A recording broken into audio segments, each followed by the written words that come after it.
საქართველოს კათოლიკოს პატრიარქი მოუწოდებს მრევლს, რომ მაქსიმალურად გაითვალისწინონ რეკომენდაციები პანდემიასთან დაკავშირებით. საქართველო არის წილხვედრი ყოვლადწმინდისა, ღვთისმშობლისა, ღვთისგანგებითაა ეს ყველაფერი. ჩვენ გვმადლობთ უფალს. ეს რაც ხდება, გეუბნებიან შორის დადეგითო, ეკლესიის გარეთ დადეგითო. ეს ყველაფერი თქვენთვის არის, ეს ყველაფერი იოლი შესასრულებელია. თავარი ის არის, რომ ჩვენ არ გავშორდეთ უფალს, უფალთან ვიყოთ. ბრძანებს საქართველოს კათოლიკოს პატრიარქი, ეს არის ამონარიდი მისი საკვირაო ქადაგებიდან. ჩემგან, როგორც ამ გადაცემის ავტორისგან ვისურვებდი, რომ ეს სიტყვები და ლოცვა კურთხევა ყოფილიყო ზედმიწევნით ასახული, როგორც წმინდა სინოდის განჩინებაში, ასევე ყველა მღვდელმთავრის განცხადებაში პარასკევის საღამოდან მოყოლებული, რაც არც გაზრდიდა COVID-19-ის გავრცელების რისკებს, ნაკლებ ზიანს მიაყენებდა ეკლესიის პოზიციებს და მოქალაქეობრივ პასუხისმგებლობას იმ გაურკვევლობის ფონზე, რაც შემდგომი 36 საათის განმავლობაში შეიქმნა სინოდის განჩინებიდან ვიდრე საგანგებო ვითარების გამოცხადებამდე და მის ძალაში შესვლამდე. პანდემიის გამძინვარების პერიოდში, როცა სიტყვას გაცილებით დიდი მნიშვნელობა აქვს, ვიდრე თუნდაც გამართულ სამედიცინო ინფრასტრუქტურას ბოდიშის მოხდით, მაგრამ ერს და ბერს, მხედრობას თუ სასულიერო კორპუსის წარმომადგენლებს აქვთ ვალდებულება. აქვთ ვალდებულება, მათი პოზიცია, მათი განჩინება, მათი საჯარო კომენტარები იყოს ნათელი, კონკრეტული და სიტუაციის შესაბამისი. რწმენის უმნიშვნელოვანეს თამდევთან ერთად, რომელიც ნებისმიერი მორწმუნეს თავისუფალი არჩევანია. ამას ვამბობ როგორც მართლმადიდებელი ქრისტიანი, რომელსაც არ ეთაკილება რწმენა და რჯული, რომ საფრთხე გაცილებით დიდია, ვიდრე წარმოგიდგენია და ის ნამდვილად შეიძლება შეიქმნას მეორედ მოსვლის ტოლფასის საფრთხე, რაზეც რამდენიმე კვირის წინ საქართველოს კათოლიკოს პატრიარქი თავად საუბრობდა და გაცილებით ადრეც, ვიდრე კორონავირუსი ასეთ დამანგრეველ მასშტაბებს მიიღებდა პლანეტარული მასშტაბით. დღეს ერი და ბერი, სამოქალაქო და სასულიერო პირები, ბიზნესი და ყველაზე მდიდრებიც კი უძლურნი არიან. ჯერჯერობით. დღეს არის ჯერი ყველასთვის გვჯეროდეს და გვწამდეს, ვილოცოთ და ვიმოქმედოთ. ოღონდ იმ დათქმებით და ფარგლებში, რასაც მოგვიწოდებს ქართული და საერთაშორისო სამედიცინო საზოგადოება. ეს არ არის იოლი ან რთული შესასრულებელი. თუმცა გარკვეული დროის განმავლობაში ერს და ბევრს და ყველას მოგვიწევს ჩვენს ყოველდღიურობაზე და თამდევ ჩვევებზე უარის თქმა. მე გთხოვთ ერში და ბერში მყოფებმა თავი შორს დავიჭიროთ ცალკეული ჯგუფების სტიგმატიზაციისგან, მაგრამ აუცილებლად და გადაუდებლად უნდა ვიყოთ მქადაგებელნი იმ წესების დაცვისა, რომელიც უზრუნველყოფს მთავარს. და ეს საფრთხე არის რეალური. და ეს არის საფრთხე იმისა, რომ სასულიერო პირები და ტაძრები არ დარჩნენ მრევლის გარეშე.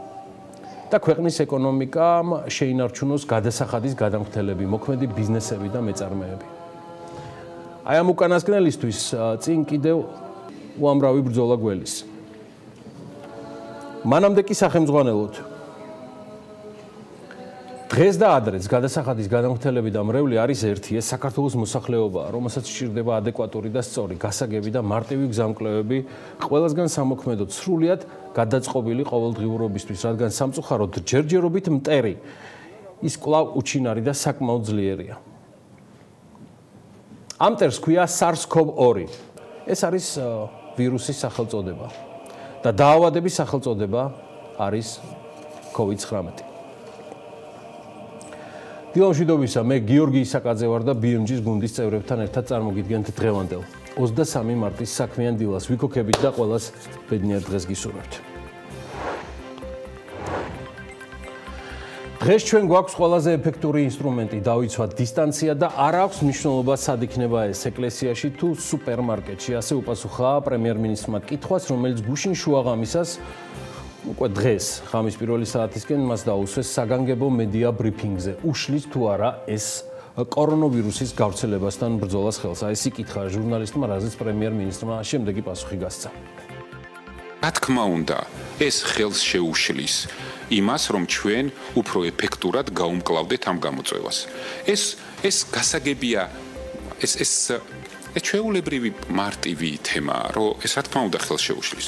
ამასთან ერთად მე მინდა ხაზგასმით აღვნიშნო და შევამჩნიო და ყველამ დავაფასოთ ის, რაც ბევრ ეკლესიაში მოხდა, რაც ბევრმა მამაომ გააკეთა.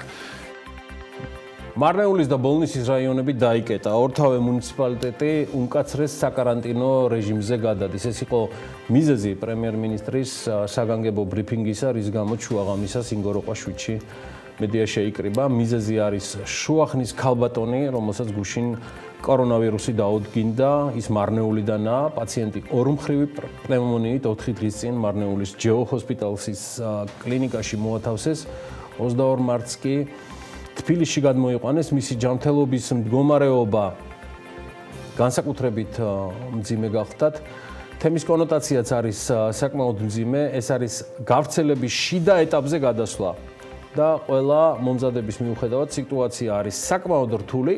ჩვენი ეპიდემიოლოგების პროგნოზით შიდა გადაცემა მოხდა სარიტუალო ღონისძიების დროს, რომელსაც ესწრებოდა რამდენიმე ათეული ადამიანი. საუბარია წლის თავზე, როგორც შემდგომ პრემიერ-მინისტრმა განმარტა.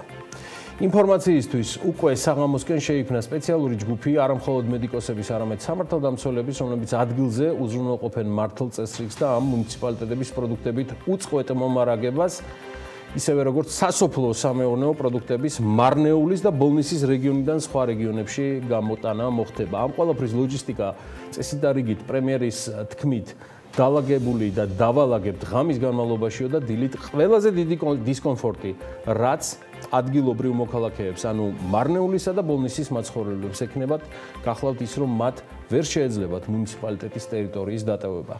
ასევე და მათ ესტუმრებიან ადგილობრივი ხელისუფლების წარმომადგენლები, მათივე უბნის ექიმები, რომლებიც იზრუნებენ მათ ჯანმრთელობაზე. კარანტინის რეჟიმზეა გადასული მარნეულის კლინიკა ჯეოჰოსპიტალსი, სადაც ეს დაინფიცირებული ქალბატონი იყო განთავსებული. კლინიკა დღეის მდგომარეობით სრულად კარანტინის რეჟიმზეა გადასული და აქ ამ კლინიკის მახლობლად უახლოესი 24 საათის განმავლობაში ასევე განთავსდება საველე ჰოსპიტალი, ხოლო მეორე კლინიკა, ანუ საუბარია ავერსის კლინიკაზე მარნეულის რაიონში, გააგრძელებს ფუნქციონირებას როგორც მულტიფუნქციური სამედიცინო დაწესებულება. შეგახსენებთ მიმდინარე სტატისტიკას საქართველოსთან დაკავშირებით. ამ დრომდე ცნობილი იყო, რომ ვირუსისგან 3 პაციენტი განიკურნა. საქართველოში კორონავირუსის 54 შემთხვევა არის გამოვლენილი. კარანტინის რეჟიმში 3254 პირია სტაციონარში, მეთვალყურეობის ქვეშ 233 პაციენტია. საქართველოს 3 მოქალაქეა ამ დროისთვის დაღუპული, 3-ვე საზღვარგარეთ ესპანეთში, გუშინ გვიანღამით თბილისის ინფექციური სამავთყოფოს ბოქსირებული განყოფილების უფროსის მარინე ენდელაძის ინფორმაციით საქართველოში კორონავირუსისგან კიდევ 5 პაციენტი გამოჯანმრთელდა. ჯანმრთელობა ყველას და წარმატებები საქართველოს, რომელიც კორონავირუსის გავრცელების საკმაოდ რთულ ფაზაში შედის. მე ვფიქრობ, რომ აირზენას დირექტორი ელოდება იმას, რაც უფრო მეტ ფულს გადაუხდიან და სხვას არაფერს. ჩვენი ამოცანა არის მარტივი, მაქსიმალურად სწრაფად და ორგანიზებულად ჩვენი მოქალაქეები გამოვიყვანოთ ევროპის და საერთოდ მსოფლიოს სხვადასხვა ქალაქებიდან. სრულიად მოულოდნელი და ცალსახად კატეგორიული იყო პრემიერ-მინისტრი კითხვაზე უცხოეთში დარჩენილი საქართველოს მოქალაქეების ტრანსპორტირებასთან დაკავშირებით საქართველოში. მე ვფიქრობ, რომ აირზენას დირექტორი ელოდება იმას, რაც უფრო მეტ ფულს გადაუხდიან და სხვას არაფერს. ჩვენი ამოცანა არის მარტივი, მაქსიმალურად სწრაფად, ორგანიზებულად ჩვენი მოქალაქეები გამოვიყვანოთ ევროპის და საერთოდ მსოფლიოს სხვადასხვა ქალაქებიდან. რაც შეეხება კონკრეტულ შემთხვევას, არავის არ დაავიწყდეს, რომ არის საგანგებო მდგომარეობა. თუ კომპანიები საგანგებო მდგომარეობის შესაბამისად არ შეასრულებენ ვალდებულებებს, რომელსაც მათ დააკისრებს სახელმწიფო, მოქალაქეების, ჩვენი მოქალაქეების ინტერესებიდან გამომდინარე, ამ კომპანიების ხელმძღვანელებს ჯერ დაეკისრებათ ჯარიმა, შემდგომ დაეკისრებათ სისხლის სამართლის პასუხისმგებლობა და კომპანიები იქნებიან ექსპროპრიერებული სახელმწიფოს ინტერესებში. დროებით, რა თქმა უნდა, იმისთვის, რომ სახელმწიფომ დაიცვას თავისი ინტერესები. აი ეს გადაეცით მაგ კომპანიის დირექტორს პირადად ჩემგან. ეს კომენტარი კომენტარი გიორგი გახარიამ ღამის პირველი საათისთვის გააკეთა. ის კონკრეტულად გულისხმობდა Georgian Airways-ის ხელმძღვანელობას, რომელთაც სულ რამდენიმე დღეს წინ საქართველოს მთავრობის წევრები ლამის ეროვნულ ავიაფლანგმანად მოიხსენიებდნენ, თუმცა 3 დღის შემდეგ ეს გუშინ დილიდან დაიწყო, როცა ეკონომიკის მინისტრმა ღიად განაცხადა, რომ აბსოლუტურად გასაგებია დღევანდელი გამოწვევა, რაც დაუდგა მსოფლიოს, ურტყამს მათ შორის ავიაციას და საავიაციო კომპანიებს, მაგრამ დღეს არის დრო, რომ ყველამ თავისი კომერციული ინტერესი უკან გადადოს და ყველა საზოგადოებრივი ინტერესებიდან გამომდინარე ვიმოქმედოთ. ამ თემაზე ანალოგიური პათოსით გააკეთა კომენტარი საგარეო საქმეთა მინისტრმაც და კომპანია Georgian Airways-ის დამფუძნებელს თამაზ გაიაშვილს ან კომპანიის დირექტორს რომან ბოკერიას თუ სურთ დამატებით კომენტარების გაკეთება ამ თემაზე, ჩვენ რა თქმა უნდა მზად ვართ მთელი დღის განმავლობაში დაუთმოთ დრო კომპანიის ხელმძღვანელობას, მათ წარმომადგენლებს და შესაბამისად მოვისმინოთ მათი პასუხები ამ კომუნიკაციასთან დაკავშირებით. მანამდე კიდევ ერთხელ დილა მშვიდობის, საქმიანი დილა და ჩვენ ჩვეულად საქმიანად ვიწყებთ დღევანდელ ეთერს. სტუმრები და თემები, რომლებიც BMG-ს მაყურებლებისათვის და მკითხველებისათვის გასულ უქმეებზე შევაგროვეთ, ცხადია, ბევრს ვისაუბრებთ კორონავირუსზე და იმ აუცილებელ პირობებზე, რაც მისი გავრცელების თავიდან ასარიდებლად გჭირდება, მაგათად გალფმა ჩვეულად გაითვალისწინა ერთიანობის შესაძლებლობა იმ ადამიანებისათვის, ვინც თვითვეული ჩვენგანის ჯანმრთელობისათვის დაუღალავად შრომობს. მადლობის თქმის შესაძლებლობა კი ასეთი ფორმით მოგცა. ერთად დავძლევთ გალფი ექიმებისათვის. ასეთია გზავნილი, რომელიც ამ კომპანიამ დააორგანიზა და უფრო მეც ამ კამპანიაზე ჩვენი სტუმარი ნიჩო ჯიბლაძე, გალფის ვიცე-პრეზიდენტი მოგვიყვება.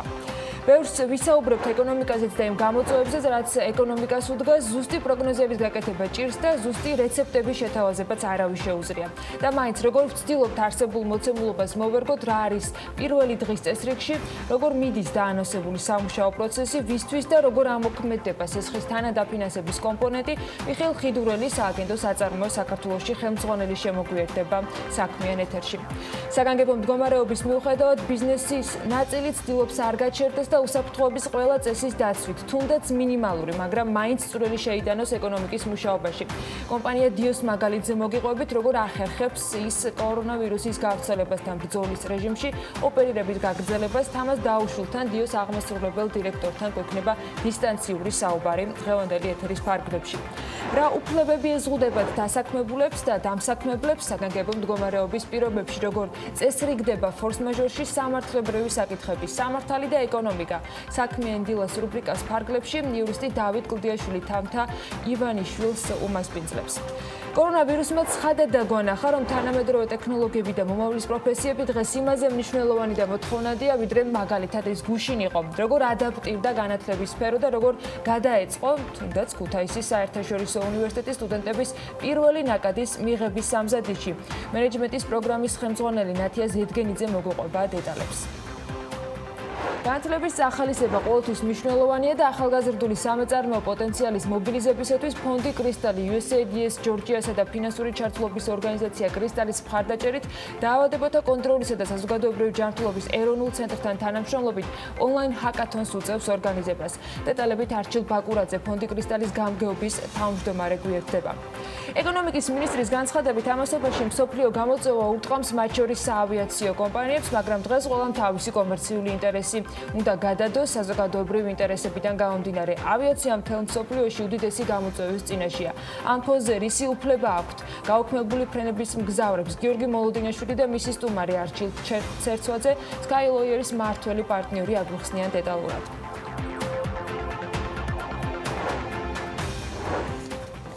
დღეს ბიზნესი საგანგებო ვითარების რეჟიმში ფუნქციონირებს, ეს მათ გარკვეულ შეზღუდვებს უწესებს, მათ შორის მათაც ვისაც შესაძლოა წასძლიოს სტუნებამ და ამ ვითარებაშიც კონდეს ძველებურად შემოსავლების და საჩოს მიღების სურვილი, შესაძლოა დროებით სტომა შეეზღუდოს მისსავე საკუთრებაზე, საწარმოზე ან კომპანიაზე, თუ ამას სახელმწიფო გადაწყვეტს და ფაქტია ეს იქნება მხოლოდ აი ამ საგანგებო ვითარების ფარგლებში. ჩვენი ბიზნეს საზოგადოება რომ იყოს სრულად დაცლილი კონფორმიზმისგან და სამწუხაროდ არ არის დაცლილი, ჩვენი ბიზნესი რომ იყოს სრულად სოლიდარული არსებულ ვითარებაში, ცხადია ეს ზომები დარჩება კიდეც ქაღალდზევე, სოლიდარულ და ქველმოქმედ ბიზნესმენებზე საქმიან დილას მესამე ბლოკში ვისაუბრებთ, სადაც კომპანია გალფის მასპინძლობის გარდა ჩვენი რეპორტიორი ლევან თაღიაშვილი გეტყვით დეტალებში, რას გეგმავენ, რისი მზაობა გამოხატეს უკვე რა გააკეთეს ქართველმა ბიზნესმენებმა გასული კვირის განმავლობაში. საქართველოში გამოცხადებული საგანგებო ვითარება კი ბიზნესისა და ეკონომიკის მათი დაინტერესებული საქმიანი საზოგადოებისთვის ვამბობ, ალბათ არის ყველაზე დაბალანსებული და ფრთხილი საგანგებო ვითარებებს შორის ეკონომიკისთვის, ტურისტულმა ინდუსტრიამ, უпростоრად მისმა ერთ-ერთმა ყველაზე დაზარალებულმა მიმართულებამ და ინვესტიცია ტევადმაც მიიღო მორიგი გზავნილი მთავრობისგან და ეკონომიკის მინისტრისგანაც, რომ ვითარების შესაძლო ესკალაციიდან გამომდინარე პრევენციული ღონისძიებებისთვის მნიშვნელოვანია სასტუმრო ფართები, რომელთა გამოყენება საკარანტინო სივრცეებისთვის მოხდება. მე მგონი სამართლიანის გარდა ეს არის საკმაოდ კარგი საქმიანი და სარფიანი წინადადება, რომ გარკვეული ანაზღაურების საფასურად რომელსაც უზრუნველყოფს სახელმწიფო, რაზეც პრემიერ-მინისტრი ღამით საუბრობდა, მოხდეს საკარანტინო სივრცეებად სასტუმროების გადაქცევა, რომელიც ფაქტიურად სრულად დახურვისთვის და სიცარიელისთვის იყო განწირული. ეს შანსი სხვა შემოთავაზებებთან ერთად არ უნდა გაუშვას ამ სექტორმა ხელიდან. ეკონომიკის მინისტრი ეპიდემიოლოგების რჩევებზე მიყურადებას ურჩევს ბიზნესს, ამბობს, რომ პირბადეების თემა როგორც დეფიციტური მალე ამოიწურება, მე მგონი უკვე იმდენი კერავს ამ პირბადეებს, რომ ექსპორტზეც გავიტანთ მალე. ოცნებას კაცი არ მოუკლაუავს. მისი კოლეგა ფინანსთა მინისტრი კი საინტერესო მინიშნებებს აკეთებს, რომ შემდგომი, ანუ მეორე ფაზა ეკონომიკის სტიმულირებისა შესაძლოა მან გაითვალისწინოს კიდეც კომუნალური, აი ამ გეგმამ, კომუნალური მიმართულების ვაუჩერიზაცია, ანუ ხარჯების ნაწილობრივი ან სრული ანაზღაურება დათქმული პერიოდით, ამბობს, რომ ასევე ფიქრობენ მათ შორის საშემოსავლო გადასახადის მოხსნის თემაზეც. ცხადია დროებით და ცხადია იმის საფასურად, რომ ხალხს შეუნარჩუნდეს დასაქმებულებს ხელფასები. მიდის დეტალური ფიქრი და ეს ნაფიქრალი აისახება, იმედია მალევე ანტიკრიზისული გეგმის მეორე ნაწილში, ასევე შესაძლებელია კრიზისული პერიოდის ბიუჯეტშიც, რაზეც ჯერ კიდევ მისი კოლეგა მხოლოდ პრემიერ-მინისტრი საუბრობდა გასულ შაბათს საგანგებო ვითარების დაანონსებისას. პრემიერთან შეხვედრა რამდენიმე ფორმატში გუშინად შედგა, დასტურად იმისა, რომ საქართველოს საზღვრები არის დახურული მხოლოდ ფიზიკური და ეს მასიური მგზავრთ ნაკადებისთვის აეროპორტებში, გაწვდით ინფორმაციას, რომ ამ ეტაპზე მიღებულია გადაწყვეტილება, რომ სომხეთის რესპუბლიკასთან არსებული სასაზღვრო გამშვები პუნქტებიდან მგზავრებს საქართველოს მოქალაქეებს შემოსვლა მხოლოდ სადახლოს სასაზღვრო გამშვები პუნქტის გავლით შეეძლებათ, ხოლო სატვირთო მოძრაობა დასაშვები იქნება შეუფერხებლად. ყველა სასაზღვრო გამშვები პუნქტიდან ანალოგიური შეზღუდვა გავრცელდება აზერბაიჯანთან არსებულ სასაზღვრო გამშვებ პუნქტებზე, შეუფერხებლად იმოძრავებს ტვირთები, ხოლო საქართველოს მოქალაქეებს შემოსვლა მხოლოდ წითელი ხიდის სასაზღვრო გამშვები პუნქტის გავლით შეეძლებათ. ეს ნათქვამია ადმინისტრაციის განცხადებაში, ისევე როგორც შემოსავლების სამსახურიც ავრცელებენ ინფორმაციას, რომ ტვირთები მინიმალური ბიუროკრატიული ბარიერებით იმოძრავებენ. დასტურად იმისა, რომ საკმაოდ რთული იქნება დაინფიცირებულთა რაოდენობის ზრდის კონტროლი, მოწმობს არა მხოლოდ კორონავირუსის გავრცელების პრაქტიკა და ლოგიკა მსოფლიოს სხვადასხვა ქვეყნებში, საქართველოს სამეზობლოშიც იზრდება მათი რიცხვი, უკვე აქამდე რთულად სანდო, მაგრამ მაინც სტატისტიკა და ჩვენ სამეზობლოში ვითარება შემდეგნაირად გამოიყურება. ეს არის მონაცემები კვირის 22 მარტის 20 საათისთვის. მომიტევეთ თუ ეს მონაცემები უკვე შეცვლილია. რუსეთი სულ არის 367 შემთხვევა, აქედან ახალი 61-ია და გარდაცვალება არის 1, გამოჯამრთელებული არის 16 რუსეთის მოქალაქე. თურქეთი 957 შემთხვევა არის დასახელებული, ღიად არის გრაფა და არ განახლებულა რამდენი არის ახალი დაინფიცირებული. სომხეთი აცხადებს სულ 190 დაინფიცირებულს, საიდანაც ახალი პაციენტები 30-ია. გარდაცვალების შემთხვევა სომხეთში დაფიქსირებული არ არის და გამოჯამრთელებულია უკვე 2 პაციენტი. აზერბაიჯანი აცხადებს 60 დაინფიცირებულზე, საიდანაც ახალი 12 პაციენტია. აზერბაიჯანში არის დაღუპული 1 აზერბაიჯანის მოქალაქე და უკვე გამოჯამრთელდა 11 აზერბაიჯანის მოქალაქე. ჩვენი რეგიონი საკმაოდ რთულ ფაზაში შედის, თუმცა დიდი რეგიონი, რომლის ნაწილიც ჩვენ ვართ, ანუ ევროპაში მესამე კვირაა, რაც დაფიქსირებულია ევროპა როგორც კორონავირუსის ფაქტიური კერა. იმ ფონზე რომ ჩინეთში ისევე როგორც აზიაში სტატისტიკის დონეზე COVID-19 მილევად რეჟიმშია და ჩინეთი, სამხრეთ კორეა, ეს უკანასკნელი ალბათ გაცილებით წინ იქნებოდა, რომ არა 31 პაციენტი და მისგან ათასობით დაინფიცირებული შენჯეონჯის ეკლესიის მრევლი. მოკლედ, აზიის ქვეყნების ფონზე ვითარება სრულად კატასტროფულად გამოიყურება ევროპაში, განსაკუთრებით იტალიაში, რომელსაც არამხოლოდ გაუძვრა ვითარება კონტროლიდან, არამედ ბოლო ინფორმაციებით, რომელსაც ჩვენ თვალყურს ვადევნებთ, ბოლომდე არც ამოუქოლიათ ყველა მკვლელი, რაც პანდემიის გავრცელების საშუალებას არ მისცემდა. არაჩვეულებრივ იტალიას და იტალიელებს მსოფლიოს სხვადასხვა ქვეყნებიდან ეხმარებიან ადგილზე ჩავიდნენ ჩინელი ექიმებიც.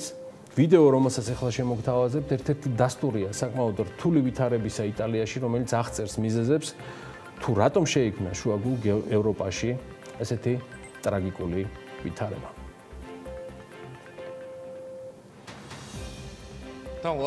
ამ ეტაპზე ძალიან ბევრ პრობლემას ვხედავ და პოულობ. ჩვენ სულ ცოტა ხნის წინ დავბრუნდით ესპანეთის ქალაქ კორდობადან, მაგრამ აქ მილანში, რომელიც COVID-19-ით ყველაზე მეტად დაზარალდა, აღმოვაჩინე, რომ ძალიან სუსტი საკარანტინო შეზღუდვები გაქვთ.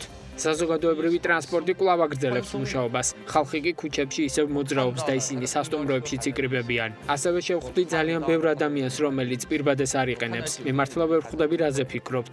სწორედ ახლა უნდა გავაჩეროთ დრო. ყველა ეკონომიკური აქტივობა, სოციალური ყოველდღიურობა და შევზღუდოთ ქცევები, რასაც აქამდე ვაკეთებდით. ყველა ადამიანი უნდა დარჩეს სახლში, კარანტინში. ჩვენ უნდა ვიყოთ მზად სიცოცხლის გადასარჩენად. ადამიანების სიცოცხლე ამ ეტაპზე ყველაზე მნიშვნელოვანი საზრუნავია. ვუხანში კარანტინი და აღმოვაჩინეთ, რომ შეგვეძლო ყველა პაციენტის მკურნალობა, ჰოსპიტალიზაცია და მივაღწიეთ პიკსაც. საქართველოს წარმატებებზე პრევენციული ღონისძიებების თვალსაზრისით არაერთხელ აღინიშნა, ნელ-ნელა მსოფლიო მედიაც იცლის ამ თემისთვის, თუმცა არის ფაქტიური აღიარებებიც და თბილისის ლუგარის ლაბორატორიაზე გავლენიანი ბიზნეს ინსაიდერი წერს სტატიაში, რომელსაც გამოცემის ვებგვერდზე შეხვდებით, ნათქვამია, რომ ლაბორატორია, რომელიც შეერთებული შტატების ხელისუფლების მიერ მრავალი მილიონი დოლარით იყო დაფინანსებული, რუსული დეზინფორმაციის კამპანიის ობიექტი გახსნის დღიდან 2011 წლიდან გახდათ. დღეს კი გამომდინარე იქიდან, რომ ის COVID-19-ის ტესტირების უმნიშვნელოვანესი ცენტრია რეგიონში, მასთან დაკავშირებით მცდარი წარმოდგენა სრულად იცვლება. რას წერს უცხოური მედია ლუგარის ლაბორატორიაზე და რით შეგვიძლია ვიყოთ მთელი ქვეყანა ამაყი. ნახოთ მარიამ ადამიანის სიუჟეტი.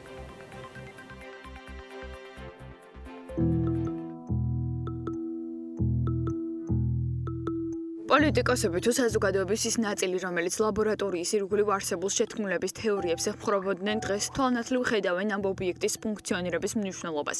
თბილისის ლუგარის ლაბორატორიაში COVID-19-ის ტესტის პასუხის მიღება 24 საათშია შესაძლებელი და ეს უფრო სწრაფი მაჩვენებელია ვიდრე გაერთიანებულ სამეფოსა და ამერიკის შეერთებულ შტატებში.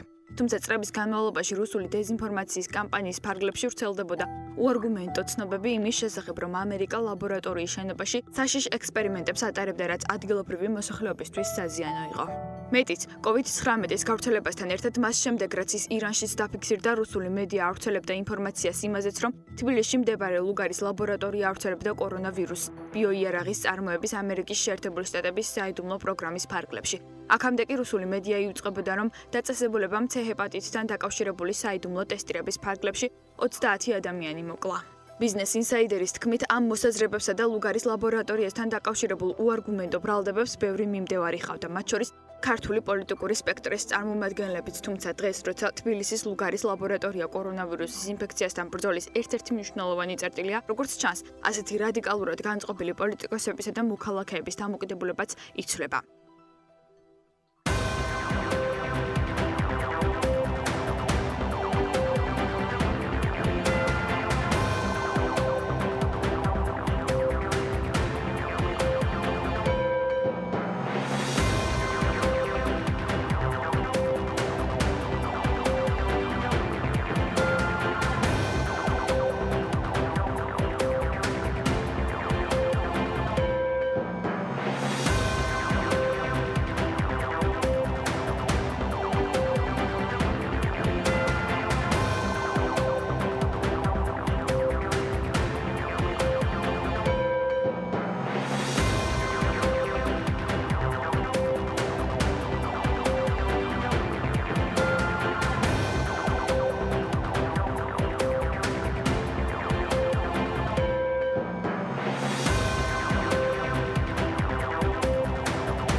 ეკონომიკის და მდგრადი განვითარების მინისტრის განცხადებით მთავრობის მიერ შემუშავებული ეკონომიკის სტიმულირების გეგმა იმ დარგების სტიმულირებას ითვალისწინებს, რომელთაც კორონავირუსის გავრცელება ყველაზე მეტად შეეხო.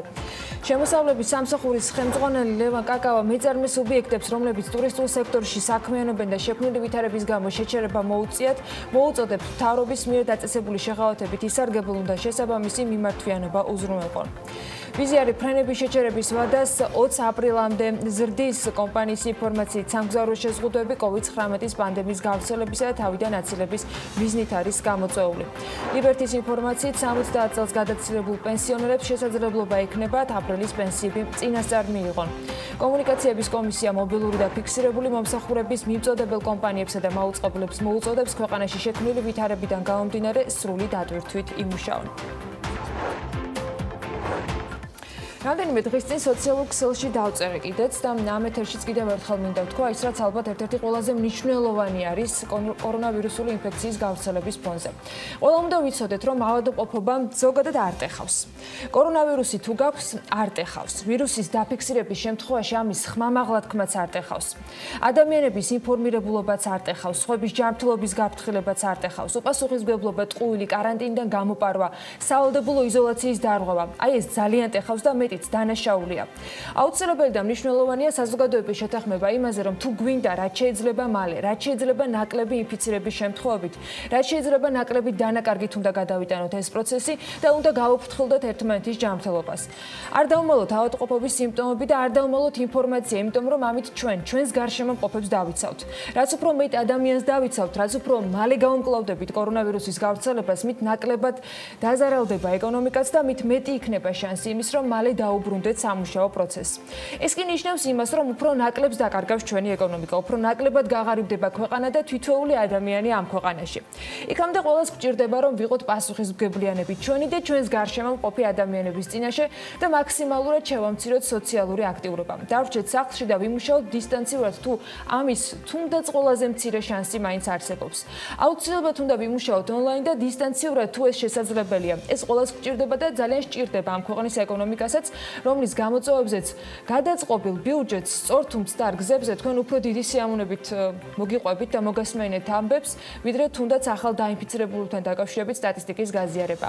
ჩვენ უფრო მეტი ხალისით მოგიყვებით ამ თემებზე, ვიდრე COVID-19-ის შედეგების გაზიარება შეიძლება იყოს. არადართულია გვერდი აუარო პანდემიის საქართველოში გამოძახილს კვირის შეჯამებისასაც კი, რომელსაც ჩვენი ჟურნალისტები გზად ტელეპირველისაკენ ყოველ ორშაბათს ერთგვარ ანგარიშად გვიმზადებენ ხოლმე და მაინც რა საკითხები გამოარჩიან ილონ გურაშვილმა BMG-ის გუნდის წევრებთან ერთად, ამას ერთად ნახავთ დილა მშვიდობისა.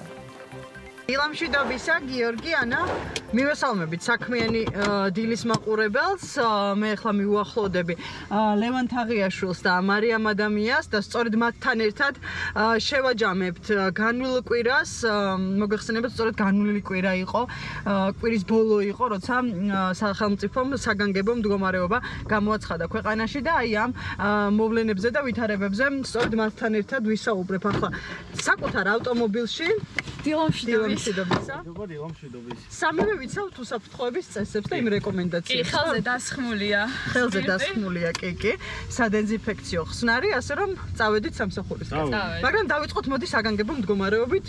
რომელიც ერთი თვე გაგრძელდება დაახლოებით. 21 აპრილამდე გაგრძელდება, ზუსტად რომ ვთქვათ. 21 აპრილამდე გაგრძელდება და ეს მოიცავს რომ შესაბამისად საგანგებო მდგომარეობის გამოცხადების პარალელურად დაიხურა თითქმის ყველა სავაჭრო ობიექტი და ეს ყველაფერი ცხადია ეკონომიკას დააზარალებს და ჩვენი საერთაშორისო ასე ვთქვათ პარტნიორების დახმარება ძალიან მნიშვნელოვანი იქნება აი ამ პერიოდში. როგორც ერთად EBRD. კი, EBRD გამოყოფს და ბენეფიციარი ქვეყნებისათვის 1 მილიარდს და ნუ ესე რომ ვთქვათ, მისთვის აზიის და ახლო აღმოსავლეთ ევროპის ქვეყნები არის ესე რომ ვთქვათ, უფრო მეტად ცენტრალიზებული და ასევე ამერიკის შეერთებული შტატების საელჩო საქართველოში კონკურსს აცხადებს, საგრანტო კონკურსს კორონავირუსთან საბრძოლოდ კი $500-დან $5,000-მდე ფარგლებში. აქვე აუცილებლად უნდა თქვა, რომ ირაკლი კოუზანაძემ საფინანსო საბიუჯეტო კომიტეტის თავმჯდომარემ თქვა, რომ პირველი კონტაქტი საერთაშორისო პარტნიორებთან დახმარების მიღებაზე უკვე შედგა IMF-თან, მსოფლიო ბანკთან, აზიის ბანკთან და აუცილებლად იქნება მათი მხრიდან მხარდაჭერა, ასე რომ ჩვენი საერთაშორისო პარტნიორების იმედი აუცილებლად უნდა აქ მოდით გაუფასრებულ ვარსაც შევეხოთ, კობა გვენეტაძე ყავდა სტუმრად საქმიანი დილაში, სადაც განმარტა ის ანტირეკორდი, რომელიც ლართან დაკავშირებით, მის გაუფასრებასთან დაკავშირებით მიმდინარეობს ქვეყანაში და ხო და აღნიშნა ისიც, რომ ეს გლობალური მოვლენა, რაც კორონავირუსს გულისხმობს, რაც საქართველოს აისახება, ასევე აისახება რეგიონის ქვეყნებზე, ხო და ამიტომაც უფასურდება ლარი. აქვე კობა გვენეტაძეზე გამახსენდება, რომ ამ ყველაფერს ხო რომ მოუყაროთ თავი, რეფინანსირების განაკვეთი დატოვა სებმა 9%-ზე, ანუ უცვლელი დარჩა. არ გაუძვირდა მოქალაქეებს ეს. ხო, აი საერთაშორისო ბიუჯეტი ახსენე და მოკლედ ამბობენ ექსპერტები, რომ 1929 წლის შემდეგ, როდესაც დიდი დეპრესია იყო ამერიკაში, მას შემდეგ ასეთი რთული ვითარება არ ყოფილა ბიუჯეტზე, რაც ყველა სექტორს დაარტყავს აბსოლუტურად და იმედია მთელი მსოფლიო და გლობალური ეკონომიკა მალე გამოვა ამ კრიზისიდან, რაშიც ხადია საქართველოს აუცილებლად არის ჩართული და სხვანაირად არ გამოვა და ლარის ამბავის და იგივე ნავთობის ფასები და ამ შემდეგ ამის ჭყალებში ბრალია და მოკლედ სხვანაირად არც გამოვიდოდა. დაიწყო პირბადეების წარმოება 10-მდე სამკერვალო არის ჩართული და ნუ ესე ერთ-ერთი ის ანტიკრიზისულ გეგმაში იყო ერთ-ერთი აჭარა ტექსტილიაც პირველი საწარმო, რომელიც ჩაერთო ამ პირბადეების და მე გადავიღე სიუჟეტი, რომელსაც ჩვენი მაყურებელი ნახავს, სამედიცინო ტექსტილს ვინც კერავს, ერთადერთი მწარმოებელი არის ადგილობრივ ბაზარზე და ნუ ისინიც ცხადია საგანგებო რეჟიმზე გადავიდნენ და კერავენ სპეციალიზებულ, ხო, აი ისეთ სპეციალურ ტანსაცმელს, სადაც არაფერი ჰაერი და არაფერი. აი ამ ბიზნესებს რაც შეეხება, რომელიც ჯერ კიდევ ცოცხლობს საკუთარ საქმიანობას ახორციელებს, აუცილებლად უნდა თქვა, საქართველოში მიმდინარე პროგნოზები ეკონომიკის, რომელსაც TBC კაპიტალის ცდილობს, რომ ძალიან ხშირად გამოიყენოს, ისინიც ცხადია საგანგებო რეჟიმზე არიან გადასულები. როგორც ოთარ ნადარაია, TBC ბანკის მთავარი ეკონომისტი ამბობდა ჩვენს ეთერში, მოკლედ 1.7-დან 2.5%-მდე იქნება სავარაუდო ეკონომიკური ზრდა საქართველოში, $450 მილიონ ვარაუდობს ეკონომიკის ზარალს მთლიანად, ტურიზმის შემცირებას ვარაუდობს დაახლოებით წელიწადის ჭრილში 25%-ს და ჯერჯერობით ასეთია ის რიცხვები, რომელიც წინასწარ გვაქვს და არის დათვლილი, ცხადია, ყველაფერი ყოველდღიურ რეჟიმში მიდის ამის მონიტორინგი და იმედია უკეთესობისკენ შეიძლება ეს ყველაფერი. და დღეიდან ძირითადი მოხმარების პროდუქტებზე ფასების სუბსიდირების პროგრამას აპირებს კი 9%-ზე. სქემას ამოქმედებს მთავრობა. სადაც კურსის ცვლილებას დაფარავს მთავრობა იმპორტიორებისთვის. კარგი, ეგ იყო ანონსი, ნუ დღეიდან ამოქმედდება ეს სქემა, თუმცა ის ერთი თემა არ დაგვავიწყდეს და აი ამით მოურჩეთ ჩვენი რუბრიკა, რომ წინა კვირას იყო სწორედ რომ ინკასო დაადეს TV პირველს და მთავარ არხს. კი და ივანე მაჭავარიანმა ის ინკასოს დადება ახსნებით, რომ ეს მოხდა ავტომატურ რეჟიმში და ყველაზე მეტად საშეღავათო რაღაც ისინი გადანაწილდა ყველაზე მეტად დაზარალებულ სექტორს. კი ბატონო, მოკლედ ასეთი იყო წინა კვირა. ველოდებით ამ კვირას იმედია პოზიტიური რიცხვები იქნება და ცვლილებები, ასე რომ ყველა ერთად გავერთიანდეთ საკუთარი ჯანმრთელობისთვის და უსაფრთხოებისთვის. და დარჩით სახში. დარჩით სახში, რა თქმა უნდა. და უცებად დაიცავთ უსაფრთხოების წესები. ჩვენ გუნდის წევრებს ველოდებით უკვე ისინი ეტაპობრივად სხვა საინტერესო ინფორმაციას გაგვიზიარებენ. საქართველოში დიახ საგანგებო მდგომარეობა გამოცხადებული და ეს მათ შორის იმასაც გულისხმობს, რომ გარდა გამკაცრებული კონტროლისა შეკრებებთან დაკავშირებით ცვლილებებს უნდა ველოდოთ ამ წლის მთავარ ფინანსურ დოკუმენტშიც. საქართველოს პარლამენტის მიერ დამტკიცებული დეკრეტის თანახმად მთავრობას უფლება ეძლევა სარეზერვო ფონდის მაქსიმალური მოცულობა 2020 წლის სახელმწიფო ბიუჯეტის ასიგნებების მთლიანი ოდენობის 5%-მდე გაზარდოს. 2020 წლის ბიუჯეტის სასიგნებების მთლიანი მოცულობა 14 მილიარდ 432 მილიონ ლარს შეადგენს, რის 5%-ით დაახლოებით 721 მილიონ ლარს აჭარბებს. სწორედ ეს თანხა იქნება სარეზერვო ფონდის მაქსიმალური მოცულობა. ეს არ ნიშნავს, რომ მთავრობა სარეზერვო ფონდს ავტომატურად 721 მილიონ ლარამდე ზრდის. ეს ნიშნავს, რომ საგანგებო მდგომარეობის საჭიროებიდან გამომდინარე ბიუჯეტის სარეზერვო ფონდის ხარჯვამ შეიძლება 2020 წლის ბიუჯეტის 5%-ს მიაღწიოს. საშუალოდ და როგორი იქნება ხარჯვა, ეს მრავალ ფაქტორზე არის დამოკიდებული, მათ შორის პირველ რიგში თავად ვირუსის გავრცელების ტემპზე, ანუ თვითონ ჩვენგანზე და ჩვენს პასუხისმგებლობაზე. 2020 წლის ბიუჯეტის თანახმად კი მთავრობის სარეზერვო ფონდი 50 მილიონ ლარს შეადგენდა. ამასთან ერთად პრეზიდენტის მიერ ხელმოწერილი დეკრეტის თანახმად დროებით შეჩერდება ეკონომიკური თავისუფლების აქტის ჩანაწერი, რომელიც საგარეო ვალის ოდენობის მთლიანი შიდა პროდუქტის 60%-მდე დონეზე შეზღუდვას შეზღუდვას გულისხმობს. როგორც რიგარის შესხდომაზე მთავრობის საპარლამენტო მდივანმა ბექა დოჭვირმა განმარტა, საჭიროების შემთხვევაში საგანგებო მდგომარეობიდან გამომდინარე შესაძლო არის, რომ მთავრობის საგარეო ვალმა მთლიანში და პროდუქტთა მიმართებაში აქამდე არსებულ პარამეტრს გადააჭარბოს. მთავრობის საპარლამენტო მდივანმა აღნიშნა, რომ მთავრობას არაერთ საერთაშორისო ინსტიტუტთან აქვს მოლაპარაკება ფინანსების მოზიდვაზე და თუ აქამდე არსებული პარამეტრების დარღვევა იქნება საჭირო, მაშინ ფინანსთა სამინისტრო პარლამენტს წარუდგენს საგანგებო ბიუჯეტს. და კიდევ ერთხელ განმარტება იმასთან დაკავშირებით, რომ საგანგებო მდგომარეობის დროს სურსეთის მაღაზიები სტანდარტულ რეჟიმში აგრძელებენ მუშაობას, თუმცა დისტანციის შენარჩუნება, წესების დაცვა და ბევრ ხალხთან კომუნიკაციის შეზღუდვა აუცილებელია. არც ამ შემთხვევაში უნდა დაგვაუწყდეს ეს წესები და რა თქმა უნდა არ უნდა დაგვაუწყდეს თითოეული ჩვენგანის პასუხისმგებლობა ამ ინფექციის გავრცელების შეჩერებასთან დაკავშირებით. ძალიან დიდი ძალის მატარებელია თითოეული ადამიანი და ამ ყველაფრის იგნორირება კიდევ უფრო დიდი უარყოფითი შედეგების მომტანი შეიძლება გახდეს. სხვა დანარჩენ ამბებსაც უნდა გადავხედოთ. დღეიდან 70 წელს გადაცილებული პენსიონერებისათვის პირბადეების დარიგება იწყება. ეკონომიკის მინისტრის ინფორმაციით საკარანტინო სივრცეების საჭიროება უფრო გაორმაგებულ რეჟიმში დადგება. წესისხელის ექსპორტი შეჩერებულია და კორონავირუსის გამო კომპანიამ დროებით კონტრაქტორებთან პროდუქციის მიწოდება შეწყვიტა. სამი გამოჯანმრთელებული პაციენტი გუშინ საღამოს კიდევ 5-თან დაკავშირებით მივიღეთ პირველად ინფორმაცია დადასტურებას ველოდებით მზარდი რიცხვები ახალი ინფიცირების შემთხვევებთან დაკავშირებით კორონავირუსის გავრცელების შესაძლებლად მუშაობა მიმდინარეობს და ეპიდემიოლოგების ინფორმაციით ინფიცირების ყველა შემთხვევის წარმომავლობა ჯერჯერობით ცნობილი არის გარდა იმ უკანასკნელისა რომელმაც გამოიწვია კონკრეტულ რაიონში კარანტინის გამოცხადება. ეს კი პროცესს უწყობს ხელს მართვას. სახელმწიფო კანცელარიაში გამართული შეხვედრებისას გუშინ დღის განმავლობაში ითქვა, რომ მსოფლიო პრაქტიკით საჭიროებისა და პაციენტთა რაოდენობის სწრაფი ზრდის შემთხვევაში ეპიდემიოლოგები განიხილავენ მათ შორის სახლში მკურნალობის პრაქტიკასაც. პრემიერ-მინისტრის გადაწყვეტილებით არსებული ზოგადი ეპიდემიოლოგიური ვითარებისას ინფიცირებულ პაციენტთა ჯანმრთელობის მდგომარეობის ახალი შესაძლო შემთხვევების შესახებ და კორონავირუსთან დაკავშირებულ ყველა მნიშვნელოვან საკითხზე საზოგადოების ეფექტური ინფორმირებისათვის ვებგვერდი stopcow.gr და მათთან ერთად ერთიანი საინფორმაციო ცენტრი იმოქმედებს, სადაც ბრიფინგები რეგულარულად გაიმართება და მოსახლეობას ექნება შესაძლებლობა, რომ მუდმივ რეჟიმში განაახლონ ინფორმაცია.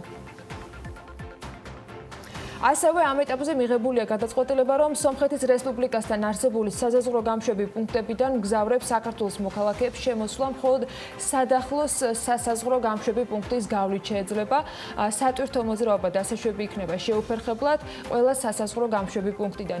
ანალოგიური შეზღუდვა გავრცელდება აზერბაიჯანთან არსებულ სასაზღვრო გამშვებ პუნქტებზეც. შეუფერხებლად იმოძრაობენ ტვირთები, ხოლო საქართველოს მოქალაქეებს შემოსვლა მხოლოდ წითელი ხიდის სასაზღვრო გამშვები პუნქტის გავლით შეეძლებათ. მთავრობა დღე-დღე მუშაობს ყოველდღიურ რეჟიმში განვიხილავთ მათ შორის სხვადასხვა რეცეპტს თუ როგორ უნდა დავასტიმულიროთ ბიზნესი როგორც მიმდინარე პერიოდში ასევე პოსტკრიზისულ პერიოდში. ეს თქვა საქართველოს გარემოს დაცვისა და სოფლის მეურნეობის მინისტრმა ლევან დავითაშვილმა კორონავირუსთან დაკავშირებით მოქმედი უწყებათა შორისი საკოორდინაციო საბჭოს ეკონომიკის თემატური ჯგუფის შეხვედრისას დღის განმავლობაში გუშინ და აღნიშნა რომ მთავრობას ჰქონდა მყისიერი რეაქცია და კონკრეტული შეთავაზებები იმ სექტორების მიმართ რომლებიც პირველ რიგში დაზარალდნენ თუმცა გამოწვევები ყოველდღიურად იზრდება, რასაც ხელისუფლების მხრიდან შესაბამისი რეაგირება მოჰყვება. მიუხედავად პანიკური მოთხოვნისა, რომელიც რამდენიმე ჯერ დაფიქსირდა, ეს იყო წინა შაბათ-კვირას, იყო გუშინაც საგანგებო მდგომარეობის გამოცხადების შემდეგ, მიუხედავად ამისა, ჩვენ შეფერხება არც ერთ ძირითად სასურსათო პროდუქტში არ აქვს. ასევე ჩვენ იცით, რომ სამინისტროში ხედავთ ყოველდღიურ რეჟიმში გვაქვს შეხვედრები დღეში რამდენიმეჯერ ყველა რგოლთან იმისთვის, რომ ერთი მხრივ ფიზიკურად არ იყოს დეფიციტი და მეორე მხრივ გავაკონტროლოთ მარაგები პოტენციური, ანუ შემდგომში თავი დავიზღვიოთ და ამის მონიტორინგს ვახორციელებთ. ასევე იყოს ფასები და თქვენ დაინახეთ რომ მიუხედავად პანიკური გაზრდილი მოთხოვნისა, რომელსაც შეეძლო სპეკულატიურად ფასები მნიშვნელოვნად გაეზარდა, მცირე ცვლილებები დაფიქსირდა. საგანგებო მდგომარეობის გათვალისწინებით გარკვეული შეზღუდვები არსებობს, თუმცა როგორც ეკონომიკის მინისტრი განმარტავს, ეკონომიკას აწარმოები ორგანიზაციები ფუნქციონირებას აგრძელებენ და მუშაობას ჩვეულ რიტმში და საკუთარ წვლილი შეტანას ეკონომიკის მდგრადობაში განაგრძობენ. მინისტრის განცხადებით, მუშაობის გასაგრძელებლად აუცილებელია, რომ საწარმოებმა და ორგანიზაციებმა მარტივი წესები დაიცვან, მათ შორის თერმოსკრინინგი, თუმცა ეს არ ნიშნავს, რომ საწარმოში თერმოსკანერის დამონტაჟება არის აუცილებელი. ჩვენი ეკონომიკა, ჩვენი საწარმოები, ჩვენი ორგანიზაციები ძირითადად აგრძელებენ ფუნქციონირებას და მუშაობას ჩვეულ რიტმში. ეხება ეს მრეწველობას, ეხება ეს მშენებლობას, ეხება ეს რომელიმე სხვა ნებისმიერ სხვა დარგს, ყველა საწარმო, ყველა ორგანიზაცია აგრძელებს მუშაობას ჩვეულებრივ და აგრძელებს თავისი წვლილის შეტანას ჩვენი ეკონომიკის მდგრადობაში. თუმცა ძალიან მნიშვნელოვანია, რომ ამ პროცესში იყოს დაცული ეპიდემიოლოგების, მედიკოსების რეკომენდაციები და ეხლა შემიძლია ვთქვა უკვე რეკომენდაცია კი არა და მითითებები, რაც შეეხება მუშა მოსამსახურეების პერსონალის დაცვას ინფექციის გავრცელებიდან.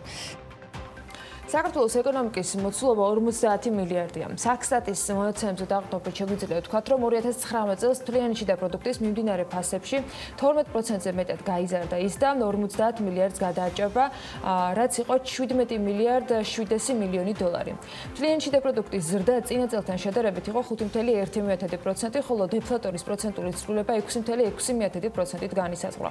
8%-იანი ზრდა არის ვაჭრობაში, უძრავი ქონების სექტორი 6.1%-ით გაიზარდა, ტრანსპორტი 7.4%-ით. ხელოვნება გართობის დარგში ზრდა იყო 14.3%, სასტუმრო და კვების ბიზნესში 8.9%. კლება აღინიშნა სახელმწიფო მმართველობასა და თავდაცვაში. სავალდებულო სოციალური უსაფრთხოების სექტორში იყო ასევე კლება 2.7%, კლება დაფიქსირდა საფინანსო და სადაზღვევო საქმიანობების სექტორში 2.1%. ეს 2019 წლის მონაცემებია, რომელიც საქსტატმა დააჯამა. ის რომ საგანგებო მდგომარეობის გამო თუ დროებით ამ რეჟიმის შემოღებამდე გამოცხადებული შეზღუდვების გავლენით ეკონომიკას პრობლემები ექნება, ამაზე ფინანსთა მინისტრმა მედიასთან გუშინ კიდევ ერთხელ ისაუბრა. როდის შეიძლება დროებით დაპაუზებული აქტივობა აღდგეს, ამაზე ივანე მაჭავარიანმა ოპტიმისტურ სცენარში ორთვიანი ვადა დაასახელა. ჩვენ ახლა გვაქვს შეჩერებული ხელოვნურად შეზღუდული აქტივობები. იმიტომ რომ ვმართოთ ვირუსის გავრცელება. რასაკვირველია, ამის შედეგად ეკონომიკა დაზიანდება და მას დასჭირდება ამის მერე სტიმულირება. ეს თლიანად ეს პაკეტი რასაკვირველია არის გამზადებული ეკონომიკა თქვენი რამოდენიმე სცენარი არსებობს სოფლიოში ყველა რამოდენიმე სცენარს აკეთებს. იმის და მიხედვით თუ რა ხანგრძლივობა იქნება ამ ვირუსის და რა მასშტაბი. შესაბამისად არის მარტივად გეტყვით, არის სცენარი, როდესაც ორი სიტყვაზე არის რაღაცა თვენახევარი 2 თვის შემდეგ ძირითადად აღდგება შიდა ეკონომიკური აქტივობები, არის რომ ეს აღდგება ცოტა უფრო მოგვიანებით 3-4 თვის მერე და ასე შემდეგ. ეს პერიოდი რომ ყველაზე რთულად გადასატანი სოციალურად მოწყვლადი ჯგუფებისთვის იქნება ცხადია და როგორც ფინანსთა მინისტრი ამბობს, სწორედ ამიტომ მთავრობამ მხარდამჭერი ღონისძიებების შემუშავებას პირველ რიგში ყველაზე მეტად დაზარალებული საზოგადოებრივი ჯგუფებისთვის გეგმავს. მათ შორის საუბარი მისივე თქმით, სხვადასხვა სახის მოდელის ამოქმედებაზე მიდის. ფინანსთა მინისტრის ინფორმაციით, მოქალაქეებისა და ბიზნეს სუბიექტებისათვის სამომავლო მხარდამჭერ ღონისძიებებს შორის სხვადასხვა მექანიზმი განიხილება. ეს შეიძლება იყოს ელექტროენერგიის ვაუჩერის გაცემა, საშემოსავლო გადასახადის მოხსნა და ასე შემდეგ. არის საუბარი მაგალითად რაღაც ტიპის დენის ვაუჩერზე, რომელთაც შეიძლება შეამსუბუქო. არის მეორე ნაწილი, რომ მაგალითად ბიზნესთან ერთად ვისაუბროთ, რომ ჩვენ საშემოსავლოს ნაწილში დაუთმოთ, ოღონ მათ დაეტოვონ და გააგრძელონ გადასახადი, ესე ხელფასის გადახდა და ჩვენ მოუხსნით საშემოსავლოს ვალდებულებას. საკოორდინაციო საბჭოს სხდომის დასრულების შემდეგ ფინანსთა მინისტრმა აღნიშნა, რომ მუშაობა ეკონომიკური სტიმულირების გეგმაზე მიდის და ბიუჯეტში ცვლილებების შეტანის შესახებაც აქტიურად მიმდინარეობს მუშაობა. საუბრობთ კრიზისულ ბიუჯეტზე და ჩვენ ამ ბიუჯეტს მუშაობთ და დღესაც აი ამ შეხვედრისკენ მივდივარ და უნდა გადავაწყოთ, რაც ნიშნავს, რომ აი ამ ფილოსოფიით, ამ სულისკვეთებით უნდა გადაეწყოს ეს ბიუჯეტი, რომ აი ეს პერიოდი, რომელიც შეიძლება გაგრძელდეს 2 თვე მაგალითად. ან თვენახევარი. აი ამ პერიოდში რა შეიძლება სოციალური დაცვის მექანიზმები შეიქმნას? ზუსტი რეცეპტი არ არსებობს. პროგნოზების გაკეთება ჭირს. პროცესები ისე სწრაფად იცვლება, ეკონომისტებს კონკრეტული დათვლების გაკეთება ფაქტია, რომ ძალიან უჭირთ. ვიდრე ჩვენ დღეს არსებულ რიცხვებს ვაანალიზებთ, უჩინარი მტერი, რომელიც ერთ დიდ მრავალცვლადიან ფორმულაში უცნობი რჩება, პროცესებს ორი კვირით უსწრებს და ასეთ რეალობაში ძალიან რთულია თქვა ზუსტად რა იქნება შემდეგ. ეს ჩვენი რესპონდენტთან საუბრის შედეგი არის. ამ ყველაფრის ფონზე გალტენ ტაგარტისაგან რაპორტს აუცილებლად უნდა დავალდოთ და ვიდრე ანგარიში მომზადდება ჩვენ საკმაოდ ვრცელი და ძალიან საინტერესო ინტერვიუ ოთარ შარიქაძესთან ჩავწერეთ, რომლის ეპიზოდებსაც უახლოეს ეთერებში აუცილებლად შემოგთავაზებთ. დღეს პირველი ნაწილი გვაქვს საქმიანი დილის მაყურებლებისათვის გამზადებული.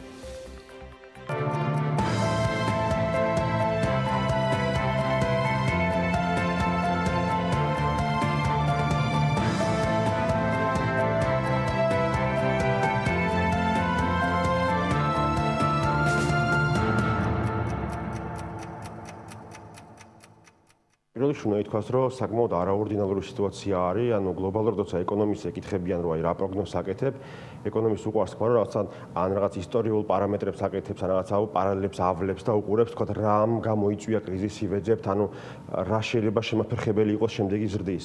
ამ ეტაპზე გარდა იმისა, რომ თქვა შეიძლება გარკვეული ეკონომიკური ფაქტორები იყოს, შიდა თუ გარე, არის ერთ-ერთი უცნობი, რომელიც ამოხსნა ჯერჯერობით სამწუხაროდ ვერ კეთდება, ეს არის ვირუსი. არ ვიცით რამდენი ხანი გაგრძელდება, არ ვიცით რა ფორმით გაგრძელდება, არის ბევრი პოზიტიური პროგნოზიც არის, გარკვეული პროგნოზები, რომ ეს უფრო დიდი ხანი გაგრძელდება ვიდრე გონია, ასე რომ ამის ჩადება გათვლებში არის ძალიან მნიშვნელოვანი დღესდღეობით. სიტუაცია ისეთია რეალურად, რომ ჩვენ ბევრი უცნობი გვაქვს ამასთან მიმართებით და აქედან გვიჭირს თქვათ რაღაცა გარკვეულ პროგნოზზე უფრო მეტი სიმხნევით ვილაპარაკოთ. ფაქტი ცალსახაა, რომ რაც უფრო მალე მორჩება, ან რაც უფრო მალე დაექვემდებარება მდგომარეობა კონტროლს, მით უფრო მალე აღდგება ის მდგომარეობა, რაც იყო საქართველოში. უნდა ითქვას, რომ ბოლო რამოდენიმე წელია, ბოლო 10 წლეულია საქართველოს უკვე ძალიან სერიოზული ზრდა აქვს, სერიოზულად შეიცვალა ქვეყანა. რეალურად თუნდაც ის მზაობა, რითიც ჩვენ შევხვდით ამ სამწუხარო კრიზისს, სადაც სხვა არის, ანუ რომ წარმოვიდგინოთ, რომ 10 წლის წინ მომხდარიყო ეს ჩვენ გაცილებით უფრო უარეს მდგომარეობაში ვხვდებით, თუნდაც სამედიცინო სფერა, საკვები მოხმარება, საკვების მოწოდება, არ ვიცი, ნებისმიერი ბანკების მდგომარეობა, სადაც სხვა მდგომარეობაში ვიყავით. დღეს რეალურად სხვა რეალობა გვაქვს, რომ ასე ვთქვათ, ჯერჯერობით ქვეყანა საკმაოდ პოზიტიურად უმკლავდება სიტუაციას, ასე ვთქვათ, დროს ვიგებთ ჩვენ, სანამ რაღაცა გარკვეული გარღვევა მოხდება ამ კორონავირუსთან ბრძოლაში, მსოფლიო დონეზე ვგულისხმობ და არა მარტო საქართველოში. პარალელურად ხდება ის, რომ მთავრობა და ეროვნული ბანკი, ასევე კერძო სექტორი ძალიან ჩქარა მოხდა მობილიზება, უნდა ითქვას, იმიტომ რომ ამ შემთხვევაში ყველაზე მთავარია მობილიზება და ერთიანობა, რომ რეალურად დღესდღეობით უნდა ითქვას, რომ ჩვენ ისტორიაში არ ყოფილა ალბათ მომენტი, როცა ჩვენ ერთმანეთზე ამდენად დაკავშირებულები ვართ, იმიტომ რომ თუ მე ვიცავ გარკვეულ წესებს, რომელიც აუცილებელია რომ დავიცვა, თქვენც უნდა დაიცვათ. იგივე რომ ჩემ ამ ძალისხმევას აზრი ქონდეს. თუ ყველა ამას არ გავაკეთებთ, ამას აზრი დაეკარგება. აქედან გამომდინარე ის, რომ ერთობლივად მოხდა რეაგირება და ჩვენც მათ შორის ჩართული ვიყავით ამ რეაქციაში, რომ მოხდა შეხვედრები, დაისვა სწორი კითხვები, რომ რა უნდა გაკეთდეს, რას ვფიქრობთ, რა პროგნოზები იქნება, გამოიწვია ის, რომ ძალიან ბევრი მნიშვნელოვანი ნაბიჯი უკვე გადადგმულია. ასე რომ თქვათ, თუ რამე გარკვეული გართულება მოყვება ამ მდგომარეობას, მე მგონი ქვეყანა ამ ეტაპზე მზად არის, რომ გაუმკლავდეს ამ ყველაფერს. აქედან გამომდინარე პროგნოზი არის შემდეგი, რომ თუ თქვათ რამოდენიმე სცენარს ვაკეთებთ ხოლმე და ეს ძირითადად დამოკიდებულია ანუ რა პერიოდის მერე გახდება ვირუსი კონტროლირებადი. თუ ვიტყვით, რომ თქვათ ავიღებთ ოპტიმისტურ სცენარს და საუბარია 2-3 თვეში, თქვათ, ანუ ეხლა ვართ მარტში, თქვათ მაისის ბოლოსკენ უკვე ხდება კონტროლირებადი თუნდაც ტესტირების მექანიზმიდან იზოლაციით. ვიძახეთ, რომ წლის ბოლოსკენ გამოცდილება იქნება, იმიტომ რომ ტრენდი იყო ძალიან კარგი. საქართველოში საერთოდ GDP-ის 20% არის ტურიზმის დამოკიდებული და ისტორიულად ჩვენ ვხედავთ, რომ როცა ავიღებთ სხვა ქვეყნების მაგალითს, სადაც ხდებოდა რაღაც კატაკლიზმები, ტურიზმი არის ის სექტორი, რომელიც ძალიან ჩქარა უბრუნდება ჩვეულ რითმს. აქედან გამომდინარე, თუ საფრთხე მოიხსნა, არა მარტო საქართველოში, არამედ გლობალურად გულისხმობ და ადამიანს მოგზაურობა უყვარს, ადამიანს უყვარს გართობა უყვარს, ჭამა უყვარს, მეგობრებთან ყოფნა და ეს ყველაფერი მიჯაჭვულია ტურიზმზე. აქედან გამომდინარე, მგონია, რომ თუ ეს შიში მოხსენით, რაც შეიძლება ჩქარა, ძალიან ჩქარა შეიძლება ველოდოთ აღდგენას ამ მიმოსვლის. მეორე ნაწილი არის ასე რომ ფულადი გადმორიცხვები, რომელიც ძალიან დამოკიდებულები ვართ და ამაში ალბათ გვექნება საკმაო კლება. კლება გვექნება ალბათ ექსპორტშიც, სავარაუდოდ რადგან რა თქმა უნდა მოხმარება ვარდება ამ დროს მსოფლიოში, თუმცა მეორე მხრივ არის დამაბალანსებელი ფაქტორები, როგორც არის იმპორტი. იმპორტზე იქნება საკმაოდ დიდი ვარდნა, მოხმარებაზე იქნება საერთოდ ვარდნა, მაგრამ მეორე მხრივ ჩვენ ვხედავთ რომ მთავრობამ უკვე გადადგა ნაბიჯები რომ გარედან მოვიზრდოთ სახსრები, რაც უმნიშვნელოვანესია. დღესდღეობით ძალიან ბევრი საერთაშორისო ფინანსური ინსტიტუტმა უკვე გამოყო თანხები, მსოფლიო ბანკი ძახის 50 მილიარდს და ემატა მას კიდე 5 მილიარდი, რეალურად აუცილებელია რომ წვდომა კონდეს ქვეყანას გარე რესურსებზე, იმიტომ რომ ჩვენ არ ვიცით რამდენი ხანი გაგრძელდება ეს პროცესი. აქედან გამომდინარე მგონია რომ თუ კონტროლს ქვეშ ავიყვანეთ ეს ვირუსი თქვათ შემოდგომამდე, თუნდაც ზაფხულის პერიოდში შეიძლება პატარა მცირედი ზრდა ქონდეს ან ნულის ფაქტორში გავიდეთ, თუ უკვე გადავიდეთ ალბათ წლის მეორე ნაწილში ალბათ შეგვიძლია გეოს ეკონომიკა.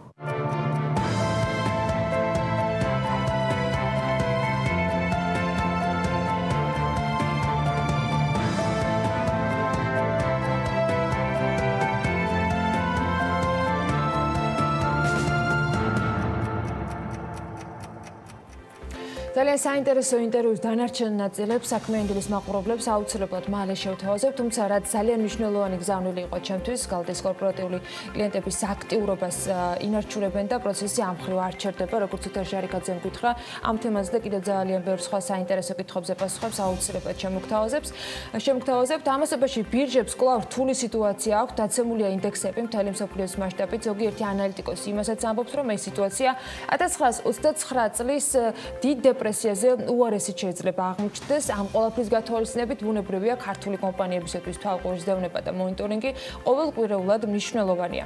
რასაც ლევან თაღიაშვილი აკეთებს თქვენთვის და სწორედ ის შემოგვიერთდება ახლა განახლებული ინფორმაციით. ლევან, დილა მშვიდობისა.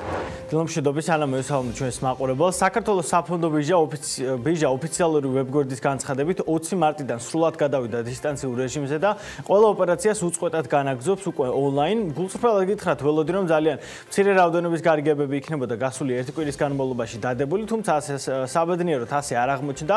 საავტორო სესიების დროს საქართველოს ბანკის ფასიან ქაღალდებზე დაიდო დაახლოებით 1500 ლარის გარიგება, 33 ერთეული გასხვისდა და თითოეული მათგანის ფასი 45 ლარი იყო. შედარებით მსხვილი რიცხვები გვაქვს არასაბირჟო გარიგებების დროს. ლარში ლიბერტი ბანკის 100.000 აქცია გასხვისდა და ჯამურმა ღირებულებამ 2200 ლარი შეადგინა. რაც შეეხება უცხოურ ვალუტაში განხორციელებულ ტრანზაქციებს, ემკვადრატი იყო ტრადიციულად აქტიური და საკმაოდ დიდი 626.000 დოლარის მოცულობის გარიგება დაიდო მის ობლიგაციებზე.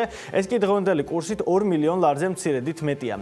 გადავიდეთ ლონდონში და ვნახოთ სახელმწიფო კომპანიების ობლიგაციები, როგორც საქართველოს რკინიგზის, ისე ნავთობისა და გაზის კორპორაციის ფასიანი ქაღალდებია ცხადია მინუსში წასული. კლება ერთი კვირის ჭრილში 1.27 და 4.67%-ია, რაც შეეხება ერთი წლის მაჩვენებლებს, აქ 1.9 და 3.99%-ით აღირებულება შემცირებული. გასული ერთი კვირა მძიმე გამოდგა ლონდონის საფონდო ბირჟაზე დალისტული ქართული კომპანიებისთვისაც. 4 მათგანის გაუფასურება ორციფრიანი აღმოჩნდა და ყველაზე მეტად ბანკების ფასიანი ქაღალდების ღირებულება დაეცა. ჯამში აქციების ფასი 10-დან 35%-მდე გაუფასურდა. რაც შეეხება მოცულობებს, საქართველოს ბანკის 878.000 აქცია გაიყიდა, ჯორჯია კაპიტალის 473.000, საქართველოს ჯანდაცვის ჯგუფის 375.000, TBC ბანკის კი 1.3 მილიონი. ერთი კვირის ჭრილში აქციების ფასი ასე გაუფასურდა, BG 23%, CG 31%, GHG 10% და TBCG 14%, რაც შეეხება ერთი წლის პერიოდს პოზიციები ასე გამოიყურება. საქართველოს ბანკის აქციები 42%-ითაა გაუფასურებული, ჯორჯია კაპიტალის 63%-ით, საქართველოს ჯანდაცვის ჯგუფის 60%-ით, TBC ბანკის კი 54%-ით. ერთადერთი რაც შეგვიძლია ვთქვათ ისაა, რომ მალე დასრულდეს ეს კრიზისი და ბირჟის ინდექსებმა კვლავ ზევით დაიწყო სვლა. დავბრუნდეთ საქართველოში, ბირჟის ინდექსი ბუნებრივია დაეცა, თუმცა იმდენად არა, როგორც ეს სხვა ქვეყნებში მოხდა, რაც კარგიცაა და ცუდიც. კარგი იმიტომ, რომ კლება თითქმის არ გქონია, ცუდი კი იმიტომ, იმიტომ რომ დასაკარგით სამწუხაროდ ბევრი არაფერი გვაქვს. კრიზისი დაწყებიდან დღემდე 15 პუნქტითაა დაცემული მაჩვენებელი და ამჟამად ის 76 ერთეულისგან შედგება. რაც ეხება ბირჟის კაპიტალიზაციას 2 თებერვლის მონაცემით გვიწევს კვლავ მსჯელობა. მოგეხსენებათ, ყოველთვის პირველ რიცხვში ქვეყნდება ახალი მონაცემები და 1 მილიარდ 956 მილიონი ლარია ბოლო მონაცემით ბირჟის კაპიტალიზაცია. მადლობა ლევან, არ გემშვიდობებით, განახლებულ ინფორმაციას ველოდებით ნავთობის ფასებთან დაკავშირებით. კორონავირუსი და ნავთობის ფასების სრულება ორთავე ერთად მსოფლიოსთვის უდიდეს გამოწვევად იქცა.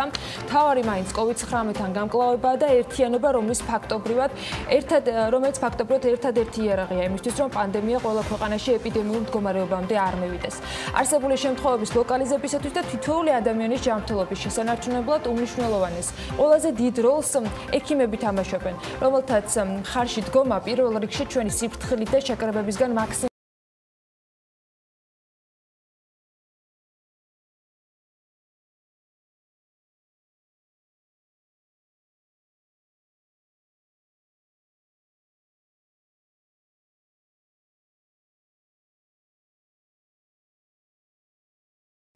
რუბრიკის წარმდგენია G4-ი.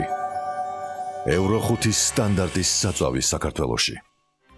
ნავთობის ფასი მსოფლიოში დრამატულად მცირდება და ამას კორონას გარდა სხვა ბევრი მიზეზი აქვს. საინტერესოა პროგნოზები და მიმდინარე ფასების მიმოხილვა, როგორც საერთაშორისო, ისე ქართულ ბაზარზე. ლევან თაღიაშვილმა მოუყარა ინფორმაციას თავი და შემოგვიერთდება ტრადიციული მიმოხილვით. ლევან, გისმენთ. ნავთობის ფასები სერიოზულადაა დაცემული. Bloomberg-ზე არც კი იძებნება ბოლოს როდის იყო ასეთი დაბალი ფასი ბარელ ნავთობზე, მხოლოდ 5 წლის ვადებში შეგიძლია მოძებნო მის ინდექსი, თუმცა ახლანდ ფასთან მიახლოებული ღირებულება შავ ოქროს მხოლოდ 2016 წელს ჰქონდა, როდესაც $29-მდე ჩამოვიდა ფასი. ახლა კი 2008 წლის ფინანსური კრიზისის მდგომარეობას დაუბრუნდით. ნიუ-იორკში ფიუჩერსის ფასი $20-მდეა ჩამოსული, რაც $6 კლებას ნიშნავს ერთი კვირის განმავლობაში. მისი სერიოზული დაღმასვლა კი 7 იანვრიდან და მხოლოდ უარესდება მისი პოზიციები. წლის დასაწყისიდან დღემდე სამჯერაა ფასი შემცირებული და როგორც ეკრანზე ხედავთ, $22.73 ღირს ბარელი ნავთობი. ტრენდი ცხადია, იდენტური იყო ლონდონში, სადაც უკეთესი ხარისხის ნავთობი ივაჭრება და ფასის მაღალი გვაქვს. 16 მარტის შემდეგ ღირებულება $3-ითაა დაცემული, თუმცა ნიუ-იორკის ღირებულებასთან თითქმის გათანაბრებულია. $5 მხოლოდ მათ შორის სხვაობა, როგორც ეკრანზე ხედავთ, Bloomberg-ის მონაცემებით ლონდონში ბარელი ნავთობი $27 ფასობს. რაც ეხება მიზეზებს და პროგნოზებს, ბევრი თქმა და ახსნა ნამდვილად არ სჭირდება თუ რატომ ეცემა ფასები ასე ძალიან.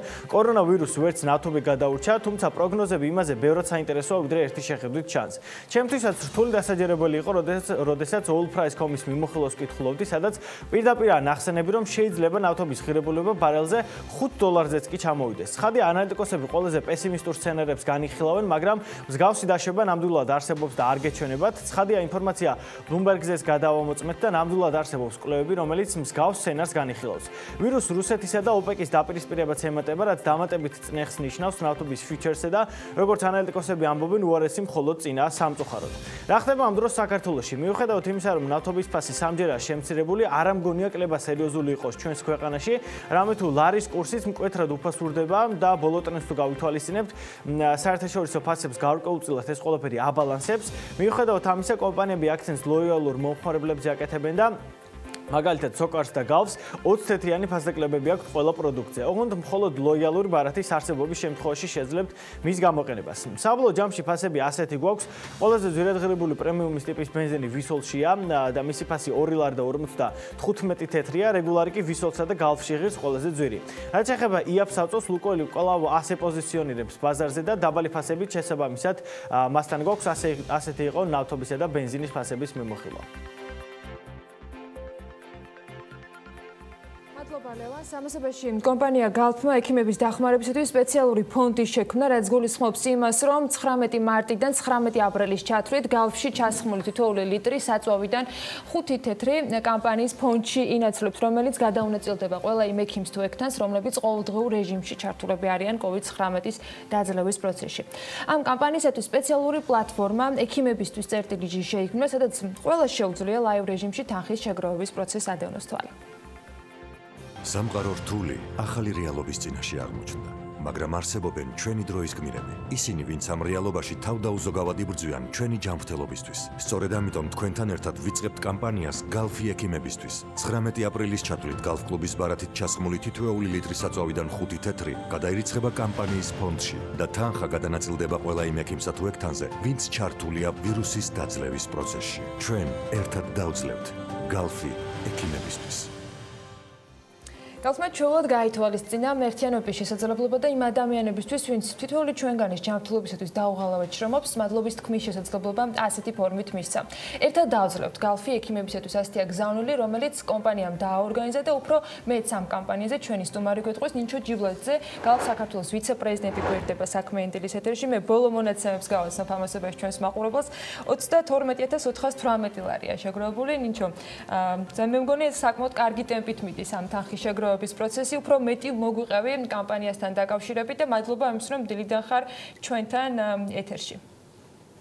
დილა მშვიდობისა ანა, ძალიან მიხარია თქვენთან ეთერში, რომ ვარ მართალია დისტანციურად, მაგრამ ეს არის ჩვენი დღესდღეობით ერთ-ერთი წამალიც და ყველანაირი თავდაცვის საშუალება რომ ვიყოთ სახლში, ამიტომ მეც ჩემი ბინიდან გერთვებით, მოგესალმებით და მინდა გითხრათ, რომ დიახ 4 დღეში ჩვენ მოვახერხეთ და მობილიზება მოვახდინეთ 32419 ლარია ამ წამებში.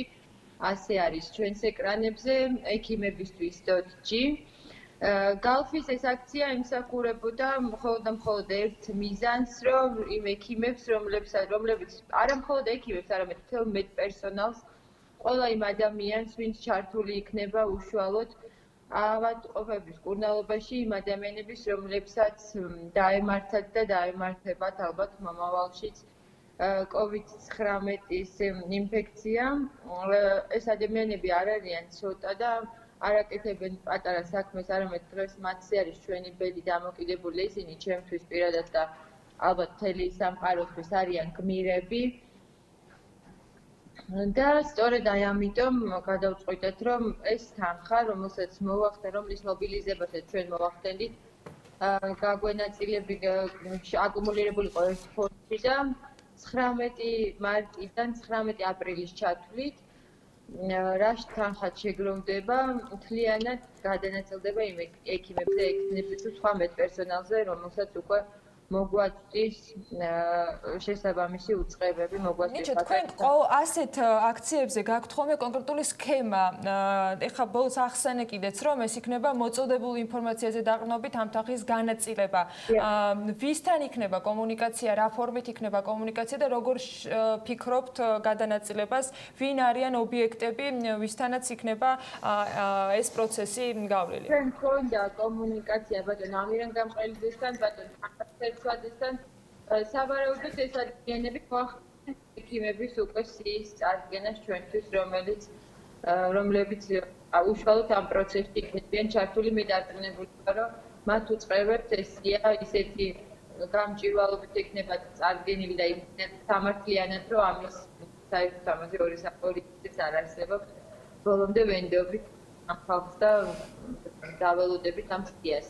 ოღონდ ეს ჯერ არ მოხდება, ჯერ 4 დღე გაგდა 32425 ლარია აგერ უკვე აკუმულირებული ანგარიშზე. 19 აპრილამდე გრძელდება და ამასობაში უნდა მოხდეს საერთოდ ამ ინფორმაციის დაზუსტება და გავლა და ყველა ადამიანს, ვინც გალფის ბენზინ გასამართ სადგურზე მივა, ექნება შესაძლებლობა, რომ თავად გახდეს თანამონაწილე ამ პროცესისა. ეს ძალიან კარგი მეთოდი არის, რომელიც თქვენი კომპანიის მხრიდან არის ხოლმე შემოთავაზებული.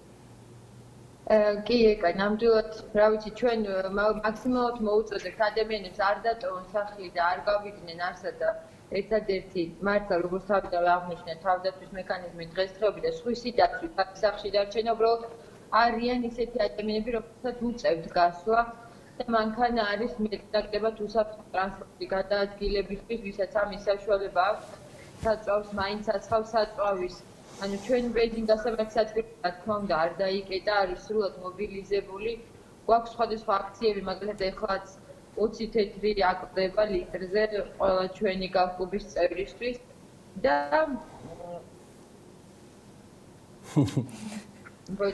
მე მომწონს ეს შემოსვლა ლუკასი, ტრადიციული და ხოლმე გამახარებს თუ ესეთი რაღაც ამბები მოხდება. ლუკა, როგორ ახარ?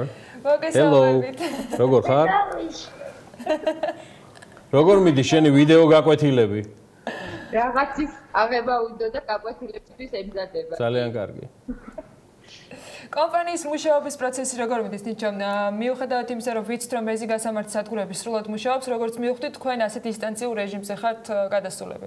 არა, როგორ მე მინდა გითხრა, რომ ჩვენ მორიგეობთ და მორიგეობით ვარ, მე ხათ მივდივარ სამსახურში, იმიტომ რომ დეპარტამენტის უფროსები სრული დატვირთვით დავდივართ სამსახურში, გვაქვს რა თქმა უნდა დაცული დისტანციები, ასე ვართ გადანაწილებული თითო ოთახში თითო ადამიანი, უცხო არავინ არ შემოდის. Client დეზინფექცირდებით შესვლის წინ ოფისი ყოველ საღამოს თავისთავად დეზინფიცირდება და გვიწევთ ასევე სადგურებზე სიარული, რათა გავამხნევოთ ჩვენი თანამშრომლები ჩვენ სახლში ვერ ვისხდებით, იმიტომ რომ ეს არის სექტორი, რომელიც არ დაიკეტა და საჭიროებს ჩვენს ყურადღებას და ჩვენს ჩართულობას. ამიტომ რამოდენიმე ადამიანი დავდივართ, შეიქმნა რა თქმა უნდა კრიზისების მართვის საბჭო. მეც ვარ ამ საბჭოში და ვართ რამოდენიმე მენეჯერი და ასევე ჩვენ რამოდენიმე თანამშრომელი, რომელიც მორიგეობით დადის. სავარაუდოდ ეს იქნება მხოლოდ 10 ადამიანი, ვინც დღეიდან ივლისს ისიც მორიგეობით, რა თქმა უნდა, მაქსიმალურად უფრთხილდებით ერთმანეთს და მაქსიმალურად უფრთხილდებით საკუთარ ჯანმრთელობას. ნინჩო, მადლობა, ძალიან დიდი, მადლობა გავს, მადლობა ჩართულობისთვის, ჯანმრთელობა თქვენს, მთელი საქართველოს ოჯახებს, წარმატებები ლუკას, მის თაობას, დიდებს, უმცროსებს, პატარებს ვიდეო გაკვეთილებზე და შედარებით კი არა და სრულად ახალ რეალობაზე, რომელსაც ეზიარებიან და იმედია ეს იქნება ასევე თანდევი ყველაფრისა. ნინჩო ჯიბლაძე, კომპანია Galf-ის ვიცე-პრეზიდენტი, სტუმრობდა პირდაპირ ჩართვით. მართალია შესაბამისი ფონდი ჯერ არ შექმნილა კორონავირუსის წინააღმდეგ საბრძოლველად, მაგრამ ძალიან ბევრმა ბიზნესმენმა და კომპანიამ გამოთქვა უკვე დახმარების და თანამონაწილეობის სურვილი, საუბარია ქველმოქმედებაზე.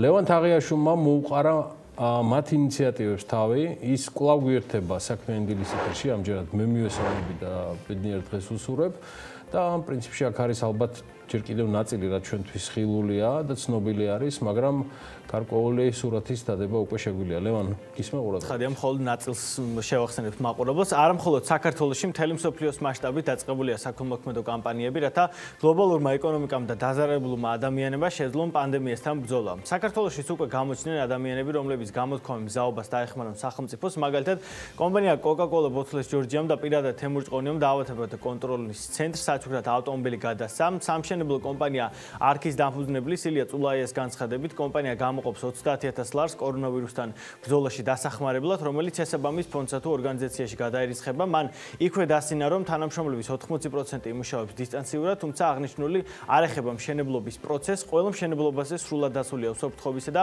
სანიტარული ნორმები, პროცესი ინტენსიურ რეჟიმში გაგრძელდება და ყველა პროექტი დათქმულ ვადაში ჩაბარდება, ასეთია მისი განცხადება. გარდა ამისა, საქართველოს სათამაშო ბიზნესის ასოციაციამ, რომელშიც ერთიანდებიან შემდეგი კომპანიები: აჭარაბეთი, ევროპაბეთი, ლიდერბეთი, კრისტალბეთი, ბეთლაივი და კროკობეთი მიიღო გადაწყვეტილება და სრულად გადავიდა ასევე დისტანციურ რეჟიმზე, ასევე პრევენციის მიზნით ყველა არსებული მიწის კაზინოების, ტოტალიზატორებისა და სლოტ კლუბების ფუნქციონირება შეაჩერა და ჯამში 1 მილიონი ლარის მოცულობის ფინანსური რესურსი გამოყო კორონავირუსის წინააღმდეგ საბრძოლველად.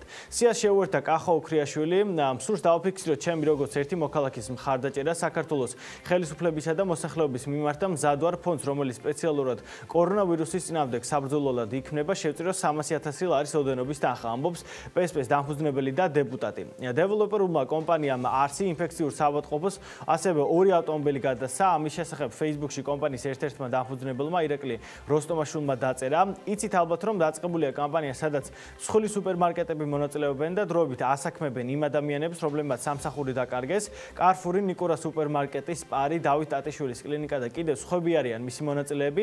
სპარი კი მარტის ბოლომდე საკობით მოამარაგებს ინფექციური საავადმყოფოს თანამშრომლებს. გარდა ამისა, British American Tobacco მაღაზიათა ასოციაციის და მათი პარტნიორების მეშვეობით საშუალო და პატარა მაღაზიის 600 თანამშრომელს პირბადებს და ხელთათმანებს შეუძენს, მომავალში კი სიას სადეზინფექციო ხსნარებიც დაემატება. გარდა ამისა, მამკვა ხაზარაძემ განაცხადა, რომ ის და მისი ოჯახი 100,000 ლარს გამოყოფს მოქალაქეების დასახმარებლად და კონტრიბუციას გააკეთებს სხვადასხვა ფონდში და ბოლოს ფილიპ მორის საქართველოს გამოაცხადა მზადყოფნა 100,000 ლარის ფინანსური რესურსის გამოყოფის უზრუნველყოფის თაობაზე კორონავირუსის საპასუხოდ, რომელიც გადაირიცხება საქართველოს ბიზნეს ასოციაციის სპეციალურ ანგარიშზე. მოკლედ ბიზნესი ფაქტია, რომ აქტიურად ჩაერთო ინიციატივებით და მოუწოდებს ყველა ტიპის ორგანიზაციას გააქტიურებისკენ და იმედია ეს ყველაფერი შედეგს გამოიღებს და საზოგადოება კიდევ ერთხელ დაამტკიცებს, რომ რთული პერიოდის დროს შეგვიძლია ერთმანეთის დახმარება და ძალა ნამდვილად ერთობაშია. მადლობა ლევანს მიმოხილვისათვის. ჩვენ რა თქმა უნდა გავაახლებთ ხოლმე ამ თემასთან დაკავშირებით ინფორმაციას. ამასობაში კორონავირუსთან ბრძოლაში სახელმწიფო დაახლებს ანტიკრიზისულ გეგმას და ჯანდაცვის მიმართულების გამოწვევების გამკვლევისათვის აუცილებელ ღონისძიებებთან ერთად ცხადია უმნიშვნელოვანესი ეკონომიკის სტრუქტურის მომზადება და მობილიზება. აწარმოეს საქართველოში გადაეწყობა და მეტი კონცენტრაცია ადგილობრივი წარმოების ხელშეწყობაზე გაკეთდება. ასეთი იყო მთავარი გზავნილი მთავრობისგან. ამაზე დავალება ეკონომიკურმა ბლოკმა პრემიერისგან გასულ კვირაშიც მიიღო. კონკრეტული შედეგები სამკერვალო ფაბრიკების შემთხვევაში უკვე არის. გადასახედი როგორც ჩანს კიდევ ბევრი მიმართულება იქნება. ამ დროის მონაცემებს მიხეილ ხიდურელთან აწარმოეს საქართველოში ხელმძღვანელთან ერთად გავაახლებთ რამდენიმე წუთში. როგორ ადაპტირდება თავად ბიზნესი კორონავირუსის პირობებში, ისე რომ სიფრთხილესთან ერთად უმნიშვნელოვანესი მიზანი არ გაჩერება, შესრულებადი მისია იყოს. თამას დაუშვილთან ვისაუბრებთ, მოგვიანებით დაგველოდეთ.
ფრენები ყველა მიმართულებით შეწყვეტილია.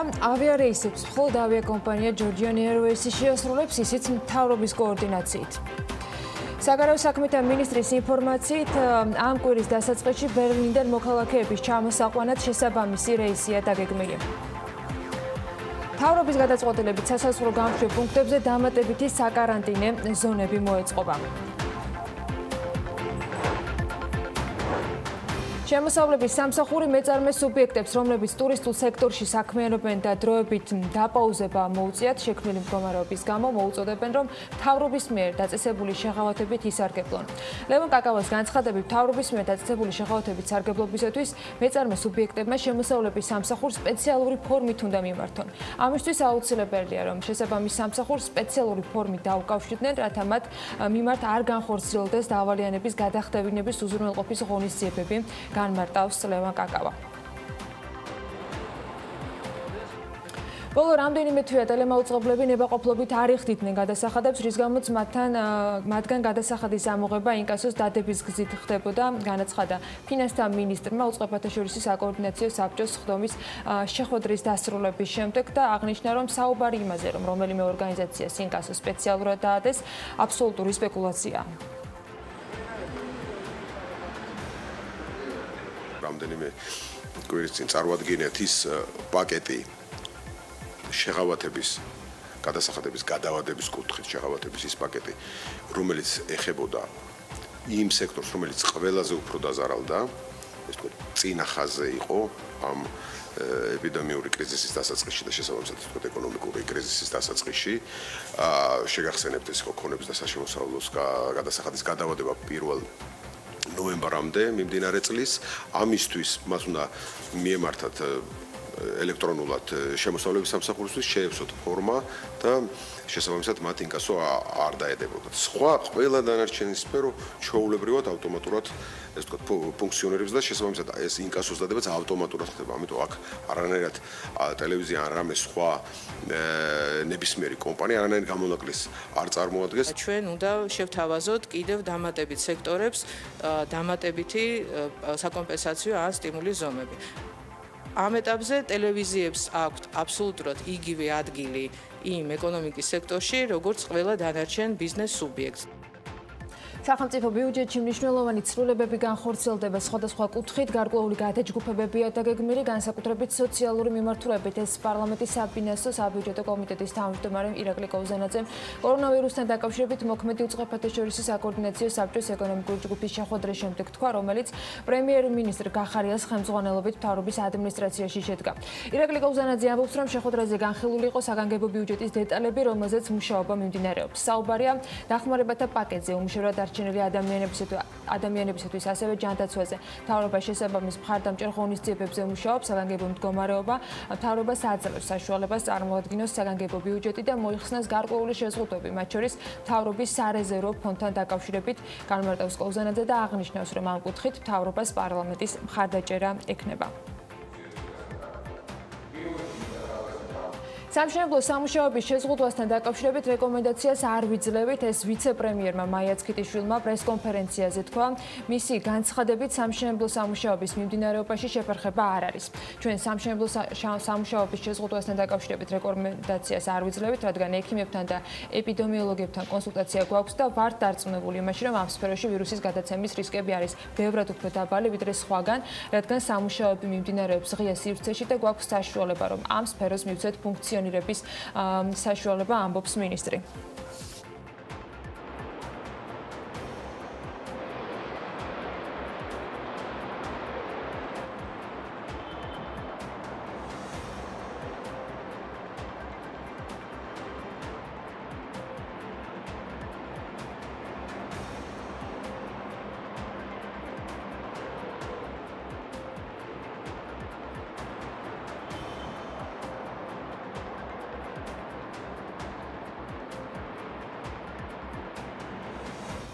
კომპანია დილში საგანგებო რეჟიმი გათვალისწინებულია, უსაფრთხოების ზომები დაცული, მაქსიმალური სიფრთხილე, რაც არანაკლებ მნიშვნელოვანია, სამუშაო პროცესი არ არის გაჩერებული. როგორ ახერხებს დილ კორონავირუსის გავრცელებას და ბრძოლის რეჟიმში ოპერირების გაგრძელებას, თამას დაუშვილთან დილის აღმასრულებელ დირექტორთან უნდა ვისაუბროთ დისტანციურად, რომელიც საქმიანი დილის ეთერში გვერდება. მოგესალმებით, ბატონ თამას. მადლობა იმისთვის, რომ ხართ საქმიანი დილის ეთერში. თქვენი სამუშაო რეჟიმი როგორ არის, პირველ რიგში ამასთან დაკავშირებით გითხავთ. მოგესალმებით მეგობრებო, ყველა ჯანმრთელობას გისურვებთ. თქვი გადამეტყით ორი კვირა დაწყებიდან რომლებიდან დავიწყეთ გადაწყვეტა რა თქმა არანაირ გამოცდილებას არ ქონდა. თუმცა იმის გამო რომ ჩვენთან უსაფრთხოების სამსახური და ჩვენი სამსახური დიდი ხანია შექმნილია, საკმაოდ ოპერატიულად მოხერხდა გადაწყვეტა. ჩემი წესით აერთებს ისინი რეზერვული პროცენტ დამუშავება ჩემს სამსახურში. ასევე პირველი რაც გავაკეთებ ეს არის თითოეული ჩვენი თანამშრომელი ავწურვეთ შესაბამისი დაცვის საშუალებებით. ეხლა შემოვაწოდებენ აგერ საკუთარი კომიტეტ თითოეული ჩვენი თანამშრომელი ყავით. ბატონ თამას, ხმა ცოტა ცუდად გვესმის და თუ არის შესაძლებელი რომ ყოფილიყავით მაქსიმალურად დაცულები თითოეული ჩვენი თანამშრომელი. ჩვენთვის ეხლა არის პრიორიტეტი ჩვენი თანამშრომლების ჯანმრთელობის დაცვა. ამის შემდგომ ყველა ის ადამიანი, რომელიც ჩვენთან თანამშრომლობს აქვს ურთიერთობა ჩვენი მოხმარებლობით. ჩვენ მინდა რომ სანამ საშუალებას ვაძლევს კანონი და უფლება გვაქვს თუნდაც ამ საგანგებო რეჟიმის დროს მივიჩავოთ დამოუკიდებლად ოპერირება, რადგან ეს ძალიან მნიშვნელოვანია როგორც ჩვენი კომპანიისთვის, ასევე გლობალურ ეკონომიკისთვის. ეხლა მნიშვნელოვანია ის, რომ ყველა ის სამსახური, რომელსაც ანუ კომპანია, რომელსაც არ ეკრძალება მუშაობა, მათ შეძლონ ყველა უსაფრთხოების ზომის დაცვა მუშაობა, იმიტომ რომ თუკი ჩვენი ეკონომიკა გაჩერდა, ამით გიორგის ტერმის უსმან ამის ამოყოფა მე ძალიან გაჩერდება. თავაზ, მოდი ესეთი კითხვა. შაბათ საღამოს გამოცხადდა საგანგებო ვითარება. ჩვენ ყოველდღიური ურთიერთობა გვაქვს და ვიცით რომ ეს საგანგებო ვითარება არის ფაქტიურად გაფორმება იმ ვითარებისა, რაც ჯერ კიდევ წინა დღეებშიც და წინა კვირეებშიც იყო დაწყებული. რეალურად ის არ არის შეხებული ეკონომიკის ძირითად სფეროებს, თუ არ ჩავთვლით შედარებით მასობრივი თავშეყრის ადგილებს, იგულისხმება რესტორნები, კაფეები და სავაჭრო ცენტრები. როგორ ისახება ეს საგანგებო ვითარება კონკრეტულად ბიზნესზე, თქვენ რა ინფორმაციას ფლობთ, რა ვითარება არის დამკვეთებთან დაკავშირებით და იმ პარტნიორ კომპანიებთან მიმართებაში, რომელთანაც დიო 2 ათეულ წელიწადზე მეტია ურთიერთობს? ძალიან საინტერესო კითხვაა, გიორგი. საგანგებო სიტუაციამდე, უკვე როდესაც პირველი შემთხვევები და პანდემია გამოცხადდა, რა თქმა უნდა, რეაგირება მოხმარებულიც იყო PCR-ი, რა თქმა უნდა, შეგვეთები შემცირდა, მაგრამ ჩვენ ვცდილობთ, რომ ოპერირება არ გავაჩეროთ. ჩვენ ვცდილობთ, რომ ყველა მაქსიმალური გავაკეთოთ იმისთვის, რომ თითოეული თანამშრომლის მარტისთვის ხელფას იყოს 100%-ით გარანტირებული და მათ მიიღონ თავის დროზე. თითოეული შეკვეთა, თითოეული პროექტი, რომელიც ჩვენ ახლა აღებული გვაქვს, ჩვენ ამას ბოლომდე მივიყვან და არც ერთ შემთხვევაში სანამ ჩვენ გვექნება ოპერირების საშუალება არ გავჩერდეს და ვიმუშაო, ოღონდ კიდევ ერთხელ ვაპარაკობ გიორგი და კიდევ ერთხელ ვიტყვი, რომ ყველა იმ ჰიგიენური ნორმის და წესების დაცვით, რომელიც არის რეკომენდებული და ჩვენ გვაქვს მიღებული. რაც შეეხება ასევე ჩვენს მომწოდებას, ბევრმა ვერ მოახერხა, რამდენიმე ვერ მოახერხა ამასთან რეაგირება, ადგილობრივებს ვიძახი, ალბათ იყავს ადგილობრივი ბევრი არა და მათ ადაპტირება ვერ მოახდინეს, თანამშრომლების მობილიზაციას ვერ ახდენენ, ვერ მოეწყნენ ამ ახალ სისტემაზე და მათ უჭირთ ოპერირება. რაც შეეხება უცხოურ მომწოდებლებს, ყველასგან მივიღეთ აბსოლუტურად მეილები, ყველაზე დიდი პრობლემა იტალიაშია. დანარჩენი ქვეყნები ჯერჯერობით მეთოდები აღძელებენ მუშაობას და თვითმფრინავ და ეხლა წლოდებით ერთ მანქანას, საათის მანქანას, რომელიც უახლოესი შემოვა ჩვენი მარაგების, ასე ვთქვათ, საკმარისი ემისიო სეზონს მოდებული შეხვდეთ. ახლა მთავარი გამოწვევა ის, რომ როგორ მოახერხებენ ოპერაციას გადაწყობას ბიზნეს სუბიექტები, რომელთა ფუნქციონირება დასაშვებია და საჭიროც კი არის. ამიტომ ჩვენ მიგვაჩნია, რა თქმა უნდა, არ არის დიდია იმ კუთხით, რომ შემოსავლები იწვიეთ, ლარი გაუფასურდა, მაგრამ უფრო მეტი იქნება გიორგი მომავალში ზარალი თუ ჩვენ ეკონომიკას გავაჩერებთ. ანუ თუ ბევრი კომპანია გაჩერდება, არ გულისხმობ, რომელსაც ისედაც მოუწიათ გაჩერება, ტურისტული სექტორი, რესტორნები, ანუ თქვენი გაჩერდებიან საერთოდ აღარ იქნება არანაირი რესურსი იმისთვის, რომ თუნდაც ამ გაჩერებულ კომპანიებს დაეხმაროს შემდეგ სახელმწიფო და ჩვენ დავემატებით ასეთ დამატებით თუნდაც სახელმწიფოს. ამიტომ ჩვენ მართლაც ექსტრემალურ პირობებში ვიცოდით, რომ არ არის სტაბილი ბიუჯეტი, გასვლა, მოხმარებულ ურთიერთობა, დარწმუნება მასთან, რომ ისიც ჩვენთან ურთიერთობა უსაფრთხოა, იმიტომ რომ თუნდაც საქმე საოცრად საჩინო შემთხვევაში, როცა საიდან მოგვეყარება ეს ვირუსი არავინ არ ვიცი და როგორ დავისვა თავი ამის გამოსწრება განსხვავებით იაპონიისგან და აზიის ქვეყნებიდან ჩვენ არ გვაქვს. ამიტომ სრული მობილიზაცია საჭირო და მინიმუმში რომ საგანგებო სიტუაცია აუცილებლად შემოღებულიყო, ეს ჩვენ არ გვეშლის, უბრალოდ არ არის კარგად განმარტებული. შაბათ დილას როცა შემოიღეთ, ძალიან გვიან დაიდო ინტერვიუები იმასთან დაკავშირებით, რომ ეს თუნდაც არ ეხება წარმოებებს, ათიკაში შეეხება რასტისთან და ასე შემდეგ. ამიტომ კაცად უნდა შესრულდეს კურსიდელმა თემას აშვენა რა ხდება რეგიონებში. ამიტომ 10 კაცი არის შეხვედრები ქუჩაში, ეგრეთ წოდებული ბირჟები მაქსიმალურად უნდა შეიწყოს და თუ კანონი არის მასაკარებელი უნდა გატაროს. ჩვენს დავემოქმედებით ამას და გავაკეთებთ პრაქტიკულად. კარგი, მე ორი კითხვა მაქვს კიდევ. ერთ შევეცდები გავაერთიანო, ეკონომიკის სტიმულირების გეგმა, მოდი ეს კითხვა გავყოთ ორ ნაწილად, ვიდრე მთავრობა პირველ გეგმას დადებდა, ამას წინ უძღოდა კომერციული ბანკების შეთავაზებები იურიდიული და ფიზიკური პირებისთვისაც მათ შორის. მე მაინტერესებს დიო აპირებს რომ ისარგებლოს თუ არა იმ სამთვიანი საშეღავათო პერიოდით, რაც კომერციული ბანკებისგან იყო ასე ვთქვათ გამოთქმული და არის თუ არა რაიმე ტიპის ეს შეთავაზება თქვენთვის იურიდიული პირებისთვის და მეორე ეკონომიკის სტიმულირების პირველი საერთო გეგმა, რაზეც საუბრობდა მთავრობა, რას ისურვებდით რეალურად რომ იმ მეორეში უფრო დეტალურში იხილოთ რომელსაც აანონსებს, რომ უახლოეს დღეებში წარმოადგენს ქვეყნის ეკონომიკური გუნდი. პირველ რიგში რაც თავარია გასაკეთებელი ის, რომ ეს დროში ძალიან მიწევია. ჩვენ დავაკვირდით განვითარებული ქვეყნებმა როგორ ხისინგად ირეაგირებს. მე ვიზრო ჩვენ რესურსები შეზღუდული გვაქვს, მაგრამ ამდენი ხანი ფიქრი იმაზე, თუ რა ტიპის ეკონომიკური სტიმულების პაკეტი უნდა შესთავაზოს თავრობამ სახელმწიფოს, რომ დასტაბილურდეს ის და ის რაღაც იგრძნოს, რომ სახელმწიფო არსებობს, რომელსაც შეუძლია მომავალში ამ ტიპის დადლევა, ამის შეგრძნება სამწუხარო ფიოდი მე არ ვიყავ საუბარი, მაგრამ ეხლა არ არსებობს. მნიშვნელობა არ აქვს რა იქნება იქ, თავარია იყოს ჩამოყალიბებული მწყობრად გეგმა, ვისაც იმუშავებს თავრობა მომავალში. ამ ძალიან საინტერესო კვლევა პრეზენტაცია ვიაღამით ნახე გილაურის ძალიან საინტერესო ასე ვთქვათ პაკეტია, თუმცა ბევრი სხვა ვარიანტი შეიძლება იყოს, ეს იქნება პირველ რიგში პრობლემა ის არის, რომ ეს განსაკუთრებული კრიზისია, გიორგი, აქ არ არის ფინანსური კრიზისი, აქ არის როგორც მიწოდების, ისე მოთხოვნის კრიზისი. აქედან გამომდინარე, სხვა ტიპის შეიძლება პირდაპირ დახმარება მოსახლეობისთვის, რასაც ამერიკა აკეთებს, ეს იყო საჭირო. ამის რესურსები თუ იქნება. ამიტომ ჩემთვის ამ კუთხე ძალიან რთულია გითხრათ დეტალურად რა ხსოვდი, ბევრ რამეს ვისურვებდი.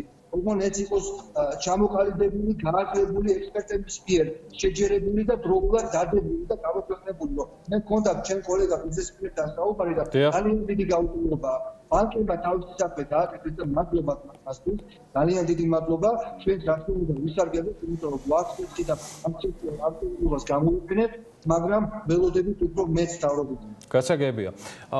სულ რამდენიმე წუთში თქვენთან ინტერვიუს შემდეგ ჩვენი სტუმარი იქნება უკვე სტუდიაში არის მოსული მიხეილ ხიდურელი, ჩვენი ძველი და კარგი ნაცნობი, ჩემი და თქვენი აწარმოეს საქართველოში სააგენტოს ხელმძღვანელი. მთავრობამ გამოაცხადა რამდენიმე დღის წინ, რომ სააგენტოს მიეცა გარკვეული დავალება ეკონომიკის სამინისტროსთან ერთად, რომ გადააწყოს მოდელი, რითითაც ის აფინანსებს ბიზნესებს და ის უფრო მეტად იქნას მიმართული და უფრო აგრესიულად იმპორტ ჩანაცვლებაზე. თქვენ როგორ უყურებთ ამ თემას და რაიმე კითხვას ხო არ დაუტოვებდით მიხეილ ხიდურელს? ისეთი რა თქმა უნდა ეხლა ყველა უნდა ვიყუროთ იმისთვის რომ მაქსიმალურად ადგილობრივი წარმოება შეუძლოთ ხელი, იმიტომ რომ ეს არის დასაქმების საუკეთესო საშუალება. თუ კი რამეს მიგვიწევენ ასეთ ექსტრემალურ სიტუაციაში მაქსიმალურად გადაწყვეტა და ისეთ ხელოვნების წინ წამოწევას, რომელიც იმპორტს ჩაანაცვლებს, ეს არის რა თქმა უნდა ძალიან კარგი. რეალურად იქნება ვალუტის დეფიციტი. ტექნოლოგიური დეფიციტის მაქსიმალურად შევსება. თუმცა ეს იქნება ექსპორტზე მე უახლოდ მივიტანები, არაფერი ამის დაწინაურება ნამდვილად არ მექნება. გიორგი, მე თუ მექნება რომ რაღაც ძანეთ გისმენთ ყურადღებით. დიახ, მე მინდა ესეთი ორი და ასე თქვა ვაწოდო. ახლა ძალიან მნიშვნელოვანია კიდევ ერთხელ ვამბობ, არ შეცდეთ ბიზნესის ფუნქციონირება და ამ მდგომარეობით არის სარგებლობა ჩემმა კოლეგამ ბიზნესის მიმართავ, არ გავჩერდეთ მოგებებო, დავაკეთოთ ყველაფერი იმისთვის რომ ვიმუშაოთ, მაგრამ არ ვისარგებლოთ შემთხვევით და არ დავუწყოთ შეფერხება ბუდჯეტური დავალიერების დასტურლების. ანუ გულისხმობ იმას, თუ ერთმანეთის მიმართ გვაქვს რაღაც გარკვეული დავალიანება, არ დავიწყოთ იმაზე ფიქრი, რომ აიმე კვადრა იქნება და თამამისად მე ვისარგებლო ფორს-მაჟორის შემთხვევით. ფორს-მაჟორი არ გავწევდება, იმიტომ რომ თუ მე ვალდებულება შესრულებული მაქვს თქვენს მიმართ, ხო ფულის ჩარიცხვა ბანკის გათვალებულ დახან არ არის, არაფერი არ უშლის. ამიტომ ეს ძალიან დააზიანებს ეკონომიკას. ამ შემთხვევაში ზუსტად არის მოგებული, რასაცა გავწენ ჩვენია, რაც არა დაკარგულია. დავიტოვებ ჯიბეში ხუს რომელიც სხვა სექტორის, ხო? არ ჩვენ გადაგვიწიან და მთელი ეკონომიკა გაჩერდება. ესაც მინდა მიმართო, მეორე მიმართო მინდა ჩვენს მოსახლეობას, უნდა აუცილებლად სახში დარჩება რამდენიმე თვე. 1-2 თვე აუცილებლად ბიუჯეტის სახში ყოფნა. ბავშვების სახში იქნებიან, მშობლების სახში იქნებიან, დისტანციურად იმუშავებენ, ხო? ნუ შეეჩინდებათ, ნუ დაიწყებენ იმაზე ფიქრობ არინდელი დღე იქნება ფინანსური აპოკალიფსი არ დგება. მათ გაიმეტონ ცოტაოდენი თანხები ეკონომიკისთვის. თუ სახში დამეჭირდება, ონლაინ შეეძინონ, ეს იქნება ერთ-ერთი თავისი ნებისმიერი არ მინდა რეკლამა გამომიდეს ჩვენი პროდუქციის. ნებისმიერი სერვისი, ოღონდ დაარწმუნდნენ იმაში, რომ ამ სერვისის მომწოდებელი არის მოგწოდებათან არის უცხოების ყველა ზომა ჩემთვის. ანუ 2001 წლის ამ საშინელების შემდეგ რაც ამერიკაში მოხდა პირველი და ამერიკის პრეზიდენტთან გააკეთა მისმა წავიდა რესტორნებში და იარა და აჩვენა ხალხს რომ ბიზნეს აქტივობის შეჩერება ეს არის მომაკვდინებელი ბიზნესისთვის ეკონომიკური აქტივობის და ბოლოს კიდევ მინდა ვისაუბროთ შემთხვევით და მოსახლეობას მეგობრებო დავრჩეთ სახლში მართალოთ იმ ხალხს ვისაც აქვს გამდედაობა და გარანტია იმისა რომ თავის საქმე შეასრულოს ისე რომ სხვა არ გააზარალებს ვიყოთ სამხლებში, მოვუვალოთ ერთმანეთს, მოვეპეროთ ერთმანეთს, მოვისიყვარულოთ ერთმანეთი, ვილოცოთ სახლებიდან არ შემეჩნდება რომ თქვა ნამდვილად ვილოცოთ სახლებიდან. იესო ისეთი მაგალითად ამაზე კეთილშობილი მოვლენა დედამიწაზე არ არის რაც იესო და ის არ აგვიმგზავნა სამშობლოში. მე არ მოვერიდები ამაზე. ყველა ვით მისმენს ახლა. ვილოცოთ სახლებიდან და არ დაუშვათ ტრაგედია რაც შეიძლება განსხვავდეს სამწუხაროდ დიდი მადლობა. ძალიან დიდი მადლობა ცოტა ასე ვთქვათ ემოციური გამოსვლის ვიღიდე თქვენ დიდი მადლობა. ეს გასაგებია. ვჩებით კავშირზე თამაზ დაუშულთან მთელი კვირის განმავლობაში ისევე როგორც ქართული ბიზნესის სხვა წარმომადგენლებთან ეს კომპანია დიოს აღმასრულებელი დირექტორი იყო თამაზ დაუშვილი. მადლობა მას ჩართვისთვის. ამასობაში ეკონომიკის და მდგრადი განვითარების მინისტრმა გასულ კვირას სამკერვალო სექტორის წარმომადგენლებთან გამართა შეხვედრა და ამ შეხვედრას 20-მდე სამკერვალო კომპანიის წარმომადგენელი დაესწრო. კორონავირუსის სწრაფი გავრცელების ფონზე ყველაზე მეტად მოთხოვნა პირბადეებზე გაიზარდა, შესაბამისად დეფიციტი მსოფლიოსთან ერთად ადგილობრივ ბაზარზეც მალევე შეიქმნა. შეხვედრის შემდეგ დაანონსდა სამკერვალო საწარმოების მზაობა ადგილობრივი მრავალჯერადი პირბადეების წარმოებასთან დაკავშირებით. უფრო მეტიც დღის მდგომარეობით უკვე დაიწყო კონკრეტულ საწარმოებში პირბადეების პირველი პარტიის შეკერვაც. ანუკა ჯოხაძე დისტანციურად ცდილობდა შეეგროვებინა ინფორმაცია იმ სამკერვალო საწარმოებისაგან, რომლებმაც კორონავირუსთან ბრძოლაში თავისი წილი პასუხისმგებლობა უკვე აიღეს და ნახოთ როგორი არის შედეგები.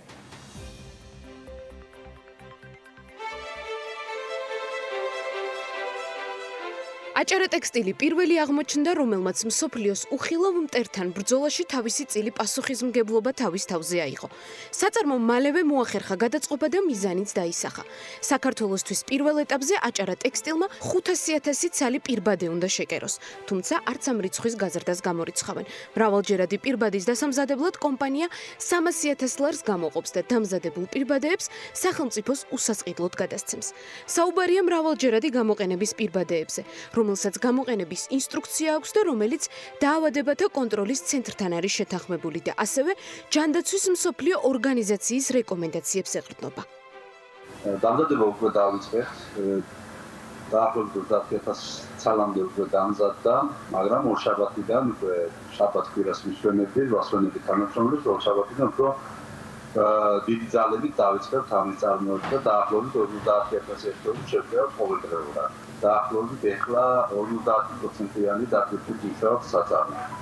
საქართველოს არგამის სავსებით საკმარისია იმისათვის, რომ 50.000 ჰექტარი პირბადე დავამზადოთ და საბოლოო ჯამში მაქსიმუმ აქტივის განმავლობაში შეიძლება უფრო ნაკლებ პერიოდში შევძლოთ 500.000 ჰექტარი პირბადის დამზადება.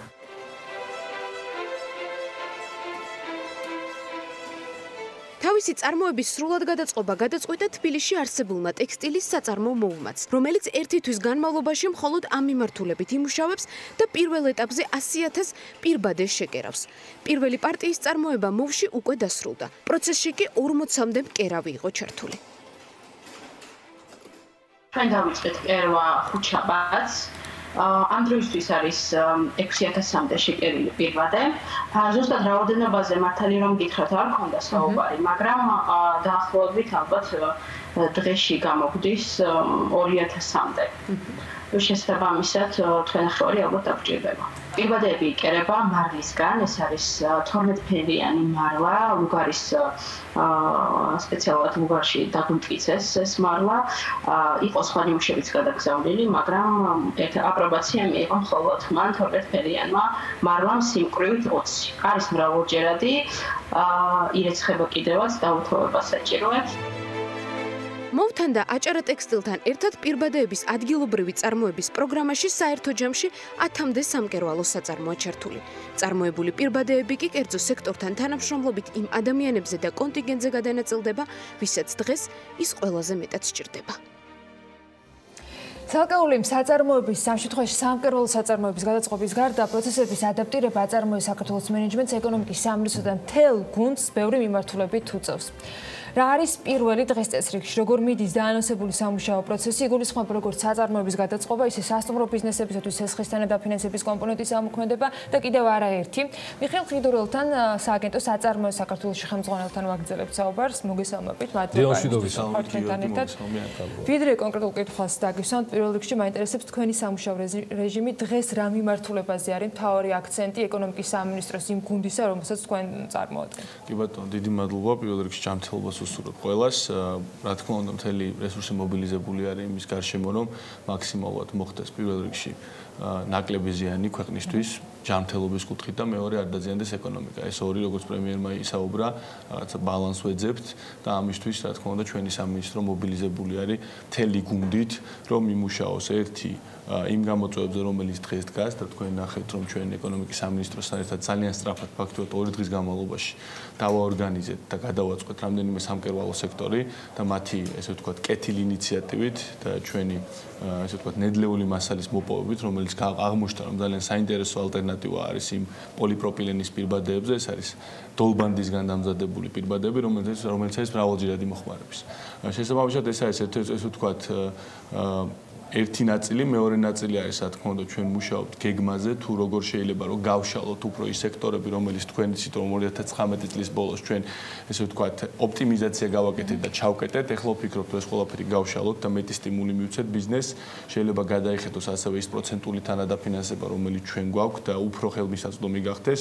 და უკვე რაც ჩაუშვით და დღეიდან უკვე შეუვლიათ რომ მეწარმეებს გამოიყენონ ეს არის საოჯახო მცირე და საშუალო სასტუმროების დახმარების პროგრამა ესეთი პროგრამა ჩვენ 2019 წელსაც გვქონდა თუ გახსოვთ ეს იყო 20 ივნისის მოვლენების შემდეგ როდესაც გარკვეული ზიანი აჭარის სასტუმროებზე რო იყო მთელი საქართველოს მასშტაბით დომინირებდა მაშინ ესე ვქვით და ითვლებოდა რომ ნუ თბილისი და აჭარა ყველაზე მეტად დაზიანდა თუმცა ყველაზე მოწყვლადი ჯგუფი რაც იყო 4-დან 30 ნომრამდე სასტუმროები, მაშინ ეს პროგრამა მუშაობდა ამ სეგმენტზე. დღეს რა თქმა უნდა ავწიეთ 50 ნომრამდე, ასევე შევცვალეთ პირობები, მასშტაბი გავშალეთ, რადგან მოდი პრაქტიკულად ამისთვის ღირს ეს არ არის დროის დაკარგვა, აუხსნათ, რა უნდა გააკეთოს, ეთერიდან აუხსნათ სასტუმროს წარმომადგენლებმა, მეპატრონეებმა, საიმისოთ რომ ისარგებლონ ამ შეღავათით, ანუ მოგმართავენ სააგენტოში, ავსებენ, აი რა ხდება მიშა. მიმართავენ პროვაიდერ ბანკებს. შესაბამისად, სასტუმროს მეწარმეს შეუძლია მიმართოს პროვაიდერ ბანკს, სადაც ავსებს აპლიკაციას, როგორც გითხარით, პირველი კრიტერიუმი არის 4-დან 50 ნომრამდე საოჯახო მცირე და საშუალო სასტუმროები. სააგენტო მოახდენს 6 თვის განმავლობაში მათი საბანკო პროცენტის თანადაფინანსებას ეროვნულ ვალუტაში ეს იქნება 80% თანადაფინანსებული სახელმწიფოს მხრიდან, ხოლო ევროში და დოლარში ეს იქნება 70%. რაც შეეხება თუ როგორი მასშტაბის სესხებს ეხება ეს პროგრამა ეხება ეროვნულ ვალუტაში მილიონ ლარამდე სესხებს, ანუ ზედაზღვარი არის მილიონი ლარი, ხოლო უცხოურ ვალუტაში დოლარში 300.000 ამერიკული დოლარი და 250.000 ევრო. რეალურად ყველა სასტუმრო, ვინც ამ კრიტერიუმებში ჯდება, შეავსებს აპლიკაციას და თუ დააკმაყოფილებს ამ კრიტერიუმებს 6 თვის განმავლობაში და ჩვენ გონია რომ იმედია რომ ესე ვთქვათ ეს პრობლემები რომლებიც წინაშეც დღეს ვდგავართ სადღაც საფხულისთვის ალბათ აღარ გვექნება და იმედია უკვე ტურისტული ნაკადების წამოსვლა წამოვა თუმცა ჩვენ მაინც ავიღებთ 6 თვე იმისთვის რომ ამ ადამიანებს შევმსუბუქოთ რაღაცნაირად ეს პერიოდი. რა არის კრიტერიუმები რომელმაც შეიძლება აპლიკაციის შევსებისას არ დააკმაყოფილოს ის მოთხოვნილი სახელმწიფოსგან და მათ ვერ მიიღონ 6 თვის თანადაფინანსება, როცა სახელმწიფო ფაქტიურად 9 წლის განმავლობაში პროცენტის თანადაფინანსებაში შედის. იქიდან გამომდინარე, ყოველთვის იცით, ჩვენი ქვეყნის ბიუჯეტი არის შეზღუდული, ყოველთვის ვცდილობთ, რომ ოპტიმალურად გამოვიყენოთ ის და სწორედ ამიტომ არჩეული არის ყველაზე მოწყვლადი ჯგუფი 50 ნომრამდე სასტუმროებში. შესაბამისად, თუ სასტუმროს აქვს 50-ზე მეტი ნომერი, სამწუხაროდ ამ პროგრამაში ვერ მოხდება ეს ერთი. მეორე, თუ კი მისი სესხის მოცულობა ცდება იმ კრიტერიუმებს, რომელიც თქვი, მილიონ ლარს, ამ შემთხვევაშიც ვერ მოხდება. და სხვა ვალუტებში თუ არის 250.000 ევრო და 300.000 დოლარი, ამ შემთხვევაშიც ვერ მოხდება. თუმცა, წინა პროგრამასთან განსხვავებით, ამ პროგრამაში უფრო შევამსუბუქეთ კრიტერიუმები, მაგალითად, შემოსავლის დადასტურების და წარდგენის ვალდებულება აღარ აქვს მეწარმეს ბანკთან. ასევე დავალიანების შემთხვევაში, დავალიანება თუ ქონდა წინა შემთხვევაში, მაშინ აქ ვერ ხვდებოდა ამ ეტაპზე ჩვენ ვთვლით, რომ შეიძლება უკვე დავალიანებები ქონდეს რამდენიმე სასტუმროს ამ ვითარებიდან გამომდინარე და ეს კრიტერიუმი ჩავხსენით. შესაბამისად ძალიან ადვილი არის უკვე დააკმაყოფილო ფაქტიურად ეს კრიტერიუმები. კარგი. სხვა მიმართულებებს რაც შეეხება აწარმოებს საქართველოს ბევრი ბენეფიციარი ყავს სხვადასხვა სექტორებიდან. მიუხედავად იმისა, რომ წინასწარმოებთან აღნიშნა, რომ საწარმო პროცესი ბევრგან არ არის გაჩერებული, არ ითვალისწინებს ყოველ შემთხვევაში ამ დრომდე ის მდგომარეობა, რაც ქვეყანაში არის მათ გაჩერებას, ძალიან ჭირს შესაბამისად მათი მხრიდან ისეთ რეჟიმში ოპერირება, რომ შემოსავლები იყოს თუნდაც გეგმის მიხედვით გათვლილი. ამ კითხვაზე პასუხს მივიღებ თქვენგან, თუმცა იქამდე ბოდიშს მოგიხდით და ნინა კობახიძე მინდა ჩავთოთ სატელეფონო ჩართვით პირდაპირ ეთერში. ჯეო ჰოსპიტალსი იყო ის კლინიკა, რომელიც მარნეულში კარანტინის გამოცხადებამდე ბოლო პაციენტთან დაკავშირებით აღმოჩნდა მიმღები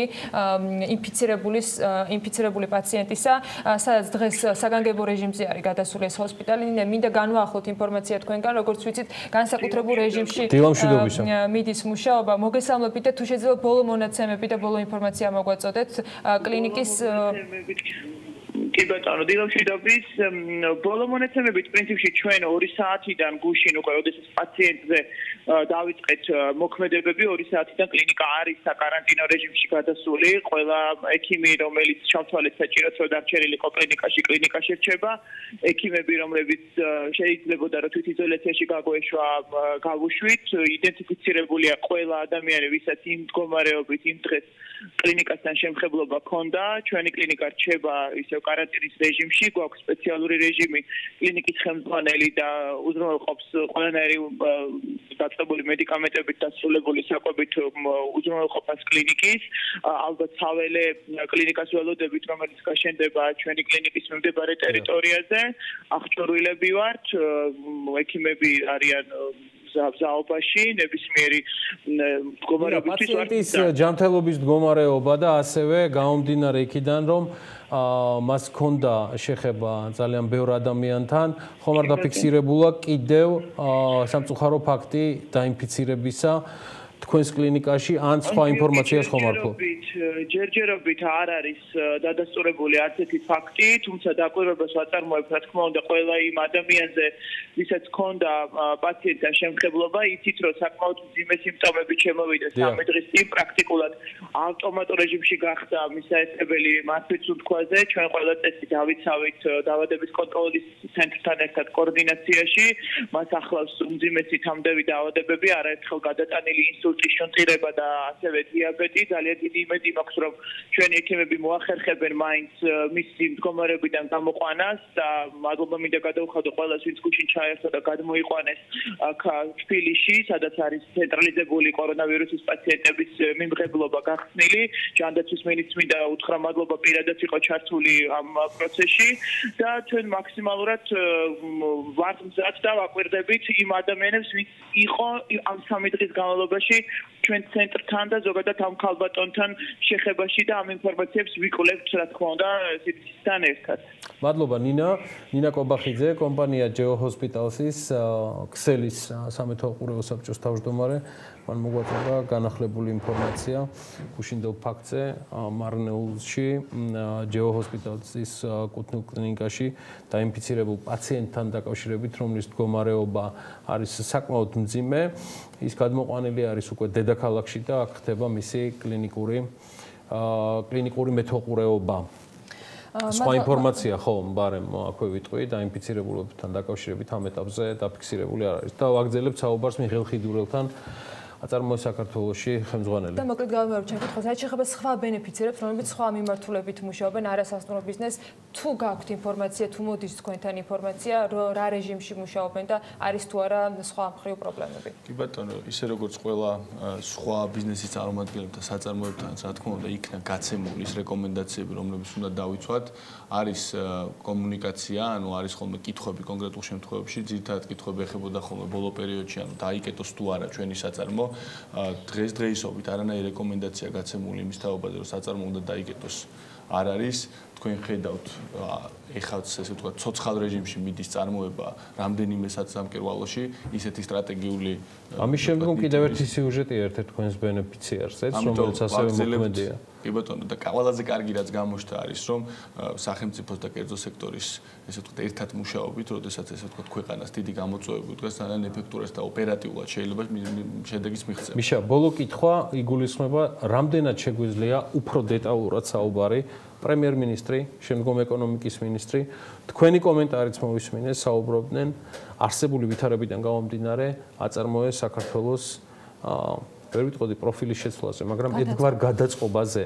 ეს გადაწყობა ერთის მხრივ კონკრეტული იყო, მას დათქმა ჰქონდა, რომ იგი უნდა გახდეს უფრო აგრესიულად იმპორტ ჩამნაცვლებელი, მაგრამ გვინდა მეტი დეტალები, რომელსაც ველით ახალ შემდგომ ეტაპზე სტიმულირების გეგმისა არის თუ არა ხო კი არის თუ არა თქვენგან გამოკვეთილი რისი დაანონსებაც არის შესაძლებელი უკვე დაანონსება არ დავასწრებდი მოვლენებს იმ მაგრამ პაკეტი მომზადებული გვაქვს პაკეტი მზად არის მე ვიტყოდი რომ ჩვენი სააგენტოს ყველაზე მთავარი მიმართულება რაც არის ანუ ეს პროგრამა აწარმოეს საქართველოში ინდუსტრიული ნაწილი მთლიანად ორიენტირებული იყო ყოველთვის ერთ-ერთი მსხვილი კრიტერიუმი იყო იმპორტის ჩანაცვლება რაც შეიცვლება და როგორ გახდება უფრო აგრესიული არის რაც მოგახსენეთ გაიზრდება ისევ სექტორები, რომლებიც ჩვენ ჩავკეტეთ, იქიდან გამომდინარე, რომ ჩავთვალეთ, რომ გაჯერდა, მაგალითად, სამშენებლო სფეროდან გამოვედით, კონკრეტული სამშენებლო ნაწარმის წარმოებიდან, ასევე პროცენტით შევცვალეთ, რადგან 3% განაკვეთი იმ შემთხვევაში იყო უშედარებით უფრო დაბალი. ამას გულისხმობდა მინისტრი, გადაწყობა პროფილის ყოველთვის იყო ადგილობრივი წარმოების ხელშეწყობა, უბრალოდ მოხდება ამის გამარტივება, უფრო მეტად გაშლა და თუ კი რამე ინდუსტრია იქნება დასამატებელი, რომელსაც აქამდე არ ვაფინანსებდით, აუცილებლად გადავხედავთ და და მნიშვნელოვანი ხდება არსებული ვითარებიდან გამომდინარე. გჭირდება თუ არა ბიუჯეტის გადახედვა, რაც წელს ჰქონდათ თქვენ განკარგვაში ამ მიმართულებით? იცით, იქიდან გამომდინარე, რომ ეს მაინც ესე თუ ვიტყოდით პირველი კვარტალი სრულდება, მგონია რომ ამ შემთხვევაში ბიუჯეტის დამატებაზე საუბარი არ არის, თუმცა ის ბიუჯეტი და თქვათ ის ეკონომია, რომელიც შეიძლება ჩვენ გაკეთდეს, იქიდან გამომდინარე, დიდი მოთხოვნა არ იყოს, თქვათ სასტუმროების მხრიდან, რომელიც უკვე ცალსახა არის, სასტუმროს ბიზნეს არ დავიწყებთ ხო, მაგალითად ამ პერიოდში, რა თქმა უნდა, ეს რესურსიც მოხმარდება ისევ იმას, რომ მეტი სტიმულირება მოახდინოთ ახალი საწარმოების. მიხეილ ხიდურელს მადლობა მობრძანებისთვის, ტრადიციული თანამშრომლობისთვის, სააგენტო აწარმოეს საქართველოს ხელმძღვანელი ცხადია მასთან განვაახლებთ ინფორმაციას მას შემდეგ რაც უახლოეს დღეებში საქართველოს მთავრობა წარმოადგენს დეტალურ ინფორმაციას ეკონომიკის სტიმულირების შემდგომ გეგმასთან დაკავშირებით. მუდმივად გვექნება კონტაქტი ონლაინ და არა მხოლოდ მადლობა მიხეილ ხიდურელს სტუმრობისათვის. სამედიცინო ტექსტილი ერთადერთი საწარმო, რომელიც თბილისში მდებარეობს, ვირუსის გავრცელების პარალელურად მუშაობის საგანგებო რეჟიმზე გადავიდა ასევე. საწარმოს ჯანდაცვის სამინისტროსთან აქვს კომუნიკაცია და საჭიროების შემთხვევაში კომპანიამ ყველანაირ დახმარებას უწევს, როგორ გაფართოვდა საწარმო, რა გეგმები აქვს ამ პერიოდში. ნინი ლონგურაშვილი მუშაობდა ამ თემაზე და მის მომზადებული სიუჟეტი ვნახოთ. სამედიცინო ტექსტილის პირველი საწარმო საქართველოში დოქტორ გუცი ახალი კორონავირუსის ქვეყანაში დაფიქსირების შემდეგ მოვლენებიდან გამომდინარე საწარმო გადაეწყო და ბიოლოგიური უსაფრთხოების კომბინიზონების წარმოებაც დაიწყო. ჩვენ საწარმოში ხორციელდება ყველა სახეობის ქირურგიული ნაკრების, ერთჯერადი ტექსტილის ნაკრების წარმოება, რომელიც მოიცავს როგორც ერთჯერად ხალათებს, ეწრებს, გადასაფარებლებს, შემოფარგლებს, ასევე სხვადასხვა დასახელების შალითებს. მიმდინარე ყოველთვის ნაცნობი მოვლენებიდან გამომდინარე, ჩვენც რა თქმა უნდა განსაკუთრებულ რეჟიმში ვმუშაობთ. ჩვენ საწარმოში ხორციელდება ქირურგიული ხალათების წარმოება, რომელიც პირდაპირ დაკავშირებულია სამედიცინო პერსონალის უსაფრთხოებასთან. ასევე ვაწარმოებთ ბიოუსაფრთხოების კომბინიზონებს. გვაქვს მჭიდრო კონტაქტი ჯანდაცვის სამინისტროსთან, ვახორციელებთ მათ უზრუნველყოფას ქირურგიული ხალათებით, რამოდენიმე საერთაშორისო ორგანიზაციას მივაწოდებთ უკვე ბიოლოგიური უსაფრთხოების ნაკრებები, თუმცა ამასთან ერთად გასათვალისწინებელი არის ის, რომ ჩვენ უზრუნველყოფთ სამედიცინო სექტორს გადაუდებელი ოპერაციებისთვის საჭირო სახარჯი მასალით, ამიტომაც არ უნდა დავივიწყოთ ის მიმდინარე გადაუდებელი ოპერაციები, რომლის უზრუნველყოფა აუცილებელია ამ ეტაპზე. კომპანიის მიზანს საქართველოში არსებული სამედიცინო დაწესებულებებისათვის შესაბამისი პროდუქტების მიწოდებას წარმოადგენს. კონკრეტულ საჭიროებაზე მორგებული პროდუქტებით საქართველოში არსებული სამედიცინო დაწესებულებების თითქმის 70% ადგილობრივ სამედიცინო ტექსტილს იყენებს. ამ 6 თვის განმავლობაში თანამშრომელთა რაოდენობა ორჯერ გაიზარდა.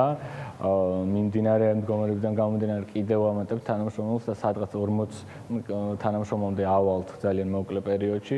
რაც შეეხება სამომავლო გეგმებს, რა თქმა უნდა, სამომავლო გეგმა კომპანიის ეს არის საექსპორტო ბაზრების ათვისება და ვფიქრობთ, რომ აი ამ მოვლენების გადავლის შემდეგ უკვე წლის ბოლოს შევძლებთ პირველ ორ საექსპორტო ბაზარზე ჩვენი პროდუქციის შეტანას.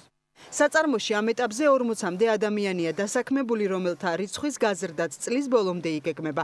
დოქტორ გუდში სამედიცინო სტერილური და არასტერილური ტექსტილის შეკერვა საქართველოს ბაზარზე 2019 წლის სექტემბერში დაიწყო და ის ერთადერთი საწარმოა ამ მიმართულებით. იმ შემთხვევაში, თუ კი ქვეყანაში სიტუაცია გართულდება, შესაძლოა ერთიანი ეროვნული გამოცდები გადავადეს, ან სხვა ალტერნატიული გზა მოინახოს, თუმცა პროცესი რომ აუცილებლად გამართულად ჩაივლის, ამას ერთიანი ეროვნული გამოცდების მენეჯმენტში გვიდასტურებენ. აბიტურიენტებისათვის მზადების პროცესი გრძელდება და ამ დროისთვის ონლაინ სწავლების რეჟიმში გადართული უმაღლესი სასწავლებლები სექტემბრიდან ახალი ნაკადების მიღებისთვისაც ემზადებიან. როგორ მიდის პროცესი ქუთაისის საერთაშორისო უნივერსიტეტში, სადაც პირველად უნდა მიიღონ სტუდენტები, მენეჯმენტის პროგრამის ხელმძღვანელი ნათია ზედგინიძე შემოგვიერთდება რამდენიმე წუთში სტუდიაში.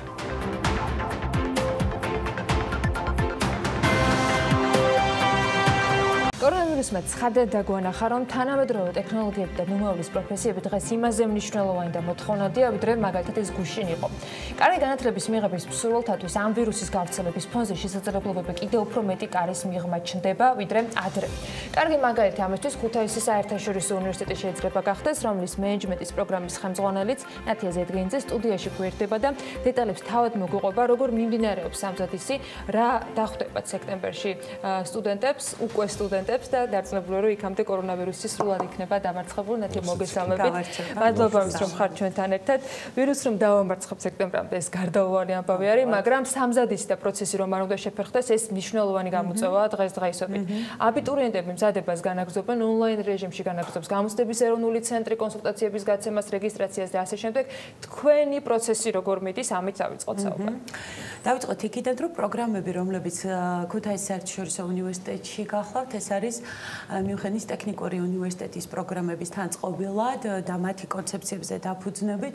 ერთი ნაბიჯით უკან რო გადავინაცვლოთ, მანამ სანამ COVID-19 მოხდებოდა, ბევრად ადრე თავად უნივერსიტეტმა დაიწყო ონლაინ პლატფორმებზე მუშაობა e-learning სისტემაზე, ანუ ელექტრონული სწავლების სისტემა და ამასთან ერთად ამ სისტემის დანერგვა ერთიანი კონსოლიდირებული სისტემის, რომელთან ერთადაც პლუს მინდა ვახსენო აუცილებლად, ეს არის პირველად სოფლიოში სტანდარტიზაციის საერთაშორისო ორგანიზაციამ, ISO ორგანიზაციამ მიიღო ესეთი სტანდარტი, საგანმანათლებლო ორგანიზაციების მართვის სისტემების სტანდარტი ISO 21001. ეს არის პირველი ისტორიაში, რომელიც 47 წლის მერე 1947 წლის შემდგომ აღნიშნულმა ორგანიზაციამ მიიღო.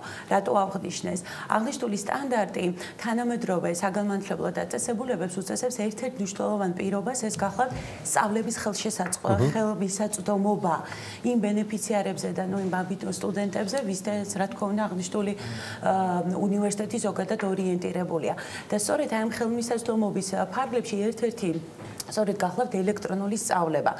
ანუ დღეს, როდესაც ჩვენ ვიმყოფებით COVID-19-ის, ასე ვთქვათ, აი ესეთ ეიფორიაში, დიახ და რეალობაში და დავინახეთ, რომ უკვე დისტანციური კომუნიკაცია, დისტანციური მუშაობა და დისტანციური სწავლება გახდა ნომერი 1 და უკვე ფაქტობრივად გადავდივართ ამაზე, ცოტა უფრო ადრე რო დავიხიოთ, აღნიშნული, ასე ვთქვათ, პირობა და მზადება უკვე იყო დაწყებული, მით უფრო რომ ერთის მხრივ ჩვენ საუბრობთ მაღალ ტექნოლოგიებზე, მაღალ ტექნიკაზე, მაღალი ხარისხის სწავლებაზე, რაც თავისთავად გულისხმობს დისტანციური სწავლების, ანუ e-learning-ის სისტემის შემოღებას და მეორე მხრივ საერთაშორისო სტანდარტები, რომელიც ასევე ამბობს, რომ e-learning სისტემა უნდა არსებობდეს.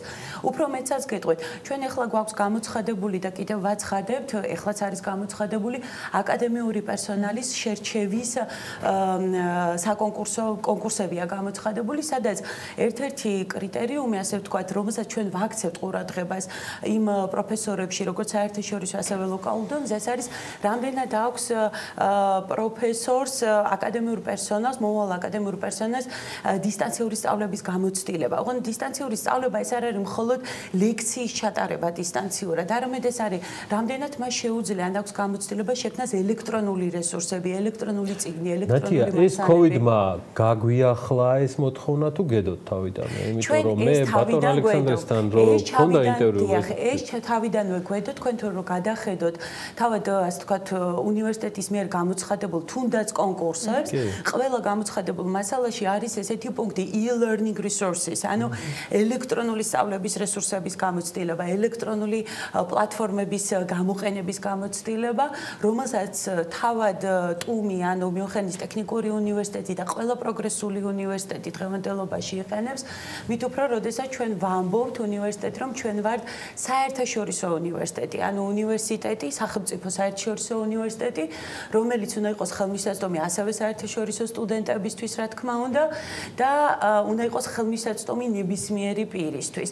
ამიტომ ეს, ასე ვთქვათ, ნაბიჯები ეხლა წამოიწია უფრო, ასე ვთქვათ, გააქტუალურდა, მაგრამ თავად პროგრამა, თავად სისტემა და ასე ვთქვათ, კონცეფცია ამას თავისი შინაარსით ითვალისწინებდა. ნორმალურ სიტუაციაში, COVID-free სიტუაციაში,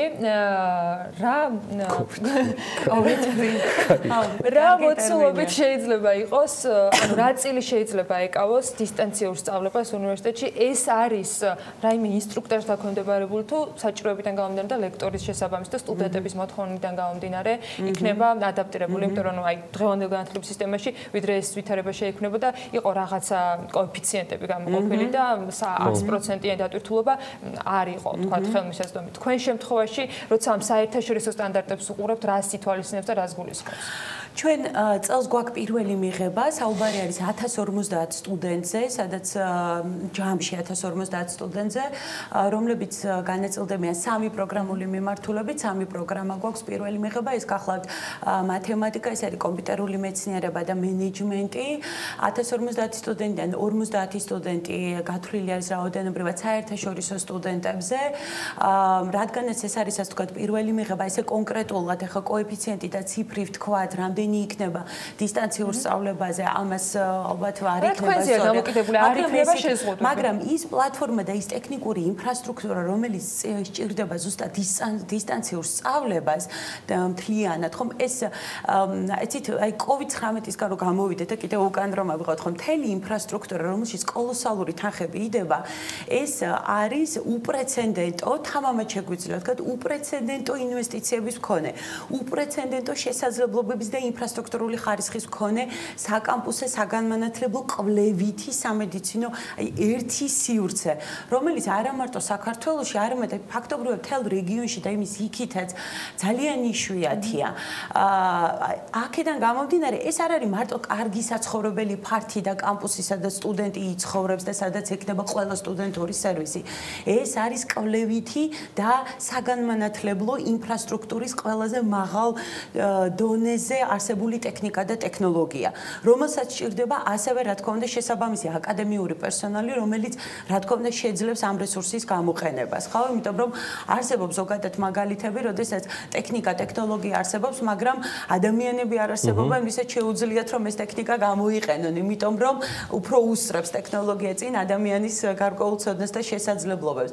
აი ამ ხრივ სწორედაც აი ეს ერთ-ერთი კონკურენტული უპირატესობა მე ვიტყობდი, არის ის, რომ სახელმწიფო უნივერსიტეტი აძლევს შესაძლებლობას იმ სახელმწიფო გრანტის ფარგლებში ნებისმიერ მსურველს მიიღოს აი ეს უნიკალური მართლა ბენეფიტი, რომელიც მე ვიტყოდი, რომ არის საშვილიშვილო იმ საერთაშორისო სტანდარტებით, იმ პროგრამებით, რომლებიც აგებული არის ევროპის და ბევრი წამყვანი უნივერსიტეტის კონცეფციაზე. ნუ ამ შემთხვევაში მე ხაზს გავუსვევდი ტუმის უნივერსიტეტს. ჩვენი საუბრის ბოლოს მიუხედავად იმისა, რომ ინფრასტრუქტურაზე პირდაპირ როგორც ამ საერთაშორისო უნივერსიტეტის წარმომადგენელი პასუხს არ აგებთ, თქვენი ტოპ მენეჯმენტის წარმომადგენელი ბრძანდებით, მე სულ ვცდილობ იმ საქმიანი აქტივობის დაფიქსირებას განსაკუთრებით ვიდრე COVID-free რეჟიმში გადავალთ, კვლავ კარგი იყო ეს მართლა. მე მინდა პროცესთან დაკავშირებით ნათია. რამდენად შეუფერხებლად მიმდინარეობს პროცესი, ასევე მომზადებისა საიმისოდ და არის თუ არა ცალსახად დასტორი, რომ მიუხედავად ტურბულენტისა, ქუთაისის საერთაშორისო უნივერსიტეტი წელს შეძლებს პირველი ნაკადის მიღებას. მოგახსენებთ, ქუთაისის საერთაშორისო უნივერსიტეტში ვებგვერდზე შეგიძლია ვნახოთ და სოციალურ მედიაში ის პროექტი გენგეგმა, რომელიც არის წარმოდგენილი, ეს არის რა თქმა უნდა ერთ წელიწადში დასრულებადი, ხო? ეგ არის ესე მარტივ ენაზე რომ ვთქვათ, კორპუსები ცალკე მდგრადი მდგარი შენობები ABCD და ასე შემდეგ, ასე ვთქვათ, თავისი ნომენკლატურა, თავისი ის აქვს ანბანური წყობა აქვს პირველ ეტაპზე სექტემბრისთვის უკვე დასრულებული იქნება კორპუსთა სერია, რომელიც ჯამში მიიღებს, როგორც აღნიშნე, 1050 სტუდენტზე გათვლილი, როგორც აკადემიური სასწავლო პროცესისთვის არსებული შენობა, პლუს ყველა ის პროფესორ-მასწავლებელი, ყველა ადმინისტრაციული სექტორის, ასე ვთქვათ, პროცესების წარმომადგენელი პირებისთვის და რა თქმა უნდა სტუდენტების საერთო საცხოვრებელი. ამასთან აქ მინდა აღვნიშნო, რომ სტუდენტებს აქვს შესაძლებლობა, რომ იცხოვრონ ინდივიდუალურად იზოლირებულ ბინებში, რასაც ქვია ბინა და ეს არ არის პირდაპირი გაგებით საერთო საცხოვრებელი, საერთოდ სადაც საზიარო, იგივე სამზარეულო და ასე შემდეგ, არამედ სრულად იზოლირებულნი იქნებიან. ეს არის პირველი ეტაპი. რა თქმა უნდა, პროექტის კოლოსალურობიდან გამომდინარე, ეს არის ეტაპობრივი, რომელიც მომდევნო წელს კიდევ დამატებითი კორპუსები ემატება ჯამში 4 წლის განმავლობაში სრულად იქნება ათვისებული, მაგრამ პირველ წელს 2020 სექტემბერში ჩვენ უკვე მზად ვართ. დიახ, ეხლა მზად ვართ, უკვე მივიღოთ 1050 სტუდენტი. რაც იყო ნაგულისხმები და გეგმით. დიახ, და პროცესი შეუხერხებელია. რაცია წარმატებები. მადლობა. ქუთაისის საერთაშორისო უნივერსიტეტის წარმატებები ჩვენ არ მოგაკლებთ მათზე სიახლეებს და მენეჯმენტის წარმომადგენლები იმედი მაქვს, რომ გააგრძელებენ საკმაოდ აქტიურად ჩვენთან თანამშრომლობას. მადლობა ნათია ზედგენიძეს, ყოველთვის მიხარია მისი მასპინძლობა ამ სტუდიაში. მადლობა კიდევ ერთხელ. განათლებაზე უნდა გავაგრძელოთ ჩვენ საუბარი სხვათა შორის გლობალური ეპიდემიის COVID-19 შესაკავებლად მნიშვნელოვანი ინოვაციური ბიზნეს იდეების და გადაწყვეტილებების ახალისება. ახალგაზრდული სამეწარმოო პოტენციალის მობილიზებისათვის ფონდი კრისტალი, USAID, Georgians და ფინანსური ჩართულობის ორგანიზაცია კრისტალის მხარდაჭერით დაავადებათა კონტროლისა და საზოგადოებრივი ჯანმრთელობის ეროვნულ ცენტრთან თანამშრომლობით ორგანიზებას ონლაინ ჰაკათონს უკეთებს. რას გულისხმობს ეს ჰაკათონი, როგორი იყო რეკომენდაციები, რა შედეგებამდე მივედით, ამაზე არჩილ ბაკურაძესთან ფონდი კრისტალის გამგეობის თავმჯდომარესთან ვისაუბრებთ, რომელიც საქმიანი დილის ეთერს უერთდება. მოგესალმებით ბატონო არჩილ, მადლობა. დილამშვიდობის. ხართ ხაზზე. როგორ გზნობ თავს, ხომ ხართ ხნეთ და შემართებით. სხვა გზაა გიორგი. ანა ძალიან დიდი მადლობა ჩართვისთვის. ცოტა იყოს მომენტად თქვენთან ახლოს ყოფნა, მაგრამ იმედია ეს გარკვეული დისტანცირება დამთავრდება და არჩილ, ქარხნული წესით გვამუშავებენ არა მხოლოდ ინფრასტრუქტურას აქაურს, არამედ წამყვანებსაც და ყველა მომსვლელსაც, ასე რომ ნებისმიერ დროს შეგიძლია აი ამ სადეზინფექციო სივრცეში შემოგვიერთდე. ძალიან კარგი, თუმცა მე ვფიქრობ, რომ ჩვენი სოციალური ინტერაქცია და ის ჩვევა, რომელიც არსებობდა, შეიძლება სამუდამოდ შეიცვალოს. ამ მოვლენამ რაღაც ახალი გვასწავლოს. ან ისეთ გარემოში აღმოჩნდეთ, როცა ყველაფერი დასტაბილურდება, კვლავ გვექნება ეს შიში, იგივე ტიპის საფრთხის წარმოშობის და ყოველ შემთხვევაში მზად ვიქნებით, რომ საჭიროების შემთხვევაში კვლავ ეს ფიზიკური დისტანცირება აღამოქმედოთ. ასე რომ სამყარო იცვლება, შეგვიძლია საკეულ თემებთან დაკავშირებით მინდა გითხრა, რომ BMG და Forbes-ი ნამდვილად დარჩება ესე ონლაინ რეჟიმში, იმიტომ რომ ეს ჩვევა ფრიად სასიამოვნო გამოცდილება და აც უკვე დამკვიდრებული სამუშაო პროცესი აღმოჩნდა. მე ვერაფერზე ამ ქვეყანაზე ვერ ვეტყვი მადლობას COVID-19-ს, ძალიან შორსა ვარ ამ რაიმე ტიპის მადლიერების სიტყვისგან, მაგრამ ხო, გარკვეული ჩვევებს გადავაწყობ. თუმცა მანამდე არჩილ, სანამ გადავალთ მთავარ თემაზე, რომელიც ონლაინ ჰაკათონს და კორონავირუსს ეხება, მაინც თქვენი სუპერ საინტერესო ინტერვიუ, რომელიც BMG-ზე გასულ კვირაში გამოქვეყნდა, ეს იყო ჯამში საფინანსო სისტემის მზაობა, მდგრადობა იმ გამოწვევებიდან გამომდინარე, რომლის განჭრეტა ფაქტიურად არავის არ შეეძლო. მე მსურს კიდევ ერთხელ უკვე სატელევიზიო რეჟიმში დავაფიქსიროთ, რამდენად მზად ხდება ფინანსური სექტორი ამ გამოწვევას და დღეს ამ შემთხვევაში უკვე კრისტალის პოზიციიდან გამომდინარე, რომელიც ფაქტიურად უკვე ბანკია, ჩვენ შეგვიძლია უკვე ვთქვათ, რომ ესეა, ხო, არჩილ, ეს სტატუსი არსებობს, ხო, უკვე ფინკასთან იმ შეთანხმებიდან გამომდინარე. ჯერ არ დასრულებულა გარიგება, ჯერ ვერ ვიტყვით ამას, თუმცა აქტიურად მუშაობთ და შედეგების შესახებ მოგახსენებთ. გიორგი, რაც შეეხება თავად საფინანსო სექტორს, საბანკო სექტორს ნამდვილად საქართველოს მზად შეხვდა ამ კრიზისს 2 წლის წინ დაწყებულმა რეფორმებმა, რომელიც მიზნად ისახავდა სტანდარტების საცალო დაკრეტების სტანდარტების შეცვლას, იცით რომ ტკივნელად, ანუ წარმატებით ჩაიარა. ეს იყო ფაქტობრივად მოსამზადებელი სამუშაო იმისთვის, რომ ჩვენ დღეს დავხვდით ბევრად უფრო ჯანსაღი და პასუხისმგებელი დაკრეტების რეალობით ამ კრიზისს, რომელიც რა თქმა უნდა თავის როლს შეასრულებს. აღარ ვამბობ უკვე თავად საბანკო სისტემის პრუდენციული რეგულირების სიძლიერეს, რომელშიც საქართველოს ყოველთვის წინ იყო და ყოველთვის საერთაშორისო ორგანიზაციების, ასე ვთქვათ, პოზიტიურ შეფასებას იმსახურებდა. საქმე იმაშია, რომ დღეს საბანკო სისტემა, მათ შორის მიკროსაბინეტის ორგანიზაციები, ძალიან ძლიერი კაპიტალის და ლიკვიდობის მაჩვენებლებით ხვდებიან აი ამ კრიზისს, რაც ჩვენთვის არის იმის გარანტია, რომ კრიზისის დროს და პოსტკრიზისულ სიტუაციაში საფინანსო სექტორი მოიმსახურება ეკონომიკას და იმ კრიტიკულ როლს შეასრულებს, რომელიც მას საკისრია ასე დროს. გასაგებია, მადლობა. გადავიდით შემდეგ თემაზე. ამიტომითაც მნიშვნელოვანი იყო თქვენი აქტიურობა და ონლაინ ჰაკათონის მომზადება, რომელიც რეჟიმში ანყოფებს ადამიანებს და მათ შორის სწორედ ამ ჩვევიდან გამომდინარე, მაინც საქმიან გარემოს ქმნის. ეხლა მინდა რომ მოგუყვეთ ამ ჰაკათონთან დაკავშირებით, რა ტიპის კომუნიკაცია იყო, რა კონსულტაციები იყო, რა რეკომენდაციები გაიცა და რას გულისხმობს ის? დიდი მადლობა. იცით რაშია საქმე? ჩვენ ადამიანებმა უნდა მოვუგოთ ამ მიკროორგანიზმს, ამ ვირუსს, ჩვენი ერთადერთი რესურსით, ჩვენი ჭკუით და ჩვენი თანამშრომლობით. სხვა გამოსავალი არ არსებობს. ჩვენ უკვე ბევრი რამ ვიცით მის შესახებ და ამ შემთხვევაში აუცილებელია რომ ისე გადავაწყოთ ჩვენი ცხოვრება, რომ ცხოვრება არ გაჩერდეს და ვერც გაჩერდება ცხოვრება, ხო? და მაქსიმალურად შევუწყოთ ხელი ერთმანეთს, საზოგადოებას, რომ მოვახდინოთ ეს ფიზიკური დისტანცირება ამოსობაში ნახოთ როგორ შეგვიძლია უმკურნალოდ იმას ვინც დასენიანდება და რაც შეიძლება სწრაფად გამოვიდეთ ამ კრიზისიდან. ამიტომ აქ ერთადერთი რესურსი რომელიც ჩვენ შეგვიძლია ვქონდეს ეს არის იდეები, ეს სამწარმოო გადაწყვეტები და სწორედ მათ დასახალისებლად კრისტალმა და მისმა პარტნიორმა USAID საქართველოს და მის მიერ დაფინანსებულ პროექტმა ES Georgia-მ გადავწყვიტეთ გამოკეთებია ეს წამოწყება.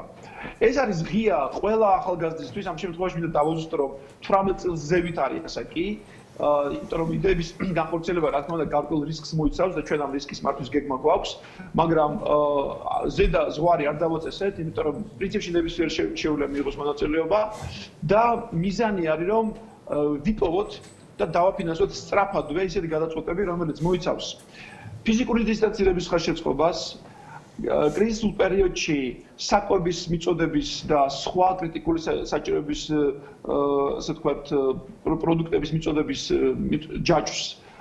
ასევე განათლების თუ სხვა საქმიანობების ხელშეწყობას, რომელსაც ჭირდება ონლაინ კომუნიკაცია და კოლაბორაცია და სხვა იდეები. ყველა ის იდეა, რომელიც ჩვენ დაგვეხმარება, ერთი რომ შევაკავოთ ეს ვირუსი და მეორე რომ საზოგადოებას დავეხმაროთ მოხდეს სწრაფი ადაპტირება, რათა ეკონომიკამ კრიზისის დროს და მით უმეტეს კრიზისის შემდეგ შეძლოს ჩვეულებრივი ოპერირება.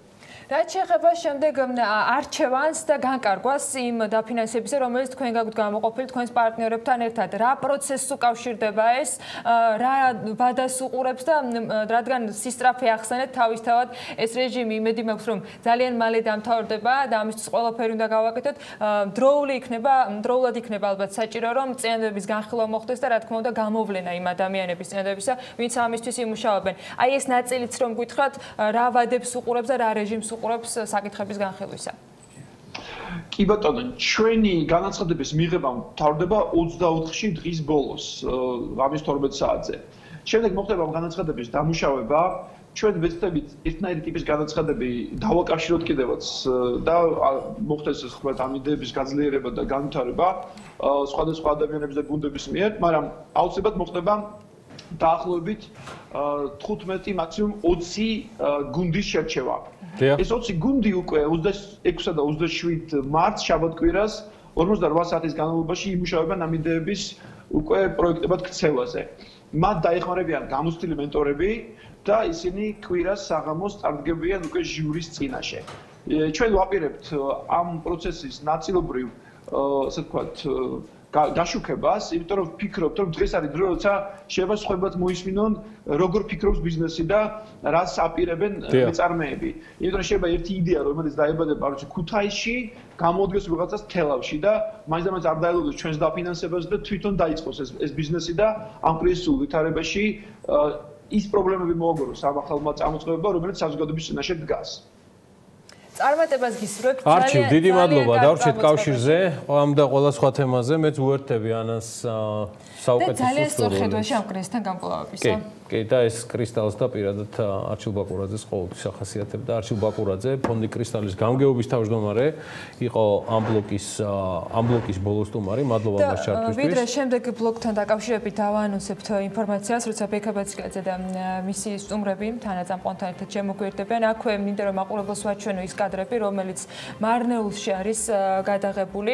შეგახსენებთ, რომ მთავრობას მოუწია გადაწყვეტილების მიღება და ბოლნისი და მარნეული მკაცრ საკარანტინო რეჟიმზე არიან გადასულები. შესაბამისად, მობილიზებული არის შინაგანი პოლიცია, ასევე მობილიზებულია შესაბამისი სტრუქტურები იმისათვის, რომ მაქსიმალურად იყოს უსაფრთხოება დაცული. არ არის დაშვებული არც ამ რაიონიდან გამოსვლა, არც შესვლის რეჟიმი. ხდება ადგილზე მიწოდება საკვების და ეტაპობრივად მოხდება ტესტირება და გადამოწმება იმ ადამიანების ჯანმრთელობის მდგომარეობისა, ვინც იმ ინფიცირებულთან დაკავშირებით იყვნენ კავშირში, რომელზეც სულ ცოტა ხნის წინ ნინა კობახიძე საუბრობდა და რომელიც ამ რაიონში არის გამოვლენილი. ახლა უკვე შემდეგი ბლოკისთვის უნდა მოვემზადოთ რამდენიმე ათეული მილიარდი ზარალი და ყველაზე დიდი გამოწვევა ტურიზმისა და საავიაციო სექტორისათვის დადგა კორონავირუსიდან გამომდინარე. ასეთია ვირუსის გლობალური ეფექტი, თუმცა ავიაკომპანიებთან ერთად ვირუსული ინფექციის გავრცელებამ არანაკლები ფინანსური რისკის ქვეშ ის მგზავრები დააყენა, რომელთაც საკუთარი შეუძლება ბევრი თვით ადრე დაგეგმეს და დანაზოგი ბილეთსა თუ ჩერჩეული სასტუმროების დასაჯავშნად გაანაწილეს. გიორგი მოლოდინაშვილის ავიაციო საკონსულტაციო ჯგუფის ხელმძღვანელი და მისი სტუმარი არჩილ ცერცვაძე სკაილოიერის მმართველი პარტნიორი მოგვიყვებიან, როგორ შეიძლება მოიქცეთ არ შემდგარი მოგზაურობისას და როგორი არის მგზავრის უფლებები.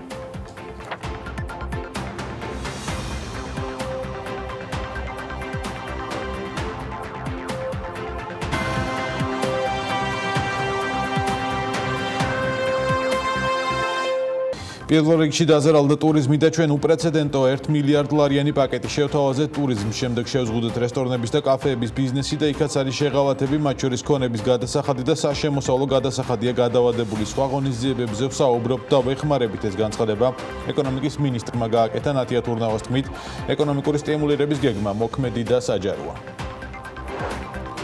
მოქალაქეებისა და ბიზნეს სუბიექტებისთვის სამომავლო მხარდამჭერ ღონისძიებებს შორის სხვადასხვა მექანიზმი განიხილება, მათ შორის ელექტროენერგიის ვაუჩერის გაცემა, საშემოსავლო გადასახადის მოხსნა და ასე შემდეგ. ეს განცხადება კი ფინანსთა მინისტრ ივანე მაჭავარიანს ეკუთვნის. მისი თქმით არის სცენარი, რომლის მიხედვით თვენახევარი 2 თვის შემდეგ ძირითადად აღდგება შიდა ეკონომიკური აქტივობები, არის სცენარი ასევე, რომლის მიხედვით ცოტა მოგვიანებით აღდგება 3-4 თვის შემდეგ და ასე შემდეგ.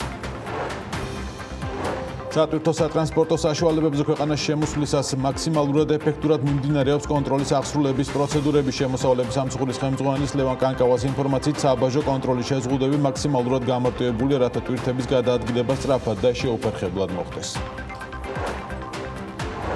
ბერლინიდან საქართველოს მოქალაქეების ჩამოსაყვანად რეისი იგეგმება. ინფორმაცია საგარეო საქმეთა მინისტრმა გაავრცელა. ცნობისთვის საქართველოს მოქალაქეების ქვეყანას ჩამოყვანის მთავრობასთან შეთანხმებით საქართველოს ავიახაზები ახორციელებს. 60 წელს გადაცილებული მარტოხელა პენსიონერებისთვის პირბადეების დარიგება დღეს დაიწყება. ეკონომიკის მინისტრის განცხადებით, პროგრამაში მრავალი სამკერვალო ქარხანაა ჩართული და როგორც კი ნედლეულის რიტმული მიწოდება ეწყობა, უფრო მასობრივ წარმოებაზე გადასვლა მოხდება.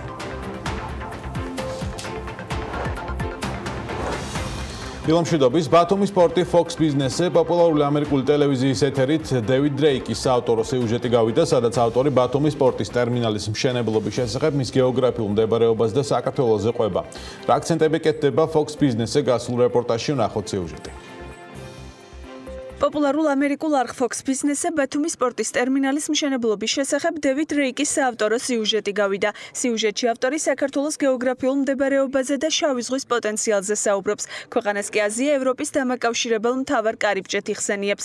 ბათუმის პორტის პარალელურად ხაზგასმულია ანაკლიის პორტის მშენებლობის მნიშვნელობაც და მისი სამომავლო როლი ქვეყნისა და რეგიონის მასშტაბით. 20 წუთიან მასალაში ავტორი ვრცლად მიმოიხილავს ბათუმის პორტის ტერმინალის მშენებლობას, მის პოტენციალს როგორც გეოპოლიტიკურ გეოპოლიტიკური, ასევე ეკონომიკური მნიშვნელობის კუთხით. აღნიშნავს, რომ ესაა ევროპა-აზიის დამაკავშირებელი უმოკლესი გზა ტვირთების ცენტრალური აზიიდან კასპიის ზღვის გავლით ევროპაში მოსახვედრად. აღსანიშნავია ის ფაქტიც, რომ ეს არაა პირველი შემთხვევა, როცა ბათუმის პორტის ტერმინალის მშენებლობაზე უცხოურ მედიაში საუბრობენ. ამ პროექტზე ვრცელი სიუჟეტი ჰქონდა Euronews, ხოლო Forbes-ის ამერიკულ გამოცემაში გამოქვეყნდა სტატია, სადაც ავტორი ამ პროექტზე როგორც თანამედროვე აბრეშუმის გზის მნიშვნელობაზე საუბრობდა. ასევე ყურადღებას ამახვილებდა ამერიკულ ინვესტიციაზე და ამერიკული კომპანია ტრამოს დაინტერესებასა და პარტნიორობაზე. სტატიაში ავტორი აღნიშნავდა, რომ ტრამო ერთ-ერთი უდიდესი ამერიკული კომპანია, რომელიც 1965 წელს დაარსდა და Forbes-ის გამოკითხვებით 500 დიდ კერძო ამერიკულ კომპანიებს შორის 34 ადგილზე იყო დასახელებული. პროექტის და ინვესტიციის მნიშვნელობაზე მიანიშნებს ის ფაქტიც, რომ ამერიკაში საქართველოს საელჩოს მიერ მომზადებულ ამერიკის შეერთებულ შტატებს საქართველოს ეკონომიკური ურთიერთობების 2019 წლის მიმოხილვაში აღნიშნული პროექტი ორი ქვეყნის ეკონომიკური და სტრატეგიული კავშირების კონტექსტშია მოხსენებული. შეგახსენებთ, რომ ბათუმის პორტის ტერმინალის მშენებლობა პირდაპირ ამერიკული ინვესტიციით კომპანია Wondernet Express Investment Group-ისა და უმსხვილესი ამერიკული კომპანია ტრამოს თანამშრომლობით ხორციელდება. ტერმინალის მშენებლობისთვის $20 მილიონ მეტი ინვესტიცია ჩაიდო. პროექტის თანახმად ცენტრალური აზიის ქვეყნებიდან შავი ზღვის ნავსადგურებში აზერბაიჯანისა და საქართველოს გავლით ლოჯისტიკური დერეფანი შეიქმნება. ტერმინალი ტვირთის გადატანისთვის საჭირო თანამედროვე ტექნოლოგიით აღიჭურვება. ასევე ტერმინალი მინერალური სასუქების გადატვირთვისთვის საჭირო თანამედროვე ტექნოლოგიებით არის აღჭურვილი და წლის განმავლობაში 1,200,000 ტონამდე სასუქის გადამუშავებას შეძლებს. აღსანიშნავია ისიც, რომ ბათუმის ტერმინალის მშენებლობა დასასრულს უახლოვდება და წლის ბოლოსთვის იგი უკვე სრულ მზადყოფნაში იქნება.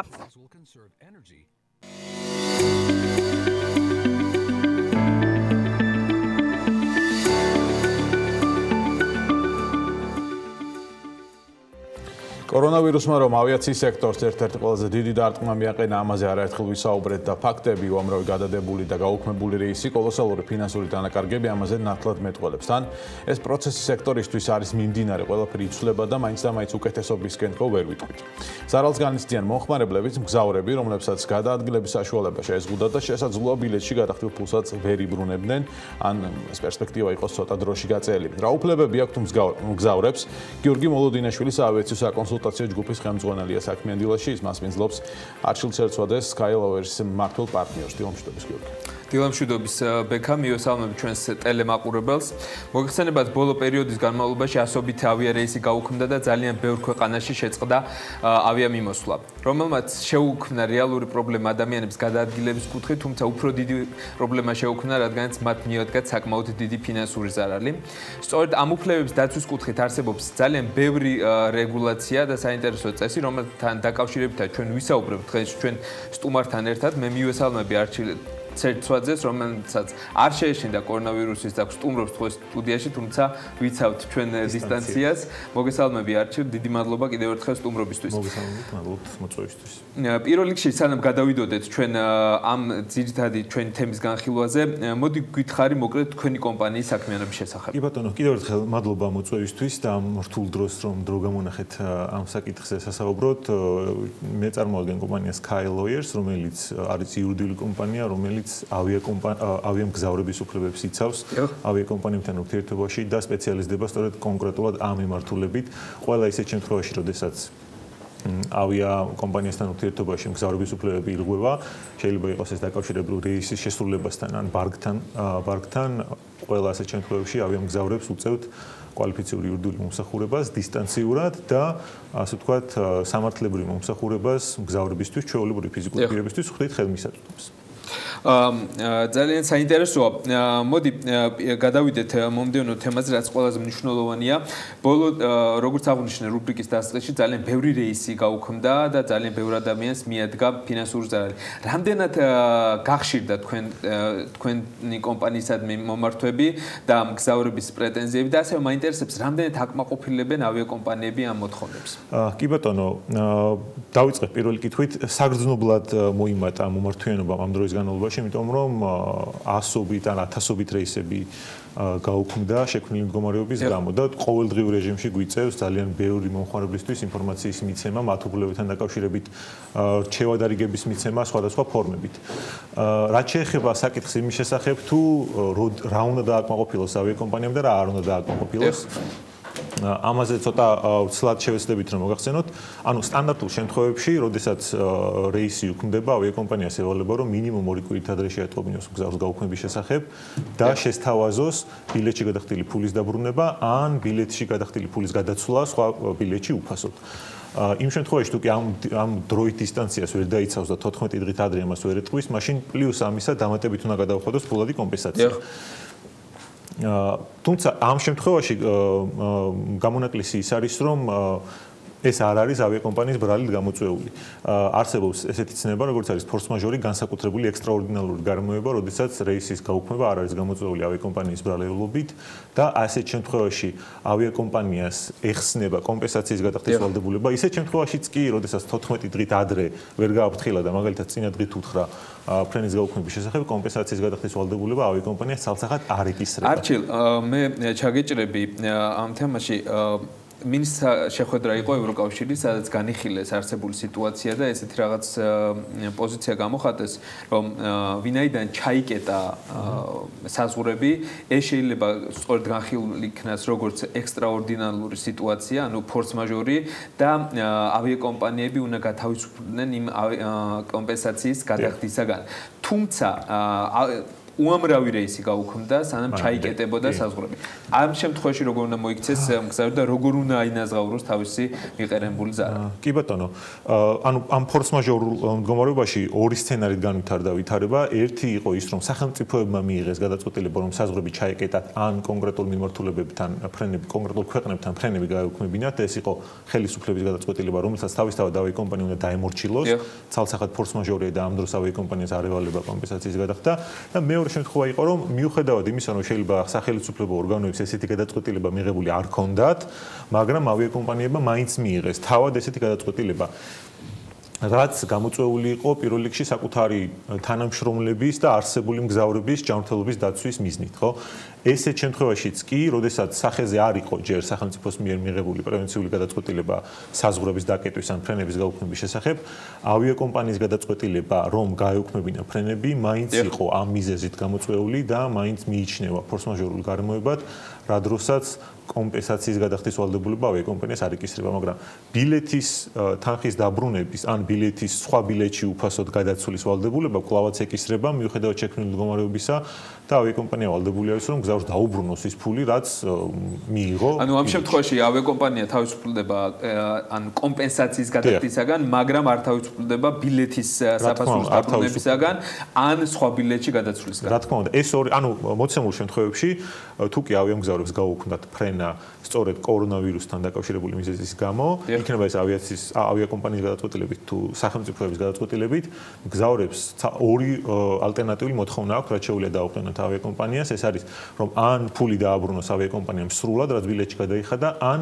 სხვა ალტერნატიულ ფრენაში სამომავლო თარიღში ასე ვთქვათ გადაუცვალოს უფასოდ. თუმცა აქაც პრობლემები შეიქმნა და ამიტომაც ერთ-ერთი რაც ძალიან ხშირად გვიკითხებიან მგზავრები გაზრდილი მომართვენობის დროს, სწორედ ეს არის, რომ ან ავიაკომპანიები აქაც ბევრმა ავიაკომპანიამ მაგალითად საერთოდ არ შესთავაზა თანხის დაბრუნება და სთავაზობს მარტო ერთ ვარიანტს, რომელიც არის სხვა ბილეთში გადაცვლა, რაც რა თქმა უნდა ფინანსურად ავიაკომპანიას აწყობს, ხო, იმიტომ რომ ასე ვთქვათ თანხის დაბრუნება ახლა ამ წუთში არ მოუწევს იმის გათვალისწინებით, რომ ისედაც დიდი ზარალი აქვს, ანუ დაგეგმილი მაქსიმალურად იცავენ თავს ავიაკომპანიას. მაგრამ ეს ყველა მგზავრმა უნდა იცოდეს, რომ მიუხედავად იმისა, ავიაკომპანიამ ეს ორივე ერთად შემოგთავაზა თუ არა, ამის უფლება მაინც აქვს და მგზავრმა უნდა მოითხოვოს თავად პროაქტიულად ავიაკომპანიისაგან თანხის დაბრუნება თუ კი მას ეს უნდა. არჩილ, ჩვენ ახლა ბევრი ტელემაყურებელი გვიყურებს და მე მინდა უფრო დეტალურად ავხსნათ მაგალითად ადამიანს, რომელსაც მიადგა ფინანსური წარალი, თქვათ ვერ ისარგებლა ბილეთით ან დაუბრუნებელი აქვს ეს ბილეთი, როგორ უნდა მოიქცეს, რა პროცედურები უნდა გაიაროს, თუნდაც თქვენი კომპანიის დახმარებით რომ დაიბრუნოს და აინაზღაუროს ფინანსური ზარალი. კი ბატონო, აქაც ორ ნაწილად გავყოფ, ანუ არის ერთი ნაწილი შემთხვევები, როდესაც ავიაკომპანიებმა პროაქტიულად იმოქმედეს და თავად მიწერეს მგზავრებს და შესთავაზეს ამ ორი ვარიანტიდან ერთ-ერთის არჩევა და ასეთ შემთხვევაში მგზავრების რაღაც ნაწილმა აირჩია შესაბამისი ვარიანტი, მაგრამ ბევრმა ავიაკომპანიამ ეს ასე არ გააკეთა, ან საერთოდ არ შეეხმიანა მგზავრს, ან შესთავაზა არასაკმარისი ვარიანტი, ანუ არასრული ინფორმაცია მიეწოდა მათი უფლებების შესახებ. ესე დროს მგზავრებს უფლება აქვთ, რომ თუ ან ავიაკომპანიისგან წერილი არ მიიღეს, ან არ მიიღეს შემოთავაზება თანხის დაბრუნების შესახებ, ანუ ეს ავიაკომპანიის ვალდებულებაა, რომ თვითონ უთხრას რა უფლებები აქვს მგზავრებს. რა თქმა უნდა და უთხრას სრულყოფილად. თუ ეს არ მიიღეს ესეთი ინფორმირება, ან მიიღეს არასრული სახით, მგზავრს უფლება აქვს, რომ ან თავად დაუკავშირდეს ავიაკომპანიას და მოითხოვოს ნებისმიერი ფორმით, იქნება ეს სოციალური მედიის კავშირის არხები თუ ავიაკომპანიის ვებგვერდები და მოითხოვოს, ან ეს გააკეთოს იურიდიული კომპანიის მეშვეობით, როგორც არის Skyloyer. მაგრამ აქაც პრობლემა იცით რა არის, რომ იქიდან გამომდინარე რომ ბევრი რეისი გაუქმდა და ძალიან ბევრი 10,000-ობით და 100,000-ობით მგზავრი არის სოფლის მასშტაბით ესე დაზარალებული ყველა მგზავრმა უნდა გაითვალისწინოს რომ სამწუხაროდ ეს პროცესი დროში გაიწელება ეს მალე ვერ დასრულდება თუ კი სტანდარტულ შემთხვევაში ამას ჭირდებოდა თქვა 2-დან 6 კვირამდე ან 8 კვირამდე პერიოდი ამას შეიძლება დაჭირდეს რამდენიმე თვე შეიძლება წელიც იმიტომ რომ ფიზიკურად ამ რაოდენობის საჩივრის და წერილის გადამუშავებას ავიაკომპანიები ვერ აუდიან ზოგიერთმა ავიაკომპანიამ დროებით საერთოდ შეაჩერა საჩივრების მიღება და გარდა იმისა რომ ამის გადამუშავება სჭირდება დრო ფინანსურადაც ავიაკომპანიამ ეს უნდა შეძლოს ხო ანუ ძალიან დიდი დრო დაჭირდება ფინანსურად ამის გამკლავებას ამას თვითონ ავიაკომპანიების მაქსიმალურად შეეცდებიან რომ გაწელონ ეს პროცესი კი გაწელონ ეს პროცესი რა თქმა უნდა ამიტომ დრო ამას დაჭირდება ობიექტურად და თავი რომ გავანებოთ ავიაკომპანიისთვის შექმნილ პრობლემებს თავად სამართლებრივი პროცესებით შეფერხდა ხო რადგანაც ჩვენს იმისათვის რათა მგზავრის უფლებები დავიცვათ სხვადასხვა სამართლებრივ ინსტრუმენტებს ვიყენებთ ხო ზოგ შემთხვევაში მიმართავთ სასამართლოს ავიაციის სააგენტოს და ამ ორგანოების საქმიანობას ჩემი შეკითხვა არის სწორედ მაგის შესახებ აღსრულების მექანიზმი ჩვენ ვიცით რომ თქვა თქვენ ყველაფერს აკეთებთ რომ დაიცვათ მგზავრების უფლებები მაგრამ არსებობს შემთხვევები როდესაც ავიაკომპანიები არ აკმაყოფილებენ თქვა მგზავრების მოთხოვნებს და არასრულებენ იმ რეგულაციას, რომელიც საქართველოშიც უკვე დაინერგა. ამ შემთხვევაში როგორია თქვენი კომპანიის და თქვა სამოქალაქო ავიაციის სააგენტოს ურთიერთობა ამ შემთხვევაში? კი, სამოქალაქო ავიაციის სააგენტოს აქვს მანდატი, რომ განახორციელოს ზედამხედველობა იმ სამართლებრივი აქტების შესრულებაზე, რომელიც მგზავრებს ანიჭებს კონკრეტულ უფლებებს. ჩვენ გქონდა რამდენიმე შემთხვევა, როდესაც დაუკავშირდით ავიაციის სააგენტოს, საჩივრით მიმართეთ კონკრეტული ავიაკომპანიის წინააღმდეგ და ჩვენი გამოცდილება აჩვენებს, რომ ხშირ შემთხვევაში ძალიან ეფექტური არ არის სამოქალაქო ავიაციის სააგენტოს ჩართულობა მგზავრის უფლებების დაცვის მიზნით, რადგანაც საკმარისი ბერკეტები არ აქვს სამართლებრივი მათ შორის. ორ ძირითად პრობლემას გამოვყოფდი, რასაც ჩვენ შევეჩეხეთ სააგენტოსთან ურთიერთობაში.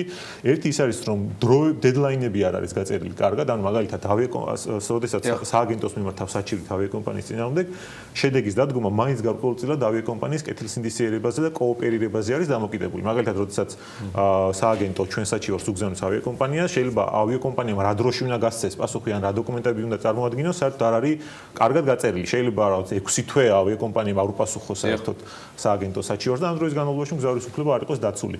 და მეორე ის არის, რომ სააგენტო რეალურად შინაარსობრივად არ შედის ავიაკომპანიის არგუმენტაციაში, ამ შემთხვევაში უკვე გვრჩება საბოლოო ინსტანცია, სასამართლო, რომელიც ასევე დროში გაძლიერებული პროცესი, მაგრამ ხა ვადებში სრულდება თქო პროცესი. ვერა, მაგრამ ამ ეტაპზე ამ შემთხვევაში. კი, ამ ეტაპზე ჯერჯერობით სასამართლო პრაქტიკა ისევ ჯობს. პრაქტიკასაც განვითარება უნდა საქართველოში და ამას ჩვენ ვავითარებთ, იმიტომ რომ დაახლოებით 30-მდე დავა გვაქვს ახლა მიმდინარე ავიაკომპანიების წინააღმდეგ, მაგრამ სასამართლოს მიმართვას კარგი ჯერჯერობით ის აქვს, რომ ავიაკომპანია ვალდებული არის რაღაც კონკრეტულ ვადაში პასუხები გასცეს, რაღაც კონკრეტული დოკუმენტაცია წარმოადგინოს, წინააღმდეგ შემთხვევაში მათთვის ცუდი შედეგი დადგება და გარკვეულწილად დაიძულებს. თუმცა გამართული და საკმარისი ბერკეტების მქონე ავიაციის სააგენტო გაცილებით უფრო სწრაფი და ეფექტური მექანიზმი იქნება დავების მგზავრის უფლებების დასაცავად. ავიაკომპანიები ცდილობენ რომ დააკმაყოფილონ ეს მოთხოვნები, იმიტომ რომ ეს პირდაპირ ისახება ასევე მათ მგზავრთა კმაყოფილებას და მათ იმიჯზე. მე ძალიან დიდი მადლობა მინდა გადაგიხადო არჩილ დღევანდელი სტუმრობისთვის და წარმატება უსურვო Skyloyer-ს და ბოლოს ჩვენს ტელემაყურებელს მინდა ვუთხრა და ერთი მნიშვნელოვანი რაღაც აღვნიშნო. როდესაც ქვეყანას ესე უჭირს და ძალიან ბევრ ადამიანებს უჭირთ საქართველოში დაბრუნება და საკუთარ სახლში დაბრუნება, ყველა ადამიანმა თუ კომპანიამ უნდა ცალკე გადაადოს საკუთარი ინტერესი და საკუთარი კეთილდღეობა და იმ ადამიანებს გაუწიოს დახმარება, რომელიცაც ასე ჭირდება სახლში დაბრუნება და აიმ სიტუაციიდან გამოსვლა, რაც რეალურად ჩვენც ხედავთ, რომ ევროპაში ხდება. მე მინდა გისურვოთ მშვიდობიანი კვირა და გემშვიდობებით მომავალ ორშაბათამდე დროებით.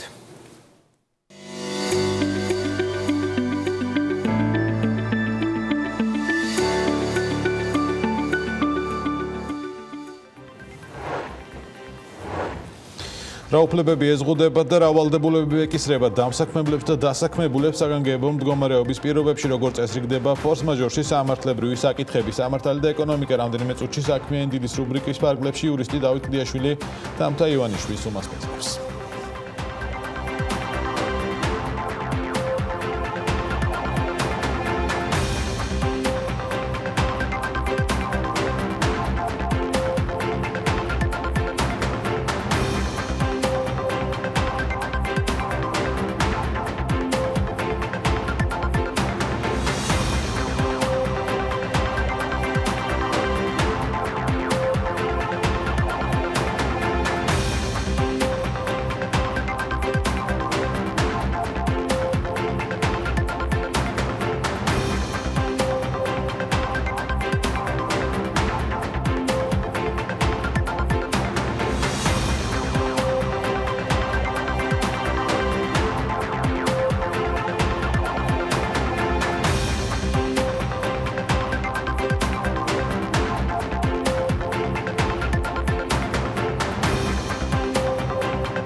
განვაგრძელოთ საქმიან დილას, როგორც წესრიგდება სამართლებრივი ურთიერთობები და ხელშეკრულებები იმ ვითარებაში, რომელშ ახლა ჩვენ ვართ 21 აპრილამდე, როგორც იცით, საგანგებო მდგომარეობაა გამოცხადებული, როგორ აწესრიგებს კანონი ფორს-მაჟორებს, მათ შორის კომპანიებს შორის დადებულ ხელშეკრულებებს, ამ ურთიერთობებს.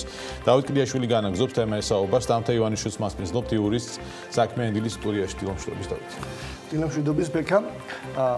თვითონ ჩვენგანს თუ კი რაიმე სახის ხელშეკრულება გაუფორმებია, აუცილებლად მიუქცევია ყურადღება, რომ ხშირ შემთხვევაში ამ ხელშეკრულებებში არის ხოლმე პუნქტი სათაურით ფორს-მაჟორი. და ეს მუხლი გამორიცხავს ხარეების ვალდებულებებს, ან ზღუდავს უფლებებს.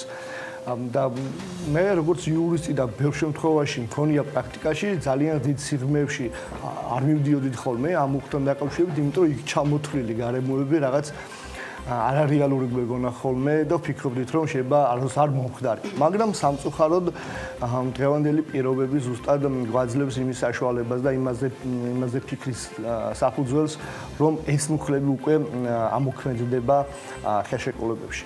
დღეს ფორს-მაჟორთან დაკავშირებით სასაუბროდ თამთა მოვიწვიეთ სტუდიაში. დიდი მადლობა თამთა მურძანებისათვის და პირველი კითხვა რომ ზოგადი ხასიათის ფორს-მაჟორი რას ნიშნავს? კი, ყველა ვამბობთ ფორს-მაჟორი, მაგრამ სამართლებრივი დატვირთვა რა აქვს ფორს-მაჟორს? პირველ რიგში ძალიან დიდი მადლობა მოწვევისთვის. ფორს-მაჟორი, რომ თარგმნოთ ქართულად, ეს არის დაუძლეველი ძალა. რაც ნიშნავს, რომ ხელშეკრულების დადების შემდეგ წარმოიშვება რაღაცა გარემოებები, რომლებსაც მხარეები ობიექტურად ვერც გაითვალისწინებდნენ ხელშეკრულების დადების დროს და ეს გარემოება უშუალოდ ხელს უშლის ან აფერხებს მათ მიერ სახელშეკრულებო ვალდებულებების შესრულებას. ასეთ შემთხვევაში მხარეებს წარმოიშვებათ მთელი რიგი უფლებები, რაზეც მე დეტალურად ვისაუბრებ, მაგრამ დაზუსტება მინდა რისი? თუ კი ანუ არის გარემოებები, როგორც აღნიშნეთ, რომლებიც ზეგავლენას ახდენს მხარეების უფლებებს და მოვალეობებს. როგორც წესი და ძალიან ცალსახად მინდა გამოცხადებულია საგანგებო მდგომარეობა, გასაგებია რომ ეს ფორს-მაჟორია. ანუ თუ გავიხსენებთ, სანამ საგანგებო მდგომარეობა გამოცხადებოდა, მანამდე მსოფლიოს ჯანდაცვის ორგანიზაციამ აღიარა, რომ ეს არის პანდემია, საქართველოს გარკვეული შეზღუდვები იყო დაწესებული. ესაც ჩაითვლებოდა თუ არა ფორს-მაჟორულ გარემოებად, გარდა იმისა, რაც დღეს გვაქვს საგანგებო მდგომარეობა. ბიზნესებს, რომლებსაც ეს გარემოებები შეეხო, კარგად უნდა ახსოვდეთ რამდენიმე თარიღი. ეს არის 30 იანვარი, როცა ეპიდემიად გამოაცხადა მსოფლიო ჯანდაცვის ორგანიზაციამ COVID-19, არის 12 მარტი, როცა უკვე პანდემიის კატეგორიზაცია მიენიჭა მას და არის 21 მარტი, როცა უკვე ცალსახაა მთავრობამ საგანგებო მდგომარეობა გამოაცხადა და ფორს-მაჟორია. ჩემი მოსაზრებაა და ბევრი ჩემი მეგობარი იურისტი ამაში მეთანხმება, რომ 30 იანვრიდან მოყოლებული რეალურად ბიზნესებს აქვთ უკვე იმისი მტკიცება, მიღების საშუალება, რომ ფორს-მაჟორულ გარემოებებში იმყოფებიან, რა თქმა უნდა, გააჩნია ბიზნეს და რა თქმა უნდა, იმ კონკრეტულ ღონისძიებებს, რომელიც უშუალოდ გავლენა მოახდინა ამ კონკრეტულ ბიზნესს. გასაგებია საგანგებო მდგომარეობა, გასაგებია ის თარიღები, რომელიც ახსენე, ანუ 30 იანვრიდან, რომ წინაპირობები არის, რომ ურთიერთობებში გამოვიყენოთ ფორს-მაჟორი. ავტომატურად ყველა შემთხვევაზე ნიშნავს, რომ ფორს-მაჟორი და მხარეები თავისუფლდებიან უფლება-მოვალეობებისაგან, თუ რამე დამატებითი შესწავლა უნდა მოხდეს ამასთან დაკავშირებით.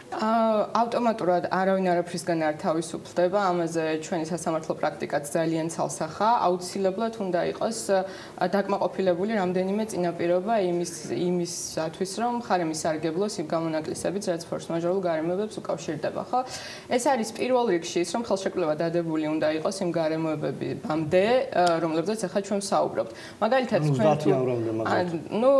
ყველაზე კარგ შემთხვევაში 30 იანვრამდე, 30 იანვრიდან 12 მარტამდეც რაღაცა შანსი შეიძლება გქონდეს, მაგრამ თუ ხელშეკრულება დადე ახლა 12 მარტის შემდეგ, როცა უკვე ძალიან ცალსახა იყო რა გარემოებასთან გქონდა საქმე, ცხადია ამითი უკვე ვეღარ ისარგებლებ, იმიტომ რომ შენ იცოდი რა გარემოებებში დებდი ხელშეკრულებას და ამ ყველაფრის გათვლა და გათვალისწინება ობიექტურად შეგეძლო. მეორე არის ის, რომ მხარეების კონტროლს მიღმა უნდა იყოს და ეს ახლა შედარებით მარტივად დასაკმაყოფილებელი ტესტი იქნება პანდემია და ახლა იშვიათი იქნება მხარე, რომელსაც ამაზე რამე გავლენის მოხდენა შეუძლია. არის კიდევ ერთი წინაპირობა, რომ ხელშეკრულებით ეს რისკი რომელიმე მხარეზე არ უნდა იყოს. მაგალითად, ჩვენ თუ ხელშეკრულებაში გავწერეთ, რომ პანდემიის დროს რაღაცა ხდება და რომელიმე მხარეს წარმოეშვება რაღაცა უფლება ან ვალდებულება, მაშინ უკვე სახელშეკრულებო უპირატესობის პრიმატი იქნება და ხელშეკრულებით რითაც შევთანხმდით ის იქნება. და კიდევ ორი ძალიან მნიშვნელოვანი გარემოება, ერთი არის უნდა იყოს მიზეზობრივი კავშირი ამ სპეციალურ ღონისძიებასა და შესრულების შეუძლებლობას შორის. პირდაპირ გავლენა უნდა პირდაპირ და უშუალო გავლენა უნდა იყოს ჩემს შეუძლებლობას, რომ შევასრულო რაღაც ვალდებულება და იმ კონკრეტულ გარემოებას შორის. ანუ ის გარემოება მე თუ ხა ანგარიშზე თუ ფული მიდევს და საბანკო სისტემა მუშაობს და მე უბრალოდ უნდა გადავრიცხო, ანუ ფორს-მაჟორს ვერ დავეყნები, ხო? იმიტომ რომ უშუალოდ შესრულებაზე არ ახდენს ეს გავლენას. და კიდევ ერთი წინაპირობა, რომელიც ცოტა საკამათოა, არსებითად უნდა ახდენდეს, არსებითად უნდა გირთულებდეს ხელშეკრულების შეუსრულებლობას, ან იმდენად არაგონივრულ ღონისძიებებს უნდა მოითხოვდეს შენგან, რომ უბრალოდ აღარ გიღერს. ახლა მაგალითად თუ ბევრი საზღვარი ჩაკეტილია და ერთი გადამზიდავის გარდა რაღაცა შემოვლითი გზებით გიწევს 5-თან 6-თან ურთიერთობა, რომ რაღაცა ტვირთი კონკრეტულ ადგილას შეიტანო, თეორიულად კი შეიძლება შესაძლებელი იყოს, მაგრამ შენთვის იმხელა ხარჯებთან იყოს და ისე გიძვირებდეს ამ ყველაფერს, რომ შენ მაინც გეძლევა უფლება, რომ დაეყნო ამ ფორს-მაჟორულ გარემოებას და რაღაცა შეღავათები მოსთხოვო კონტრაქტს. დავით, ჩაგერთვებით, მაგალითზე რომ ახსნათ, მაგალითად, თქვა სასტუმროების და რესტორნების შემთხვევაში, რომლებმაც ახლა ვერ მუშაობენ და ისინი დაკეტილები არიან, აქამდე შეიძლება საგანგებო მდგომარეობა დაკეტილები იყვნენ, მაგრამ მათთვის უკვე საგანგებო იყო ის მდგომარეობა გამოცხადებამდე დე-იურე. თუ მათ აქვთ სახელშეკრულებო ურთიერთობები, თქვა მომწოდებლებთან და გარკვეული დავალიანება, თუ მათ ბალანსზე არსებული მათ აქვთ თანხები, ანუ ამ შემთხვევაში უნდა შესრულდეს ის ვალდებულებები, თუ შეუძლიათ გამოიყენონ ეს მდგომარეობა ფორს-მაჟორი და ამ ხელშეკრულების ნაკისრი ვალდებულებები არ შეასრულონ. ხა აქვთ თანხები, ხა შეიძლება ქეში მედოს, მაგრამ იგივე ხელფასები მქონდეს გასასტუმრებელი, რაზეც დათო თავის მომდევნო გასაზრდელებში საუბრებს და სხვანაირად მქონდეს, ანუ ცალსახად უბრალოდ ქეში მაქვს და მაინც უნდა გადაგიხადო, ესე არ არის რა.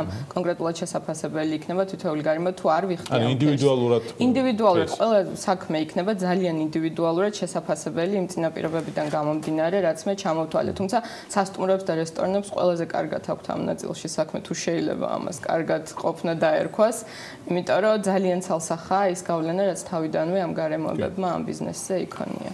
შემდეგი კითხვა პროცედურულ დეტალებს ეხება. გასაგებია ჩვენ ვისაუბრეთ ფორს-მაჟორი რა ზეგავლენას ახდენს ხარეთა ურთიერთობებზე, მაგრამ არის ესეთი კითხვა.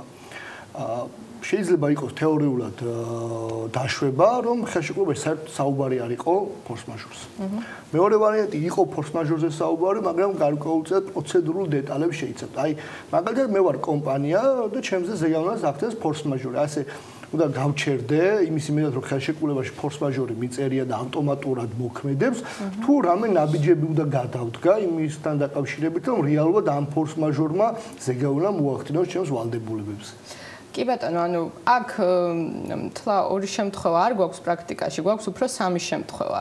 ერთი არის რომ მაქვს კარგი ფორს მაჟორის პუნქტი, სადაც დეტალურად არის გაწერილი რა ჩაითვლება ფორს მაჟორად, რა უნდა ვთქნა, რა ვადაში უნდა გავაკეთო, რა შედეგები მოყვება და ასე შემდეგ. მეორეა მაქვს ფორს მაჟორი, მაგრამ თავის დროზე ისე რა, ანუ წერია რომ რა უყურადღებოდ დადრაფტული პუნქტია, შეიძლება ეპიდემია ეწეროს, არ ეწეროს და უბრალოდ წერია რომ ხარები თავისუფლდებიან პასუხისმგებლობისგან. რაც არაფრის მომცემი რეალურად პრაქტიკაში არ არის და მესამეა, როცა არ გვაქვს საერთოდ ესეთი შეთანხმება, რას ვაკეთებთ ასეთ დროს, ხო? პირველი როცა უკვე კარგი შემთხვევა, როგორც წესი ხდება ხოლმე რა, ჩამოთვლილია კონკრეტული გარემოებები, რომლებიც ჩაითვლება ფორს მაჟორად, მაგრამ როგორც წესი ყოველთვის არის ბლანკეტური ჩანაწერი და ნებისმიერი სხვა გარემოება, რომელიც მხარეთა გავლენის მიღმა და მხარეები ამ ყველაფერს ვერ აკონტროლებენ. ასეთი კარგი ფორს მაჟორის პუნქტის შემთხვევაში ხოლმე როგორც წესი გაწერილია, რომ მხარემ კონკრეტული დღეების მაგალითად 5 დღის, 3 დღის ვადაში უნდა აცნობს მეორე მხარეს, უნდა დაუდასტუროს. ეს მტკიცებულება შეიძლება იყოს უფლებამოსილი ორგანოს მიერ გამოცხადებული რაღაცა დოკუმენტი, რომელიც ადასტურებს, რომ რეალურად ეს მართლაა და იქვე განუსაზღვროს თუ არის შესაძლებელი გადავადება ჭირდება, რა ვადა დაჭირდება, თუ ეხა ეს განუსაზღვრელია და რაღაცა, კეთილსინდისიერების ფარგლებში მხარები ამბობენ, რომ აი როცა დასრულდება ეს ყველაფერი შევხმიანდეთ, თუმცა ასეთი კარგ ფორს მაჟორის პუნქტებში ასევე წერია ხოლმე, რომ თუ თქვათ მაგალითად 4 თვე, 5 თვე, 6 თვე, ნუ ეს ურთიერთობას გააჩნია, ძალიან დიდხანს გაგრძელდა, მე ერთმანეთს აღარ ველოდებით და ვწყვეტ ხელშეკრულებას. ნუ შეწყვეტა უკავშირდება იმას, რომ უბრალოდ ვწყვეტ, თუ რამე მივიღეთ, ვუბრუნებთ, თუ მოშლაზე ალაპარაკი, ცხადია არც ერთ მხარეს სანქცია არ დაეკისრება. ანუ პირგასამტეხლა ჯარიმა იმისთვის, რომ შენ მე რაღაცა ვერ შემისრულე, ეს არ დაეკისრება, მაგრამ ძალიან ბევრს გონია ხოლმე, რომ მაგალითად ცეცხლი შეუძლია შეწყვეტოს, კი პირგასამტეხლა არ დაეკისრება, მაგრამ შეხ ფული მიიღე, ამ ფულის დაბრუნების ვალდებულება მაინც წარმოგეშობა, ხო? ანუ თუ რამე მიიღე ამის დაბრუნების ვალდებულება წარმოგეშობა, ეს არის ერთი. მეორე არის ჩვეულებრივი ფორს მაჟორის პუნქტი, რომელიც არის ხელშეკრულებაში და თუ ესეთი პროცედურა გაწერილი არ არის, ჩვენ მაინც ურჩევთ ხოლმე კლიენტებს, რომ კეთილსინდისიერებიდან და სამოქალაქო ურთიერთობის სპეციფიკიდან გამომდინარე, მიმართონ შეატყობინონ აუცილებლად მეორე მხარეს, ასევე რაღაცა მტკიცებულება წარუდგინოს და ამ შემთხვევაში თუ სამართლებრივი შედეგები გაწერილი არ არის ხელშეკრულებაში, უკვე ვეყნობით სამოქალაქო კოდექსს. სამოქალაქო კოდექსში რეალურად ორი ნორმა გვაქვს. ერთი ალბათ, რომელიც უფრო ყველაზე ხშირად გამოყენებადი იქნება, ეს არის შეცვლილი გარემოებებისადმი 398-ია შეცვლილი გარემოებებისადმი მისადაგება და 399, რომელიც უკვე გრძელვადიან სახელშეკრულებო ურთიერთობებს ეხება. კერძოდ რას ამბობს ახლა ეს 398, რომელიც შეცვლილი გარემოებებისადმი მისადაგებას არეგულირებს, ამბობს რომ თუ რაღაცა ისეთი გარემოებები წარმოიშვა, რომელსაც მხარები ობიექტურად ვერ გაითვალისწინებდნენ ხელშეკრულების დადების დროს, მე ვუკავშირდები მეორე მხარეს და ხელახლა ვიწყებ მოლაპარაკებას. ანუ ვეუბნები რომ აი ხა ეს არც შენი ბრალია, არც ჩემი. იდეაში სტანდარტულად ორივე მხარის ინტერესია რომ ხელშეკრულება უნდა შესრულდეს, ხო? ეს არის ამოსავალი წერტილი სახელშეკრულებო ვალდებულების. მოდი მოვილაპარაკოთ ისე რომ რაღაცა პირობები შევცვალოთ, ან გადამივადე, ან გამინაწილვადე, ხო? ანუ რაც უშუალოდ მეხება მე ამ შემთხვევაში და მე შეგისრულებ. ეს არის ერთი ვარიანტი. ასეთ შემთხვევაში თუ მეორე მხარე არ თანხმდება, ან მეორე მხარის ინტერესებში უბრალოდ არ არის, ხო? რაღაცა პროდუქცია უნდა მომეწოდებინა, ვთქვათ, მარტის ბოლომდე ვერ გაწვდი და აპრილში აღარ მაინტერესებს ეს პროდუქცია, ხო? მეორე მხარე ეუბნება, იცი რა, არ მაინტერესებს. ასეთ შემთხვევაში უკვე მხარებს უფლება ეძლევათ, რომ შეწყვიტონ ხელშეკრულება, ოღონდ შეწყვიტონ ცხადია ზიანის ანაზღაურების მოთხოვნის წარმოშობის და რაღაცა ესეთი სანქციების გარეშე. და მეორეა უკვე ეს გრძელვადიან ურთიერთობებს ეხება 399 მუხლი, რომელიც დაახლოებით მსგავს რაღაცას ამბობს, იგი ამბობს, რომ შენ თუ მაგალითად გრძელვადიანი იჯარა გაქვს, რომელიც ამბობს, რომ 7 წლით არის დადებული და 1 წლით ადრე უნდა შემატყობინო, რომ შემიწყვეტა, ეს აღარ გეხება და თუ შენთვის ამ ხელშეკრულებამ აზრი დაკარგა, უბრალოდ შეგიძლია შეწყვეტო. და უნდა დავასრულოთ, მაგრამ ერთი ნაწილი დაგვჭა ის ოპტიმისტი ხალხი, ვინც საერთოდ არ წერს ფორს მაჟორს, მაგ შემთხვევაშიც მაგათ ჩვეულებრივად შეეხებათ სამოქალაქო კოდექსი ის ნორმები, რომელზეც ეხა ვიცების ტვირთი იქნება, უფრო მეტი პროცედურული იქნება, კი ბატონო, სტანდარტული შემთხვევაში. დიდი მადლობა, თამთა, იმედია ეს ფორს მაჟორული გარემოები ძალიან მალე ამოიწურება და ჩვეულებრივ რეჟიმში განვაგრძობთ ყველანი მუშაობას. მადლობა დავით კლიაშვილს და მის სტუმარს, მათთან ერთად ვასრულებთ საქმიან დილას, გემშვიდობებით, ჩვენ საქმის კურს ეთერებში ვხვდებით ერთმანეთის დღის განმავლობაში. დროებით.